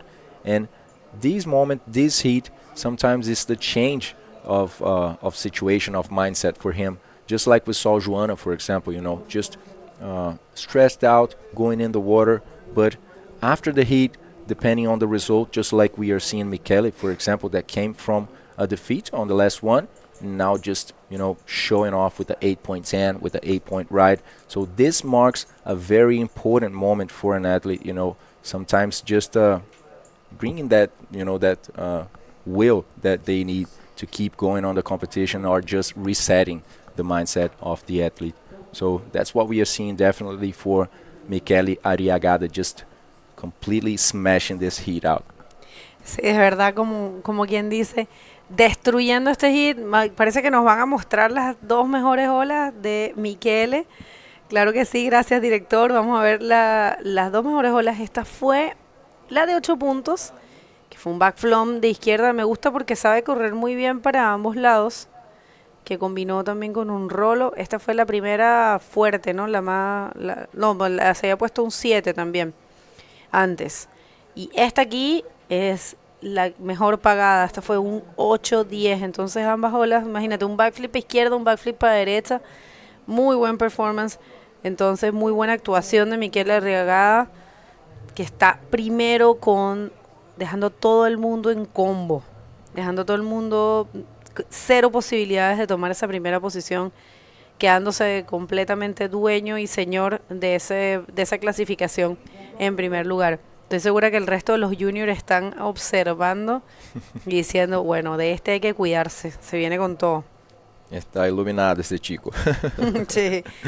Bueno, lo que tú decías, ¿no? A veces también caer en el repechaje, que lo dijo Joanna, que lo dijo Neymar también, es bueno para un poquito despertar. Mira la forma de triángulo, es que es impresionante. Mira cómo se marcan los triángulos perfectos en la punta 2. La espuma en forma de triángulo. Es realmente una ola que tiene una de las mejores formas que hemos visto. Y ahí están Luna, Bianca y Neymar apoyando en este hit. Bueno, viendo en realidad, analizando, yo creo. Está bien que lo hagan porque nunca se sabe cómo te va a tocar en tu hit y hay que observar todas las condiciones. A ver esta ola para Alexander Montes. Un rolo, va por otro, y Alexander, que bueno. Creo que Neymar y Bianca y Luna estaban allí, en verdad, porque Guilherme viene en la próxima manga, claro, porque cierto. no logró pasar su última manga, que fue la anterior, en verdad, y ya viene ahí de camiseta azul en la próxima. A ver qué hay, hola. A ver, bueno. He hit a bump there, or he hit a wall, something like that. Because he was running pretty well, Felipe, but couldn't make it out of that barrel. That would be a good score for him. He needs 5.70, guys. And even Augustin, with the interference call, needs a 7.68. So that was a possible score, but now, there's only 20 seconds remaining. It's becoming very improbable. There's one good wave or a set wave coming up in the outside. Let's see if anyone's going to go on this one. Yeah, it looks like it's just flat out. 5 seconds remaining. First rapid charge. Mikel Arag and Alexandre Montes are still on the competition. And on the other side, Felipe Diarra and Agustin Castillo are eliminated. So congratulations to all of these junior athletes. Stay with us, guys, because right after the commercial break, we're going to come up with the last heat of the third day of competition.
Well, welcome back, everyone. This is the last hit of the day. El último hit del día. Bienvenidos de regreso. Es el último. Es el de repechaje de la categoría Junior. Este es el Iquique Bodyboard Pro presentado por la ilustre Municipalidad de Iquique y la Corporación Municipal de Deportes de Iquique.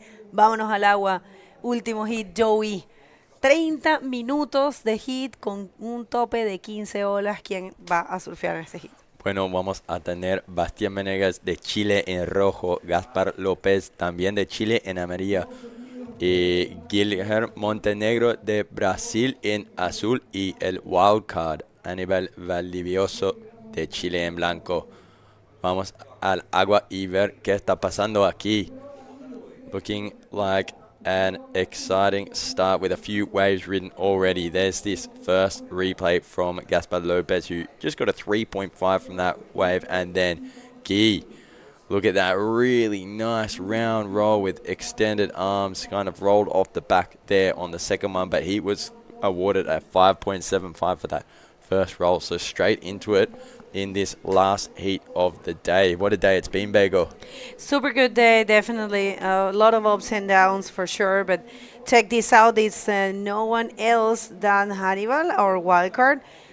Aníbal Valdivieso, el wildcard de aquí de Iquique, que está tratando de conseguirse un puesto para seguir en competencia. Buen performance ahí para Aníbal, dándolo todo fuerte. Él ahí en esa izquierda, que tiene que tener un poco de cuidado, pero realmente con estas condiciones, esta cantidad de agua a la izquierda es la que más se surfea. Y tú, ¿sabes? En un free surfing jamás vas a ver a nadie llegando hasta esas rocas. No. Nunca, nunca. Solo en un campeonato. Sí. ¿Y quién viene aquí? La pulguita. Aquí Montenegro ya no es tan pulguita, ya ha crecido. Ha sido extraño ver que Guy Montenegro haya quedado en esta ronda de repechaje, pero bueno, lo hemos visto con las mujeres. Pasaron algunas chicas a ronda de repechaje que no lo esperábamos y bueno, son cosas que pasan. Sí, aquí tenemos a Amarillo haciendo un ERS y cayó el Gaspar López, o no cayó al fin, no pude salir de la espuma ahí y eso fue su segunda ola, pero nos van a contar ese como completido. And yeah, 30-minute heat. Yeah, we'll give this little update in English as you did before, same as the last repechage heat, but these are 30 minutes and 15 waves, and I didn't expect them to be getting close to using the 15 waves, considering the amount of waves that are being caught in most heats, but last heat there was plenty of waves caught with some of the athletes using a lot of them, and so yeah, interesting to see which of these pro junior men can claw their way out of the repechage round and back into the competition with the rest of the boys who have already gone through. Así es, bueno, Guilherme Montenegro 5.75 por su primera ola y un punto, es lo que tiene, una sumatoria de 6.75. Aníbal Valdivieso, un 4.25 con un 1.50. Y está solo comenzando esto. Aquí está la última ola de Bastian Venegas con Aníbal. Aníbal with a roller there, and he comes and spins around, and yeah, this is the one he just wanted to go all the way to the rocks on, trying to get that last roll as well, and didn't really come out of that one. He kind of had to put the brakes on, otherwise he literally would have had a face full of rocks, and you could see him checking out his arm just here, and so hopefully he's okay. Hopefully he didn't get too scratched up on the rocks just there as he dusts himself off and stands up. There we had Gaspar Lopez again, just kicking off that wave there, which won't be a scoring wave either, and still relatively clean considering how it was yesterday. Up and riding, here we have in white Aníbal Valdivieso doing a roll, not able to push through that either. The young wild card having to get back out there. He was awarded a 4.25 for his combination on the last one, and yeah, I do hope he's all right. There he is holding his head again. So I think, yeah, he probably scratched it a little bit. You know, there's barnacles there, you know, so that happens. But he should be all right. It's probably a cut. You know, it's a thing that happens. You push the limits, it's normal. Puede ser que se haya cortado un poquito la mano, ¿no? Porque se está mirando mucho la mano, pero bueno, estas cosas pasan aquí. Realmente nosotros en el free surf jamás vamos a tomar una ola hasta ese punto, pero cuando estás en competencia quieres darlo todo, quieres conseguir ese puesto y bueno, arriesgas un poquito más. Realmente para quien conoce la punta 2 sabe que ahora está bien seco, a pesar de que ya pasamos el punto más bajo de la marea, es una marea bien baja en donde hay que tener mucho cuidado, pero lo bueno es que no hay olas de tanto tamaño, no está tan grande. Yeah, which is good because going this dry, when it gets so big, can be pretty crazy. The wave just begins to double and triple lip up, especially on those insides, as you see that right running over that rock right there. But we do have the interview ready, so take that away, Lucas.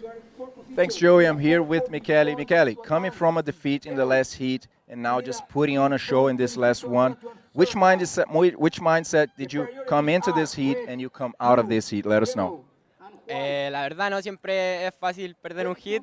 Estaba bastante nervioso cuando entró el hit de repechaje, pero gracias a los consejos de mis amigos y las buenas vibras pude calmarme y tomar buenas decisiones, las cuales me llevaron a pasar primero mi hit. Yeah, so he's saying that he was actually pretty anxious and pretty nervous when going into this heat, but he has some counseling from his friends and also that helped him a lot in turning the situation all over. Mikel, you showed yourself pretty complete, you know, just a big backflip to the right, big backflip to the left. What's the importance of training both sides and becoming the most complete as an athlete? What's that importance for you? Yo creo que es bastante importante para un rider correr para los dos lados, ya que no siempre habrá para elegir la ola. Y nada, eso es lo que da hablar de un rider, la versatilidad y cómo se adapta a las situaciones de riesgo, las cuales hacen que uno mejore como deportista. Yeah, so he's saying that that's pretty basic stuff for a rider, you know, becoming the most versatile, trying to be as complete as you can, learning to both sides and just filling those gaps. So a message for everyone just having a blast at home watching you, Michele. Quiero mandarle un mensaje a mis papás que me están apoyando, gracias a ellos estoy aquí, a mis amigos de allá del Quisco, a mis auspiciadores, al Colegio El Alba, Medusa Bodyboard Shop, CBA Electricidad, MLab Chile, Wave Store Accesorios, a la escuelita Angaboard y a Don Carlito que me está apoyando con mi equipo de bodyboard. Y eso, muy contento y a seguir dándole nomás. Felicidades, Michele. Buena suerte en la próxima. Back to you guys. Thank you, Lucas. And yeah, very well done. One of the highest heat totals of this event so far. And both left and right, a very versatile and complete rider. Sí, yo pienso lo mismo, pienso que me gustó mucho la entrevista que dio Michele, la verdad, me gusta mucho cuando veo a un junior que se sabe expresar bien también.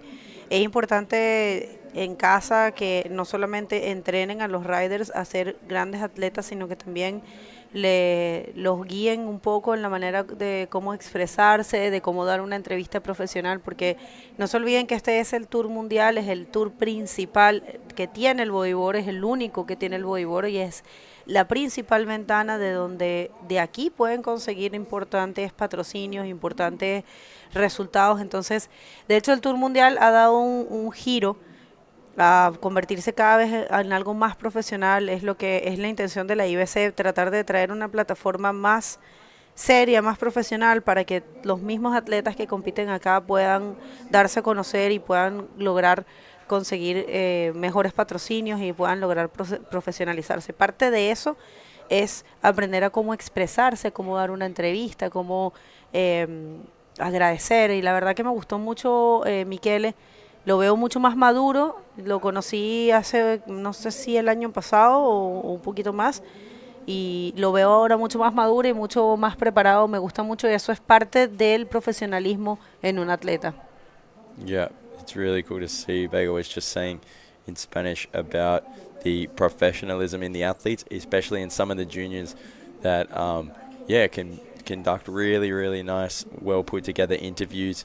And up and riding here in white, drawing a real nice line, gets a roll out of that section on the left there, and having a look at the end for another roll. He's going to come out of this and hopefully not hit the rocks. We had red Bastian Venegas on a right at the same time, and so we'll catch a replay for that if you guys followed the man on the left, but in my peripheral it looked like he got a pretty good wave as well.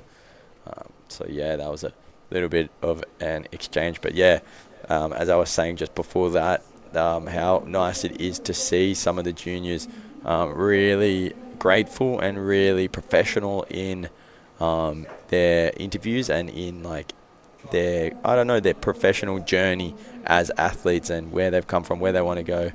Here's that replay. La última ola de Aníbal Valdivieso. Estamos esperando esa nota. Aníbal está fuerte también, está dándolo todo. Realmente arriesgando un montón. Vamos a ver cuánto recibe por esta última ola. Está corriendo hasta el final. Y esta fue la derecha que tomó Bastian Venegas, que también fue súper buena. Un backflip muy bien ejecutado. De hecho, casi pierde el control ahí en el aterrizaje, pero lo logra sacar adelante. Vamos a ver cuánto le dan los jueces. Hasta ahora sigue Gui Montenegro, el brasilero, en la primera posición. No sé si Bastián va a cambiar la situación porque veo notas altas cayendo. Bastián está buscando un 8 para tomar la primera posición y está buscando un 5.30 para segundo. Y atención, recibe el 8 exacto que estaba necesitando para tomar la primera posición y ahora está ahí sólido, pero no tanto. Se tiene que cuidar porque Guilherme Montenegro busca solo un 3.61 y los otros competidores también tienen opción. 4.46 es lo que busca Aníbal Valdivieso, nuestro wildcard de este evento en esta categoría, y Gaspar López un 5.85. Son bastante fáciles esos scores de hacer, pero muy buen performance de Bastián Venegas con ese 8. Y lo que ven en pantalla lo pueden escanear y conectarse con nosotros. Ahí está toda la información de la IBC y para que conozcan en dónde estamos, para dónde vamos. Maybe we can have a replay of that 8-point ride. My director, he's always connected with us and he was looking at us like, yes, of course, I'm going to be showing it. So I just want to analyze this because it was very well written. He actually chose the perfect section of the wave and executed that backflip in a great fashion. It was really hard to pull out, but he held to his board in a great way. So that's why he gets that score, 8 points for that last wave of Bastian Venegas. Good job. Yeah, that was so nice, and he did really well to hold on to that under that lip as it just broke over him. I wasn't too sure if he would pop through, but he sure did and was well rewarded for it. Now only looking to replace a 1.35, which I'm sure he'll do with ease and post a pretty good heat total, which will put the other three guys in a difficult position to chase back for that first place. But all the riders still very close in score and quite a competitive heat, and so we will see what goes on here as the waves come in slowly this afternoon here in Iquique. Gaspar Lopez looking for a section. Get an ARS there and gets his legs in to help him turn that around and kicks off. That'll help him for sure. He's only looking to better a 3.15 at the moment. Así es, está buscando Gaspar, recibe un 4. Él está buscando, ahora necesita un 5.36 para tomar la segunda posición con esta última ola. Fue buena, un poco más accidentado, digamos, la ejecución final, pero recibe un 4 que hasta ahora es su mejor puntuación y todavía no puede lograr tomar alguna de las posiciones de clasificación, recordando que sí es una ronda de eliminación, solamente avanza primero y segundo. Y miren ahí Tyson, que es un juez local, y Paolo Gaona entrenando ahí un poquito. Vamos a ver, esta fue la última ola. Take us through that replay. That's an 8-point ride. No, actually that's another wave from Bastian Venegas. It's a 5.25. He's looking super sharp. Yeah, he does it again and posts an even higher heat total, which is super impressive. And now he has put everyone else in quite a tricky situation. If Guy wants to take that first place off him, he's still looking for a 7.51, let alone the other two, which are looking for something much bigger than that if they want to go into first. But third, Hannibal is only looking for a 4:46 to get into a qualifying position. Let's see what the wild card can do. Obviously, he got this wild card position because not only did he qualify for it with the requirements of having some previous comp history, but he was also deemed as a very suitable athlete to take that position. And it's been cool watching him surf here. He's surfed his last heat really well as well. But up and riding, some live action now from the young Brazilian Guilherme Montenegro, just looking for a section and kicking off there. Nothing for him, and on the inside it looks like Bastian not having a break at all, went to the right and nothing eventuated for him. Una más para Gaspar López, que está buscando 5.36 para tratar de clasificar y seguir avanzando. 9.25 es lo que necesita para la primera posición.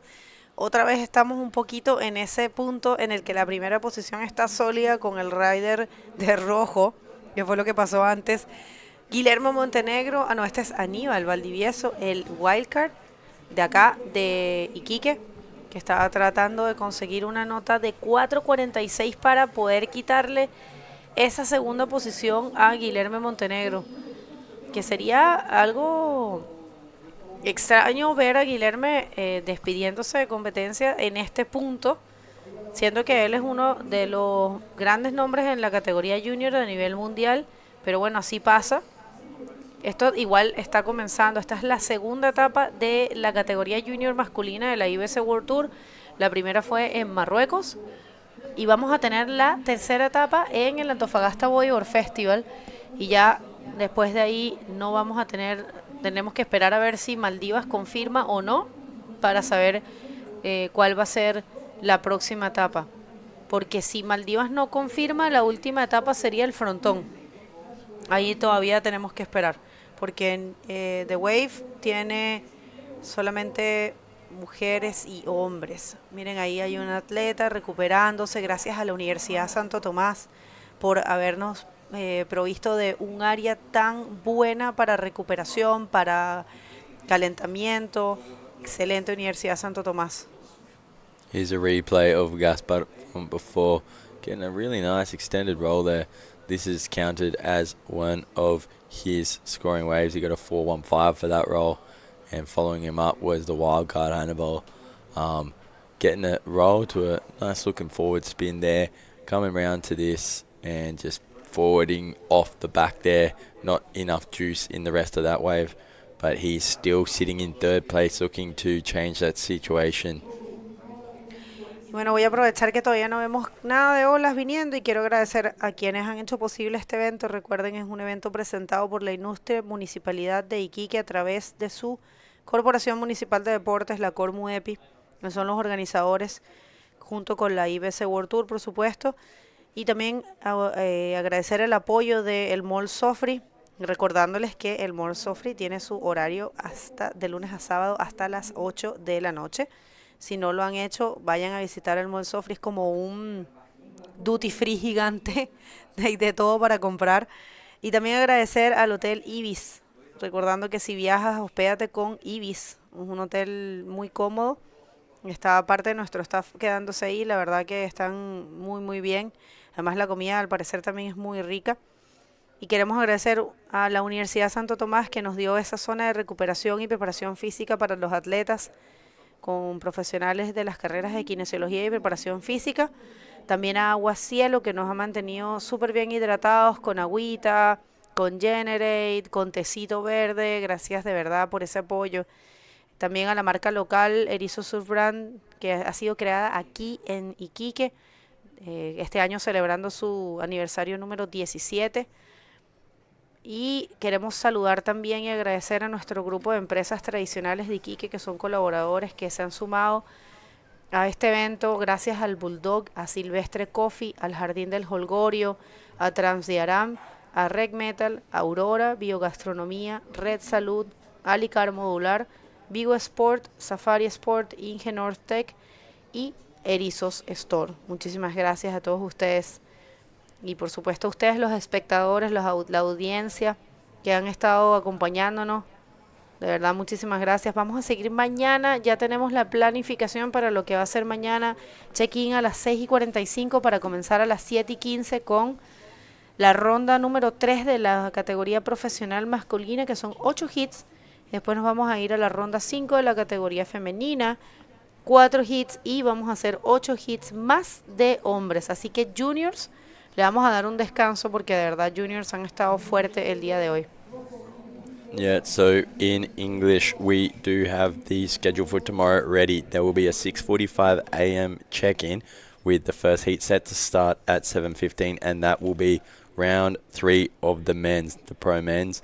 There'll be 8 heats in that, and then we'll jump straight into round 5 of the women, which involves 4 heats, and then go back into another 8 heats in the men division of round 4 men's. Should be good, should be action-packed, and it's meant to be a little bit bigger. We've got some swell coming in over the week, so it's going to be a lot of action. And sitting in the booth with Tristan yesterday, he was saying that he's expecting there to be a lot of very high heat totals dropped, and so it's going to be exciting to watch what goes down.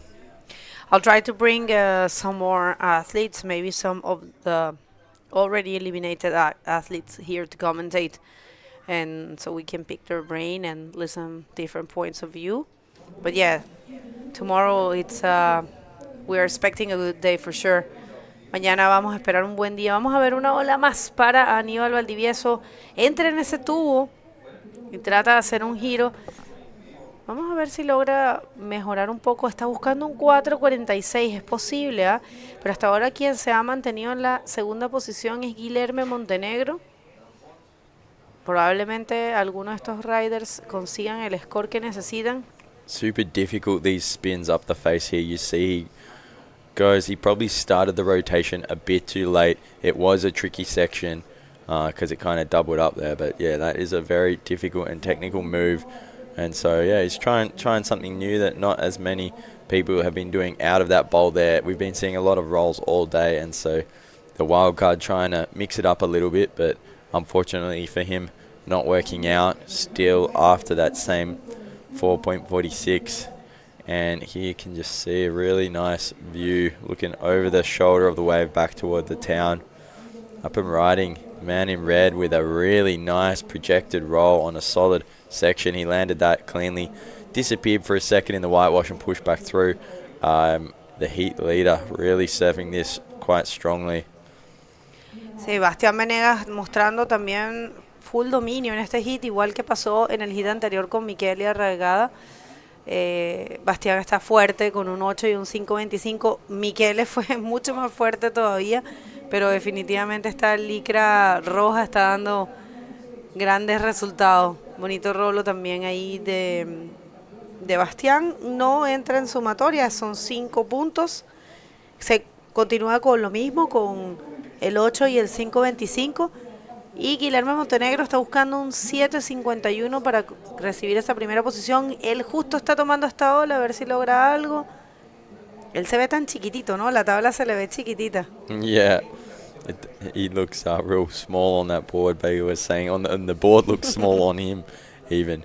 But unfortunately he missed that section there. It had the potential, and he just raced it looking for that second section, which didn't stand up for him. And riding again, the wild card Hannibal keeping really, really busy. Nothing for him on that one there. Guy had that section on the first bowl. If he had just gone down and up and hit that, I think he could have got something really big, because he's definitely got the skills. He was showing us that last year as he was battling Peter Paul for the world title in Fronton. It was a really, really epic show between the guys there. And yeah, for a 14-year-old, he is absolutely ripping, and someone to keep an eye out for over the next years. I can't believe he's still got 4 more years in juniors, and he's already so competitive at this age. It's just really, really amazing to see the talent coming out of Brazil in the junior division. Yeah, I agree.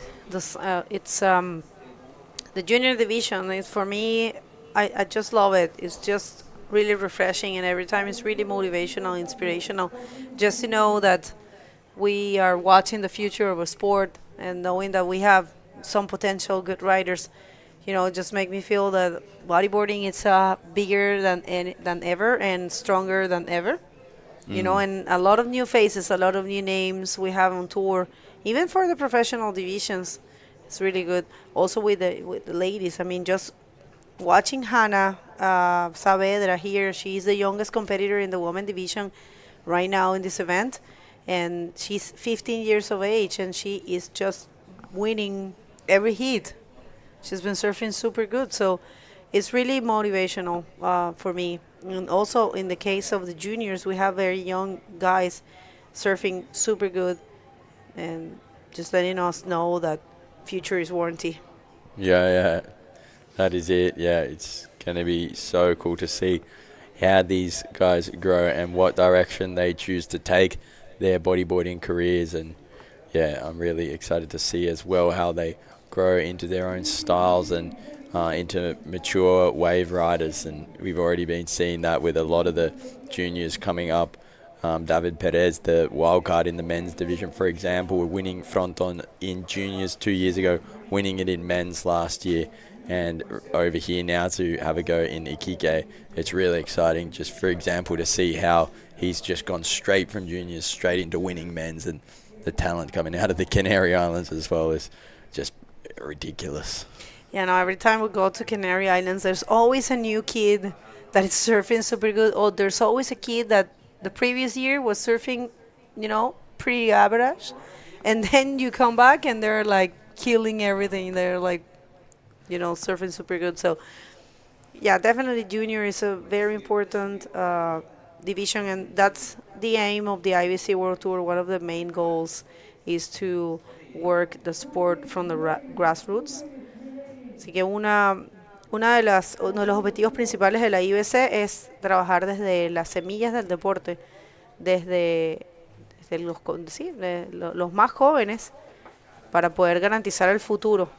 Siempre pensando que lo más importante es cultivar eso, cultivar los juniors, cultivar el futuro, y así vamos a tener grandes atletas. Miren qué bonita toma del dron, ahí se puede ver el peligroso reef, que si no lo tomas en serio te puedes llevar una mala pasada.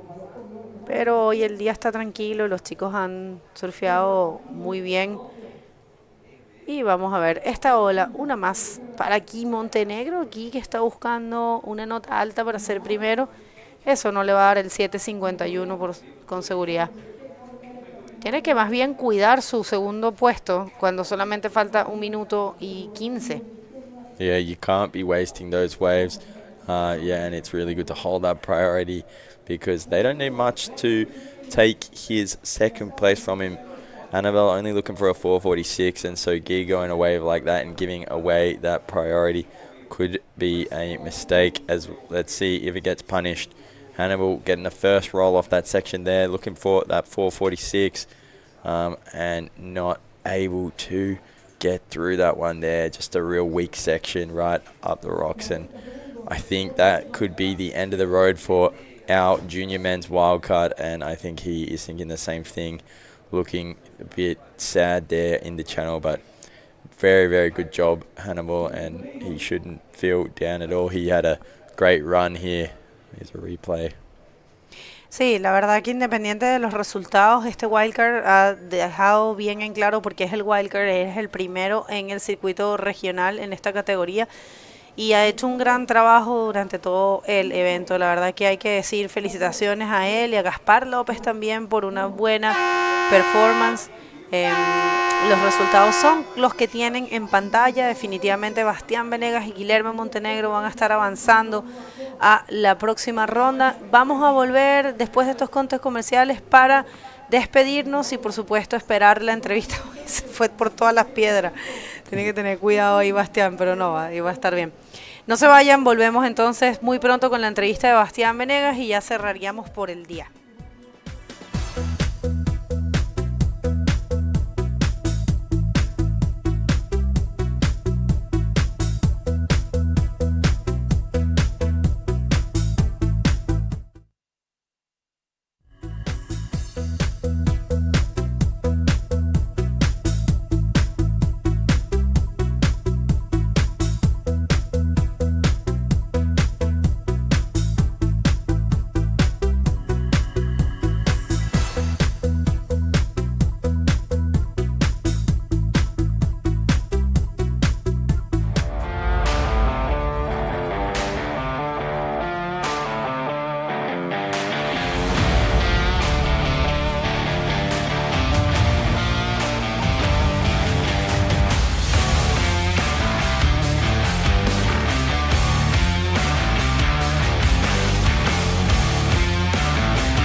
Hey guys, that is the end of all the heats for day 3 here at the Iquique Bodyboard Pro.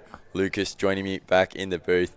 And what a day it was. What did you think about the day? Wow, it was an amazing day. Finally, we had some glassy conditions, typical here from Iquique. In the 2 first days, we had some wind, but finally it provided good conditions for the athletes to throw those scores. Finally, we saw those 16 total scores. We saw Alexandra Rinder in the very first moments of the day finding that 16.5 highest total score. We saw also Mikel right now in the very end of the day with the low tide finding something like that too, a 16.10 if I'm not mistaken. What do you think? Yeah, it was really cool to see some of those high heat totals and people doing some nice flips or nice combinations over some pretty shallow reef.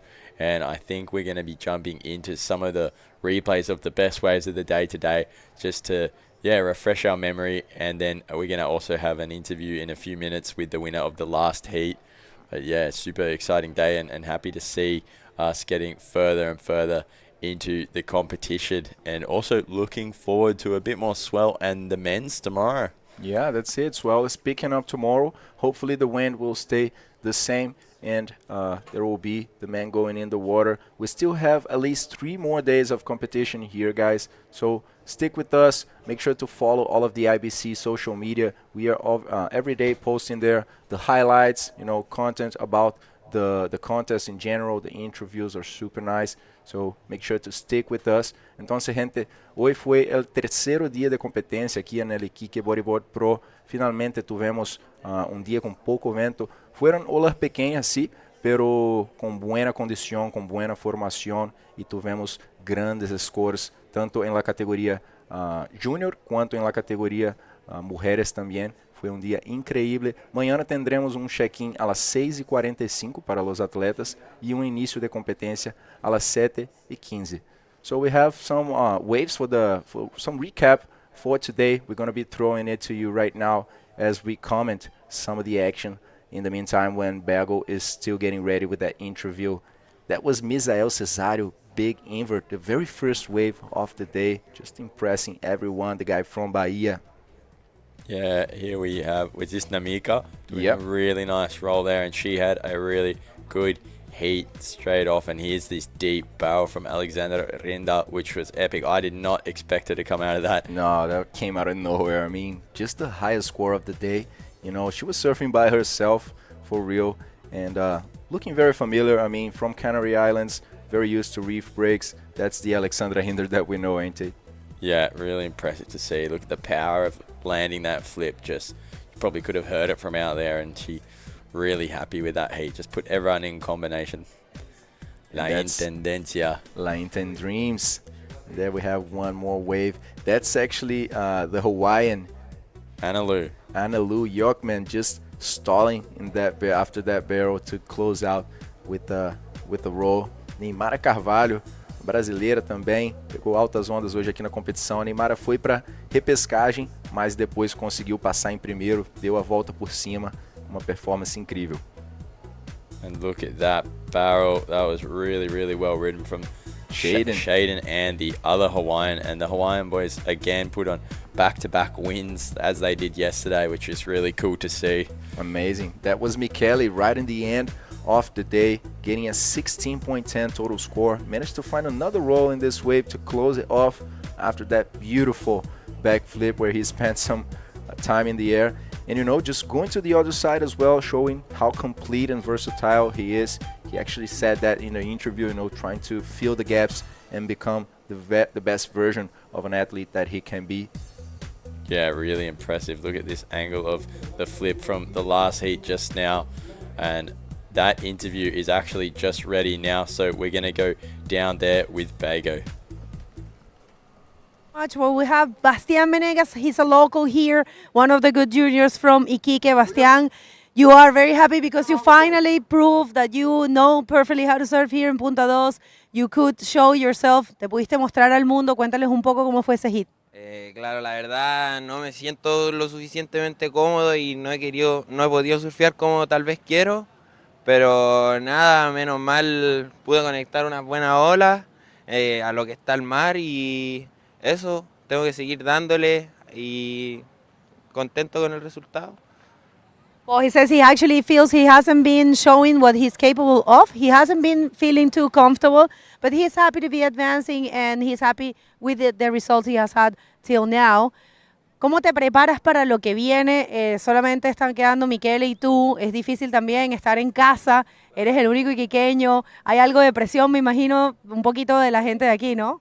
Sí, igual sí, la verdad es que nada, quiero esperar a ojalá mejoren las condiciones para conectar una mucho mejor ola y como digo, no me siento aún quizás conforme, pero tengo que seguir dándole ahora más fuerte que nunca nomás. Well, he said definitely. I asked him because, you know, there's a bit of pressure. He's the only Iquiqueñan and, of course, yes, there is pressure and he's not too happy with what he has done till now, but he feels that he is going to be, he just wants to continue and give the best of him. ¿Quieres saludar a alguien o agradecer a alguien? Sí, agradecido a mi sponsor, Science, North Point, y a mi familia que está acá atrás, mi polola, a mis amigos que están ahí apoyando y eso, contento y a seguir dándole nomás. Bueno, muchísima suerte para el resto de competencia y nos vemos pronto. Ya sabes, mañana no compiten los juniors. Ustedes en casa, gracias por sintonizar. Mañana vamos a hacer un día bien bueno para los hombres y las mujeres y a ellos les vamos a dejar descansar. Así que nos vemos mañana. Muchas gracias por todo. Thank you guys and best of luck for the rest of the competition. Back to you guys. Thank you, Begoña. And exactly right. I'll just say that in English. We will be having a 6:45 a.m. check-in for the men's division, and heats will start at 7:15 local time here. That'll be the men's round 3, and there'll be 8 heats of that going straight into 4 heats of the women, and then another 8 heats of the men. So going to be full of action, and I'm super excited for it. Bueno, gente, esse é o terceiro dia de competência aqui no Iquique Bodyboard Pro. Mañana tendremos um check-in às 6:45 para começar às 7:15, agora sim com a categoria varones. Então, nos vemos amanhã e graças a todos por sintonizar hoje. See you guys.